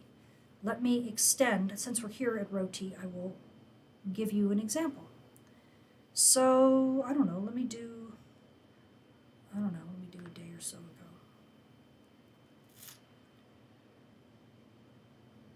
So this will take a second as it loads. So this was the base map of July 25th. Okay, so this might be a week. I don't know, we'll see. Okay, so what you're looking at is now that Roti data is overlaid on a base map. Okay, and that blink was probably the Geocron resetting or me changing something. And so you see how it works together, at least with the data product on top of a base map. So you're seeing all those ham radio contacts, and in this case you're seeing a lot more than what my poor system is able to put out right now. But again, the same colors. You're seeing the hotter colors on the day side. So you're seeing much more yellow and pinks on the day side. Can you see where the day side is? You can see where the night side is with this shadow, right? So the day side, you're naturally going to see more of the lower, the higher frequency, also called lower wavelength contacts. Just yellow and pink. Okay. On the night side, which is where the shadow is, right, because it's showing the night side, right, this is where you're going to see all of the darker colors, greens and blues and almost black. Okay. Now, when it comes to Roti, okay, and again, I give you a much cleaner looking top when I put them in my forecast. You just see Roti scintillation risk, okay, but it's the same map. You just don't get all this distracting stuff on the top. Roti is a risk index. Basically what it does, the actual data is actually pinging GPS satellites and listening to its signals. And if the signals go like this for any length of time, then it says, oh, it's scintillating, or likely scintillating. And it colors that as a high Roti. How much scintillation, or how large the hash is on the signal, is flagged as how bad the scintillation is. Now, just because you get a scintillation from a single satellite at a specific moment in time, does not mean every signal in every frequency in locations that are nearby are all going to scintillate. So it's a risk. Okay, and how they're talking about it is that when you get scintillation with spacecraft, what that means is that the total electron content is changing quickly. And so Roti literally stands for rate of TEC change index. Okay, so rate of TEC index. So it's really the rate of change. How much is that total electron content changing? And so this is why you see little spots that show up and then stop and then show up and then stop. Is because they're getting, if I can find one where, yeah, a little one here, a little one here, a little here, a little here. They're getting some satellite, of all the GPS satellites, they're getting some of them that are scintillating in those regions, okay, for whatever reason. And so they're saying, okay, the risk for scintillation in this region is high. Okay? So that's really what they're talking about. And so because they're using GPS satellites to get this information, this is why when I talk about it as a risk for scintillation for higher frequencies than ham radio. Because the GPS frequencies are higher frequencies than HF and VHF. They're in the gigahertz range. Okay, they're UHF. Okay. So just because you see Roti scintillating doesn't mean amateur radio signals are going to scintillate. Okay. But the risk is higher. And sure enough, there are patterns. We see lots of patterns when there's aurora. You see a lot more activity typically. More frequently in the higher latitudes. If there's a radiation storm, definitely a lot more. During the summer and months, well, I shouldn't say that, because the tropical regions can get that way, period. But during hurricane seasons and stuff, you'll see more of that. You will see scintillation more, that if you have the cloud layers up, You will oftentimes see scintillation in and around storm fronts, quite frequently. Here's a good example. You can see a cloud layer under here. Look at the scintillation. You oftentimes see scintillation off the coast. Part of that is because you have more signal. I'm getting packages. Part of that is you have more of a signal being given, being recorded over the land masses. But also part of that is because you have a huge change in temperature and dynamics in the upper atmosphere as you go from water to land and vice versa. So scintillation risk oftentimes increases at the boundary between land and sea. And then you also get a lot of it, especially at low latitudes, on the night side, just in the afternoon, like right here. So that's why you're probably seeing a lot of this. At low latitudes on the night side, because you're getting the equatorial anomaly enhancement. Near the low latitude regions, you get a lot of scintillation there, and all through the night side. So that's why, if anything, you get more scintillation actually on the night side than you do the day side. But the terminators can be a huge place for them too. So again, that may be part of the reason why you're getting this, is you're going very near the terminators. So you notice very near the terminators. So when you put some of these risk factors together, right, land meets sea, storm front in the way, right, day to night transition, you start adding these risk factors up and suddenly scintillation shows up. Pretty common. Okay. So that's why I do Roti. And I get a decent feel. Obviously it's changing super fast, right? Good night. It's there, it's gone, it's there, it's gone, it's there, it's gone, it's there, it's gone. But you can get an overall feel for what is, fast and what is slow. Hang on one sec, guys. Let me just check something. I know you can probably still hear me. Okay. Sorry about that. Porch pirates, you gotta worry about them, Okay. So that's Roti. Okay. Does that answer questions about Roti, hopefully? Yeah, you're very welcome, Arnold. Thank you for that. Do we have we have another solar flare about 3 hours ago? Yeah, I believe it. 4168 just won't shut up. It keeps going. I don't think it's going to send, it's too far to the west limb to give us any issues now in terms of solar storms, but radiation storm, maybe. We might get some super thermal particles, but I don't think too much. The current storm that we're having, the geomagnetic storm we're having, is reasonably mild. So I don't think we're having all that much enhancement of Roti. We definitely have suffered through worse times than that. This, of course, is not the current data. This is back from July 26th. Remember, the current data doesn't have a base map right now because I had to turn it off. Yeah. Okay, so any other questions on that, just give me a holler, and I'll go back to it. I'm going to, is those clips? No, I don't want clips. Let me do this one. Just because I see stuff. Okay, so here's DRAP. And this just happens to be a time when I had the amateur radio signals off for whatever reason. But what's nice is it's clean. You're not getting amateur radio signals in the way, and you're able to see DRAP. Whoops, there was a little stall there. Geocron had a stall and a restart.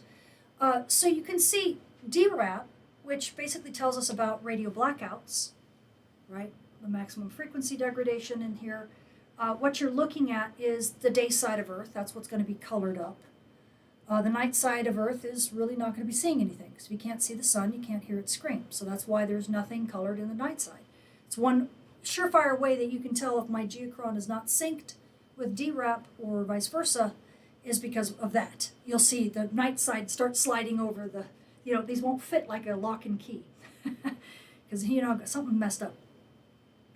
But what you're seeing, of course, is really solar flare activity, right?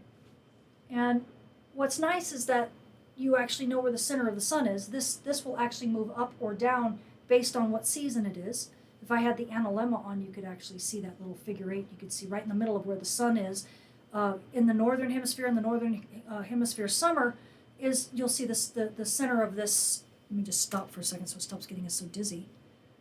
Okay, stop for a second, please. Just stop. Let me go back to an actual flare. Not really a great one, but there we go, a little bit. Okay. So you'd see the sun right in the middle of this. Okay. You'd see the sun right in the middle of this. So in the northern hemisphere summer, this goes a little bit further north. In the southern hemisphere summer, this goes a little bit further south. So you'll see this whole thing shift. And it really does affect radio propagation or radio blackouts where they are. So for instance, if it's southern hemisphere summer, you will see the ham radio contacts in the southern hemisphere blackout far more than in the northern hemisphere. It's crazy. I never thought it would be that sensitive, but it really is. And of course, the duration of the flare matters too. So it's not a matter of just what the colors are, because the colors are telling you what the maximum signal degradation is going to be. Now, what I mean by that is not how bad is the signal degradation. I mean, how high in frequency is the signal that you're using going to be degraded at all? So if you don't see your color on here, if you're running 25 megahertz and higher, for example, you're not even going to notice this particular solar flare because it hasn't reached your color. But if you're on 10, let's say if you're on 15 megahertz, right, you're definitely going to see it because that's in this area. So this whole area, anywhere in this range, you're going to get impacted if you're using 15. You're going to hear your signal strength or the clarity or something of received signals, you're going to hear it drop, okay? And the strength with which your signals are going to be able to reach their destination is going to drop. In this case, by at least 1 megahertz, I mean not 1 megahertz, 1 decibel, okay?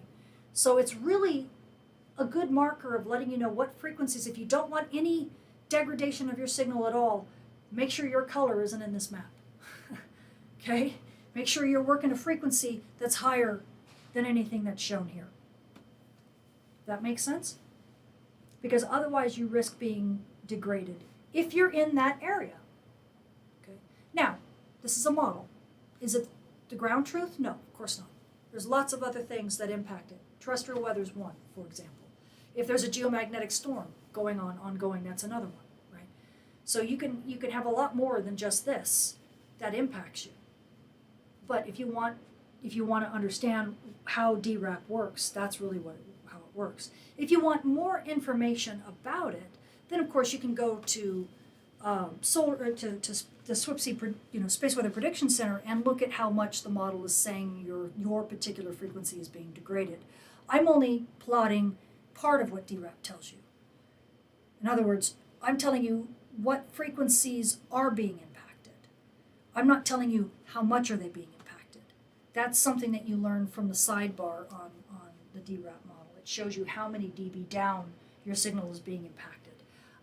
I find that to be less informative because, like I said, there's so many factors that will cause your signal to go down in strength or perceived to go down in strength by people that are trying to receive it, for example, and that DRAP isn't going to capture.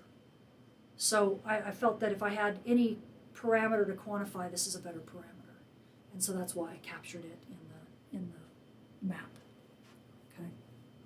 Are there hopefully no questions about this? But again, if you're on the night side, you're not going to get a radio blackout because if you can't see the sun, you can't hear it scream.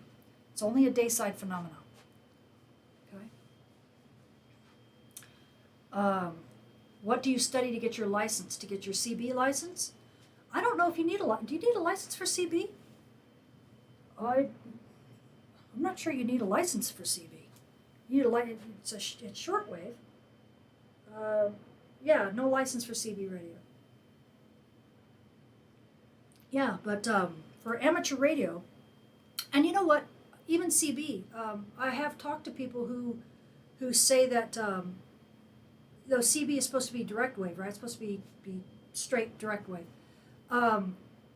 They actually do some serious over the horizon, and that space weather actually does impact them, because depending upon the space weather conditions, they're able to get further or not as far.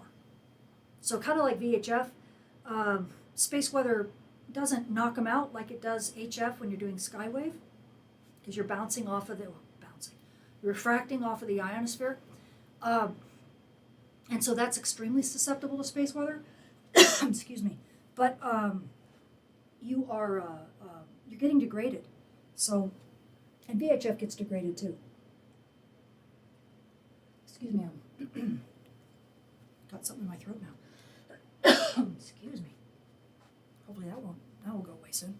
All right, so let me know if there's any other questions on this. Now, the last one, which you guys already know really well, or should know really well, is Aurora. Didn't I have that one up already? DRAP, Ovation, there it is.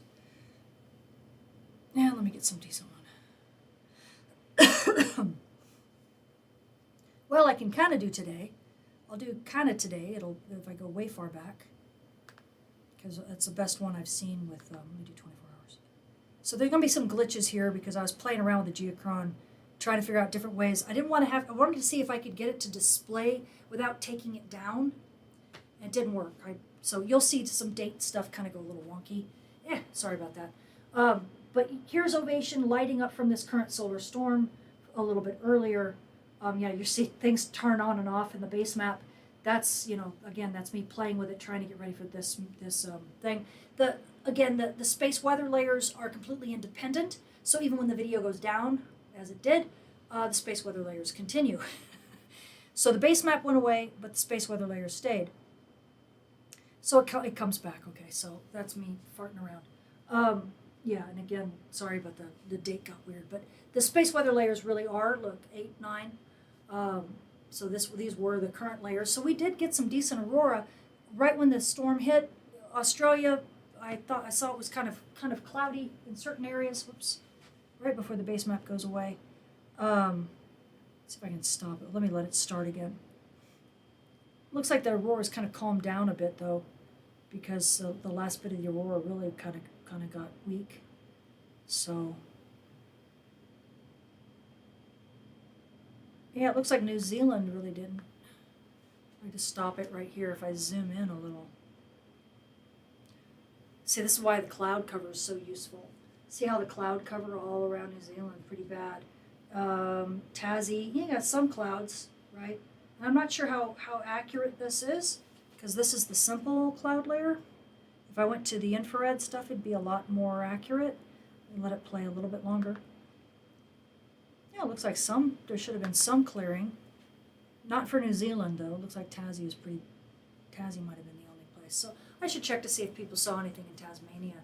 I don't know if the aurora was strong enough for anyone to actually see it up in Australia and Victoria. But, if anyone knows, let me know. If you guys have looked at some of the Facebook groups and whatnot, because I know that there's some really good Facebook groups for Aurora Australis. But the, Ovation is going to overestimate because it was up, down, up, down. It was, Ovation will always overestimate, sadly, in cases like that where the Aurora power is not sustained. But, again, I would love to be able to take off the amateur radio contacts when it comes to the Aurora map for you guys. You can let me know if that is something wanted, or if you would actually miss the radio contacts if I didn't have them on there. I'm thinking at one point I might, if I need to tailor the radio contacts more specifically than Geocron will let me, I may partner with Andy Smith again to grab, maybe try to grab some data straight from his software program, so that I might be able to then further refine it and just show certain radio contacts that I want to that won't get in the way of the aurora, or I can plot them differently so that they're more translucent. Because that's one thing I can't control right now. I can't make the radio contacts in the base map look more translucent. So it just kind of obscures everything, if you know what I mean. But hopefully everybody understands Ovation. I've only got it plotting up to 100. Not because Ovation doesn't go past 100, it does go past 100. I only have it plotting to 100 because I want it to saturate at that point, because that's when it looks very much like the Ovation model, the way Swipsy has plotted it. They have the levels saturate at around 100 and it just gets more red and just the red grows. They don't have the red turn to purple or anything. They just leave it like that. So I've done this to kind of normalize how my plots look compared to the normal Ovation plots at the Space Weather Prediction Center. It really is plotting more than 100 gigawatts of power, so the hemispheric power. It is plotting higher than that. It's just not, it's just saturating, the scale is just saturating at that point, so that these red bars just get bigger and bigger. You know, the red just takes over if it gets super big. One of the differences between my version of Ovation and theirs is that and anyone who plots the Ovation, they typically have their green get more translucent and then disappear as it gets weaker and weaker. I decided not to. There's several reasons why. I just wanted to see kind of how low it might go, and to be totally honest, I don't really like the view line, so I kind of use that as the view line. So I just let it go here, and even though it's not that strong, right, no, I just leave it. Even though it's not that strong, it does seem to kind of match, at least qualitatively, it matches what people see. So we can get people reporting aurora clear down in, like, well, I don't want to say Colorado, but yeah, sometimes. And I'll look at my Ovation map and I'll be like, oh, wow, that's about what you'd expect. So I've hesitated to make the edges more transparent. So my Ovation will show the aurora dipping a little bit further south than the Ovation model at SWPC. They show the Ovation being clear, and then they'll show a view line typically underneath it. I don't like the view line. I think those are kind of weird. So I just leave it like this. But, again, patron folks, you guys have all the say in the world as to how I tweak these and modify these, because I do make these accessible. Right now I make them accessible to people behind the scenes in Patreon, but I will eventually move this more into once things are a little bit more solidified, I will move these into a realm where people get to see them, just anybody who is willing to come to my Patreon site will end up being able to see all these, even if they don't have a Geocron. Which reminds me, speaking of the Geocron, let me show you guys something. Is this one? No, I already had it. Pop. Ah, there we go. Earthquakes. Look at that. I even got a list of earthquakes. Right? Look how many there are. This is probably just in the last 24 hours. Okay? Do I think all of these are space weather related? Do they happen all the time? All the time. Big ones and small ones. All the time. It's just, the Earth is talking all the time. So when people go and they cherry pick earthquakes, and like I said, I have a Geocron, I can look and see. When they go and they cherry pick earthquakes, I'll flip the Geocron on, I'll look at the earthquakes in live view, and I'll look at them. And I'll say, oh yeah, I see why they picked that one. Oh yeah, okay, they're cherry picking. Because I'll see how many earthquakes have happened. And you can even have the earthquakes have this little broop, broop kind of thing, like this blast wave that comes out that ripples. So you're like the whole map will be just rippling like raindrops in a pond of water. It's just everywhere. And this is why. This is why I do not see a path forward in terms of robust science, to say this coronal hole, this fast wind, this CME, this GIC created this earthquake. And think about it. Do we have measurements of GIC here? How about here? Right. Off the coast of Russia? Really? In the water? We do? You mean these quakes off the coast? Do we have magnetotelluric assays there? We have seismometers, sure. But can we really measure GICs here? We don't have the data. So you can speculate all you want, and you can make a lot of really cool arguments, but it's still speculative, right? And not to say that don't do it, it's to say be careful when you do it. Be careful how you do it. And stop talking about it like it's a fact, because it's not. It's speculation. And that's fine. That's fine, because that's what helps give scientists the edge, right? It helps scientists think in new directions. It helps funding eventually come to play, because people say, we really need an instrument that will measure this, because we've seen it enough times, we've seen the pattern develop enough times. We really need to get to create an instrument. We need to find some funding to get an instrument that will measure this. Great, do it. And then we can start talking. But until we have data that actually shows exactly what you're saying is repeatable and measurable, and not just, oh, I think this we have an alphabet that's 26 letters long. It starts with A, it goes to B, it goes to C, so I think the last letter is Z. And then you're right. C, you make this massive jump, and it's not necessarily, it's not reasonable. It's just not a reasonable jump. There's too many letters in the way. There's too many different letters that you skipped to get to Z. And if the mechanical path isn't clear and we can't corroborate it with real data, it's unbelievably difficult to then turn around and say we know this for fact, and mainstream science is just hiding this, because we're not. Like I said, anytime I even try to advocate for people like Dutchson, so I'll probably end up getting in trouble just for mentioning his name. Anytime I try to advocate for people like him, I get in trouble. The geophysicists come slap the back of my hand, and I get it. I understand why they're that way. I too get frustrated when people who have no business being in heliophysics and talking heliophysics try to. I get it, because we don't want to be laughed out of the room, right? Heliophysics is already and geophysics. They're tough fields. They're really tough fields, and we're always money starved. We're always underfunded. We don't have enough instruments, and terrestrial weather has us beaten by miles and miles and miles. And so people see a terrestrial weather forecast, and I think that we should be able to do the same thing for everything in GIS and everything in geophysics and everything in heliophysics and ionospheric physics. We can't even fly missions in the ionosphere other than rockets for 30 seconds before they fall to the ground. You can't fly satellites in the ionosphere. It's too much drag. You'll spend millions and millions of dollars only to have something fall out of the sky in 2 weeks. You can't do that. You just can't do that. So rocket launches are the only thing we have, which means our main mission is 30 seconds.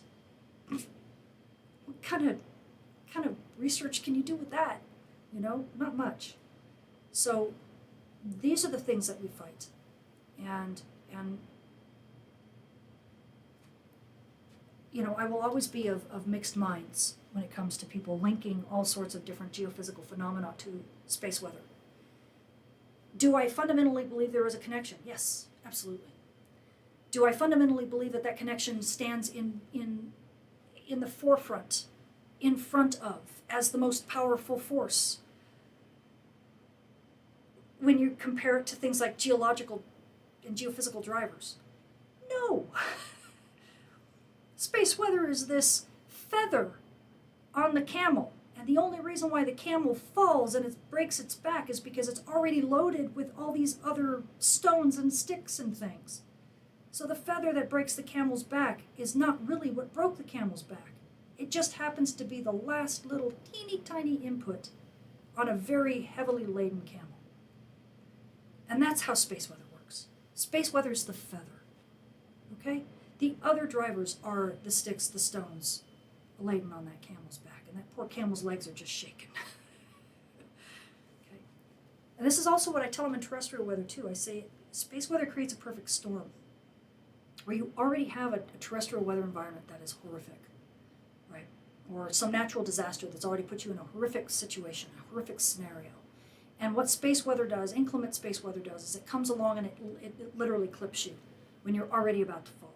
It takes away your secondary and your tertiary structures that were holding you up. It takes away your backup communication, right? It takes away your HF radio. It takes away, it adds that little extra oomph on top of, with that GIC on that generator that's already strained to the limit in a hot summer night or something in the middle of Texas, right? Where you're 4 minutes away from, anything. And or a cold winter's night, I should say, with Texas. Or you've just had a hurricane in Puerto Rico and all the infrastructure's down. No power, no cell phone towers, no nothing. And now all your HF radio just went dead. And that was the only way your people could communicate and try to get food in and out to those who needed it. Or it's Tennessee and you just had Hurricane Helene knock out everything. And now if you listen to the repeaters and people are trying to do Hurricane WatchNet on the repeaters and trying to save people who are on their last ounce of battery power on their handheld radio, and you've got a damned solar flare, an X-class solar flare, that's taking that cute little less than 5-watt handheld signal and just turning it into mud. That's what space weather does. It's not the primary driver, really, of anything. Maybe of aurora, sure.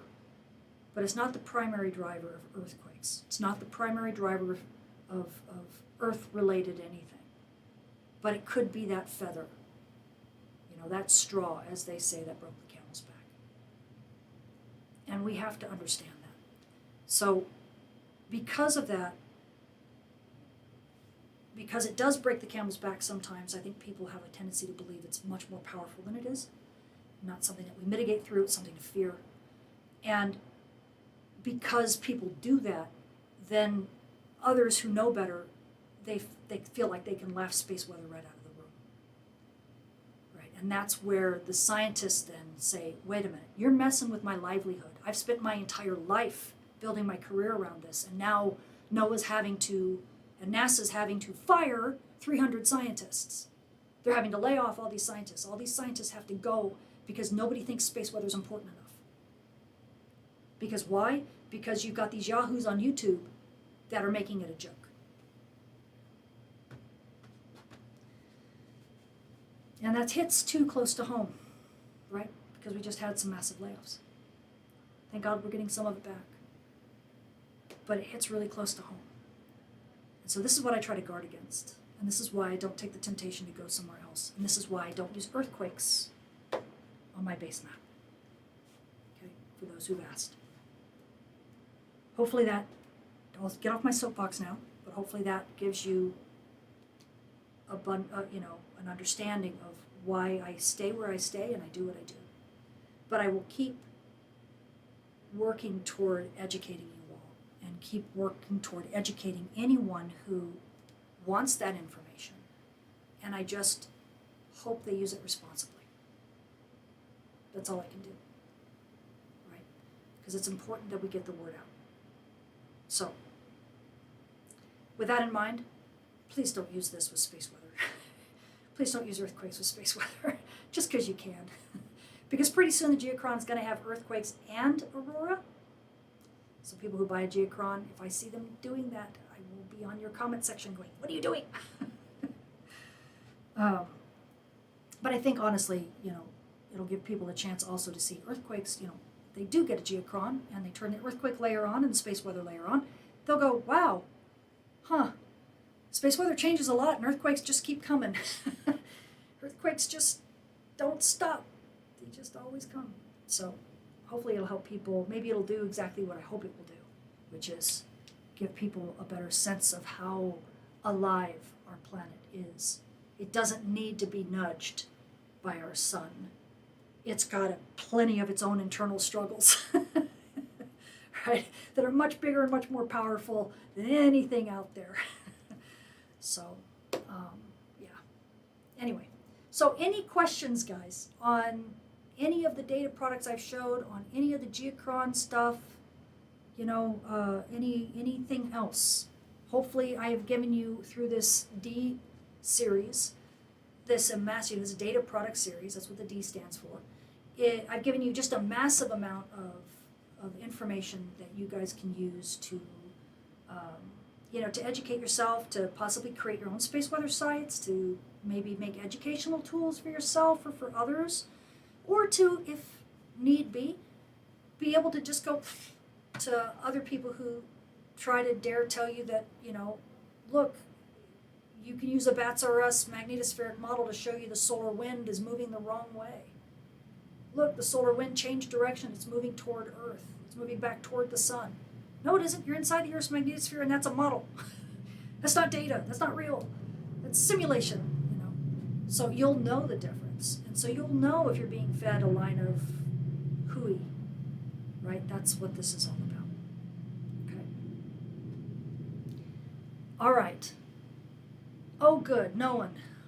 Wonderful. Right there. There's a testimonial right there. Thank you so much. I'm so grateful that you found, correlations better. But if you're talking about the earthquakes, okay, great. Write a paper. Convince mainstream science. If you think you have all of this figured out, have at it. But don't lurk around in the background and go do conferences, with your friendlies. Come into the mainstream science arena. Come to AGU. Present your facts, right? Get peer reviewed like the rest of us, right? Let's see if your analysis stands up to scrutiny. And if it does, people will change their mind. Look at Eugene Parker. That guy wrote a paper about the solar wind and the origin of the solar wind back in the 1950s. It took a decade. It took a decade for people to finally be convinced that it was real. And now we have Parker Solar Probe, right?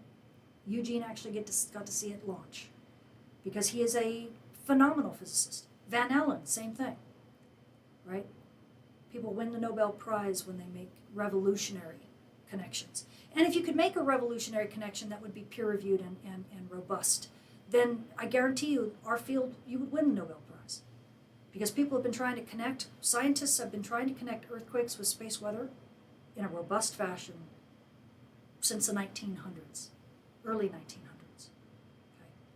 So trust me, it's not that it hasn't been looked at. It's that there isn't the data that we need or the analyses that we need to make it happen in a way that stands up to scrutiny. So come to AGU, give your talk. Well, we're always listening, always. All right, guys. Yeah, Jerry said time to wrap, and everyone's like, no. Thank you. That's sweet of you to say. Okay, guys. Yeah, I'm basically done. If you guys don't have any questions, any other questions about this stuff? Kaya, it's a shame. It's such a shame that government has removed funding for the experts that monitor the vital impacts of our daily lives. Some of it's coming back, but yeah, it's hard. And heliophysics gets hit hard, much harder than a lot of the other sciences because people don't know about it. They don't recognize it. If it's weather, then it's meteorology. If it's space, then it's astrophysics or astronomy. Heliophysics, what the heck is that? It's like, it's only the most important part of space, right? Between our sun and our planet and, the solar system and all the stuff that happens in our backyard. Affects all our near-Earth orbiting satellites and our cell phones and everything else that relies on satellite-based data. Lots of stuff. Precision agriculture. We're seeing lots of impacts that we hadn't anticipated. So, hopefully people will wake up to heliophysics being really important. And you won't have to call in earthquakes, and you won't have to call in the cosmology, and you won't have to call in all of these wild, fringe areas. You can just literally talk about precision agriculture, talk about drones, right? Flying vehicles and the power grids and, just things that we use on an everyday basis. You shouldn't have to go that far to find relevance for space weather in your life. The biggest hurdle is getting over that, getting that awareness up to that level. So, you've heard of Eugene Parker. Yes, he's a very revered physicist. He's very old. I don't think he passed yet. He might have passed. He's really close, sadly. When he watched the launch of Parker of PSP, he was he had to sit down. He's basically in a wheelchair. So he's very old now, but he fought tooth and nail to get his hypothesis and then theory, and now we accept it basically as fact. We've measured it. We know, and he's still, the insights that he had in his theories have, still shape a lot of the work that we do today, especially with solar energetic particles. So, he's a legend, absolute legend. Okay, yeah, more kids asking why. That's what we need. You're right, Bob. Absolutely. And thanks for hanging in there. I know some of the stuff I said was a little bit tough, probably tough for you to hear, but I appreciate you hanging in there, and I appreciate you being one of the lifelong learners. many should aspire to be as observant as you. So, okay, guys, I'm gonna get that later. Hugs, yes, hugs. We all need hugs, huh? Especially the scientists that have lost their jobs. I've seen a lot of people, a lot of tearful goodbyes at NASA. It's not a good place right now. So hopefully things are going to change. He passed away in 2022. That's what I was afraid of, J-Dog. I was like, I can't remember if he passed or not. Yeah, but he got to see Parker Solar Probe launch, which was huge. And, you know, and I remember Nikki Fox being there with him. She was so proud. And Nikki's she's another legend. Okay. Anyway, guys, I've got to see one question. Here we go. How resilient are our satellites with space weather? Do we have a lot of data on it? Yes, we do. Thank goodness. I mean, as a matter of fact, that's why space weather really was created. Or not space weather. Space weather monitoring was created. Still owned very much by the Air Force, because the Air Force is the entity that is required, at least in America, in the United States. It's the entity that is responsible for all of the space assets and keeping them functioning. That's why I worked at the Aerospace Corporation for almost 20 years. Aerospace was basically the federal government think tank that was an adjunct, kind of worked connected to the Air Force. We actually had a sky bridge between our campus and the SMC right across the street in El Segundo. And that's how I cut my teeth in really understanding how space weather wasn't just an academic science. It was like, oh my gosh, holy crap, there's so much we do. And oh my God, they don't know anything about what this phenomenology is. So that's actually how I got into learning about the Earth's magnetic system and why. And I needed to learn all that because I needed to know how different the Earth's magnetic system was from everything I had studied, which was outside of that. It was basically the edge of the sun and all these transients, all these solar, these solar storms coming toward Earth. But once inside the Earth's magnetic system, the environment gets much, much more hostile, believe it or not. So because of radiation belts, because of particle deposition, because the particles are trapped in the Earth's system, and then of course you have the strong Earth's magnetic fields as well. So the Earth's system is a totally different animal. And in the Earth's magnetic system, depending upon what orbit your satellite is in, it sees totally different environments. So just like on the ground where I talk about having totally different locales where the space weather is totally different, same thing in the near Earth space. Low Earth orbit is very, very different than geosynchronous, which is very, very different than middle Earth orbit, mid-Earth orbit, MEO, HEO, these types of different orbits. Your orbit is really everything. And, well, not everything, but it's a lot. And you can either get spacecraft charging or internal charging, or you can get single event effects if you're in low Earth orbit and drag, or you can get a smattering of all the above. And then depending upon the not just the payload, but how your satellite bus, meaning the actual vehicle, has been constructed, whether it's a spinner or it's 3-axis stabilized, the type of way it's facing the sun or not. I mean, there's so many different things that dictate the susceptibility of your spacecraft. We are still learning a lot of it, but we know radiation dose really well, probably the best. Spacecraft charging is a bit harder. Drag has been the gotcha for a lot of people. Us in the industry have been screaming about drag for 10 years, saying, guys, satellites are going to, you do these low Earth orbiting constellations, they're going to fall out of the sky with a big enough space weather event. And the Gannon storm was close. That let Elon know his little birds were just powering on the thrusters just to stay in the sky. And the Gannon storm wasn't even all that big. It was what we call a baby G5, barely grazed G5. So the Halloween storms, of course, the Carrington class event, I would think we will have rain. We will see literally low Earth orbit rain of satellites, Starlink rain, because you will see satellites coming out of the sky multiple times a day. We haven't had an event like that, since the 1970s. So we have a lot yet to learn, but at least we're not completely ignorant. So I know that's a long-winded answer to your question. So, the short end of it is yes and no. Yes, we do know what's going to happen, and no, we don't always know what's going to happen because we have different types of buses all the time. We keep changing our technology. Everything is always a moving target. So what we know how to do is keep yesterday's satellite safe. Tomorrow's satellite, maybe not so much, but we have ideas, right? We're not at ground zero. So that's one of the reasons why space weather is going to stay an exciting field for a long time. Not to mention now, as the Earth's magnetic field keeps changing, oh my goodness, space weather in the near Earth environment is going to look really weird. I don't even know if we're going to have radiation belts. We're going to have multiple poles. It's going to be very exciting. And yeah, I'm not as worried about people on the ground as I am worried about aviation and space assets once that Earth's dipole field flips. That's going to be nuts. So, that'll be a fun time to be a space weather physicist. I'll tell you that much. You'll have a lot to do. Anyhow, that's another story for maybe another mini course. Okay, guys. Hopefully that answers all those questions. Would we lose the power grid before it starts raining satellites? I don't think we'll lose the power grid. We've been dealing with that for so long. Could we have outages? Could we have rolling blackouts? Yeah, maybe a little. But we're pretty savvy. The biggest I don't know, the biggest gotcha for the power grids now is green energy. Because we've got all these weird capacitors and couplers and things like that have a tendency to be extremely space weather susceptible, and we're taking out the inertia in the grid. And I've talked about this in the past. And so that's a real question. But we know enough about it, and we've got enough mitigating procedures now. We actually decouple from the ground sometimes. That's proven to be a bit useful.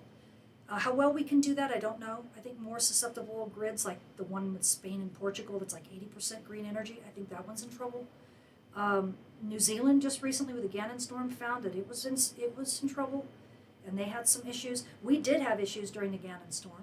They mitigated through them though. But there were surges, there were issues. They did have to deal with it.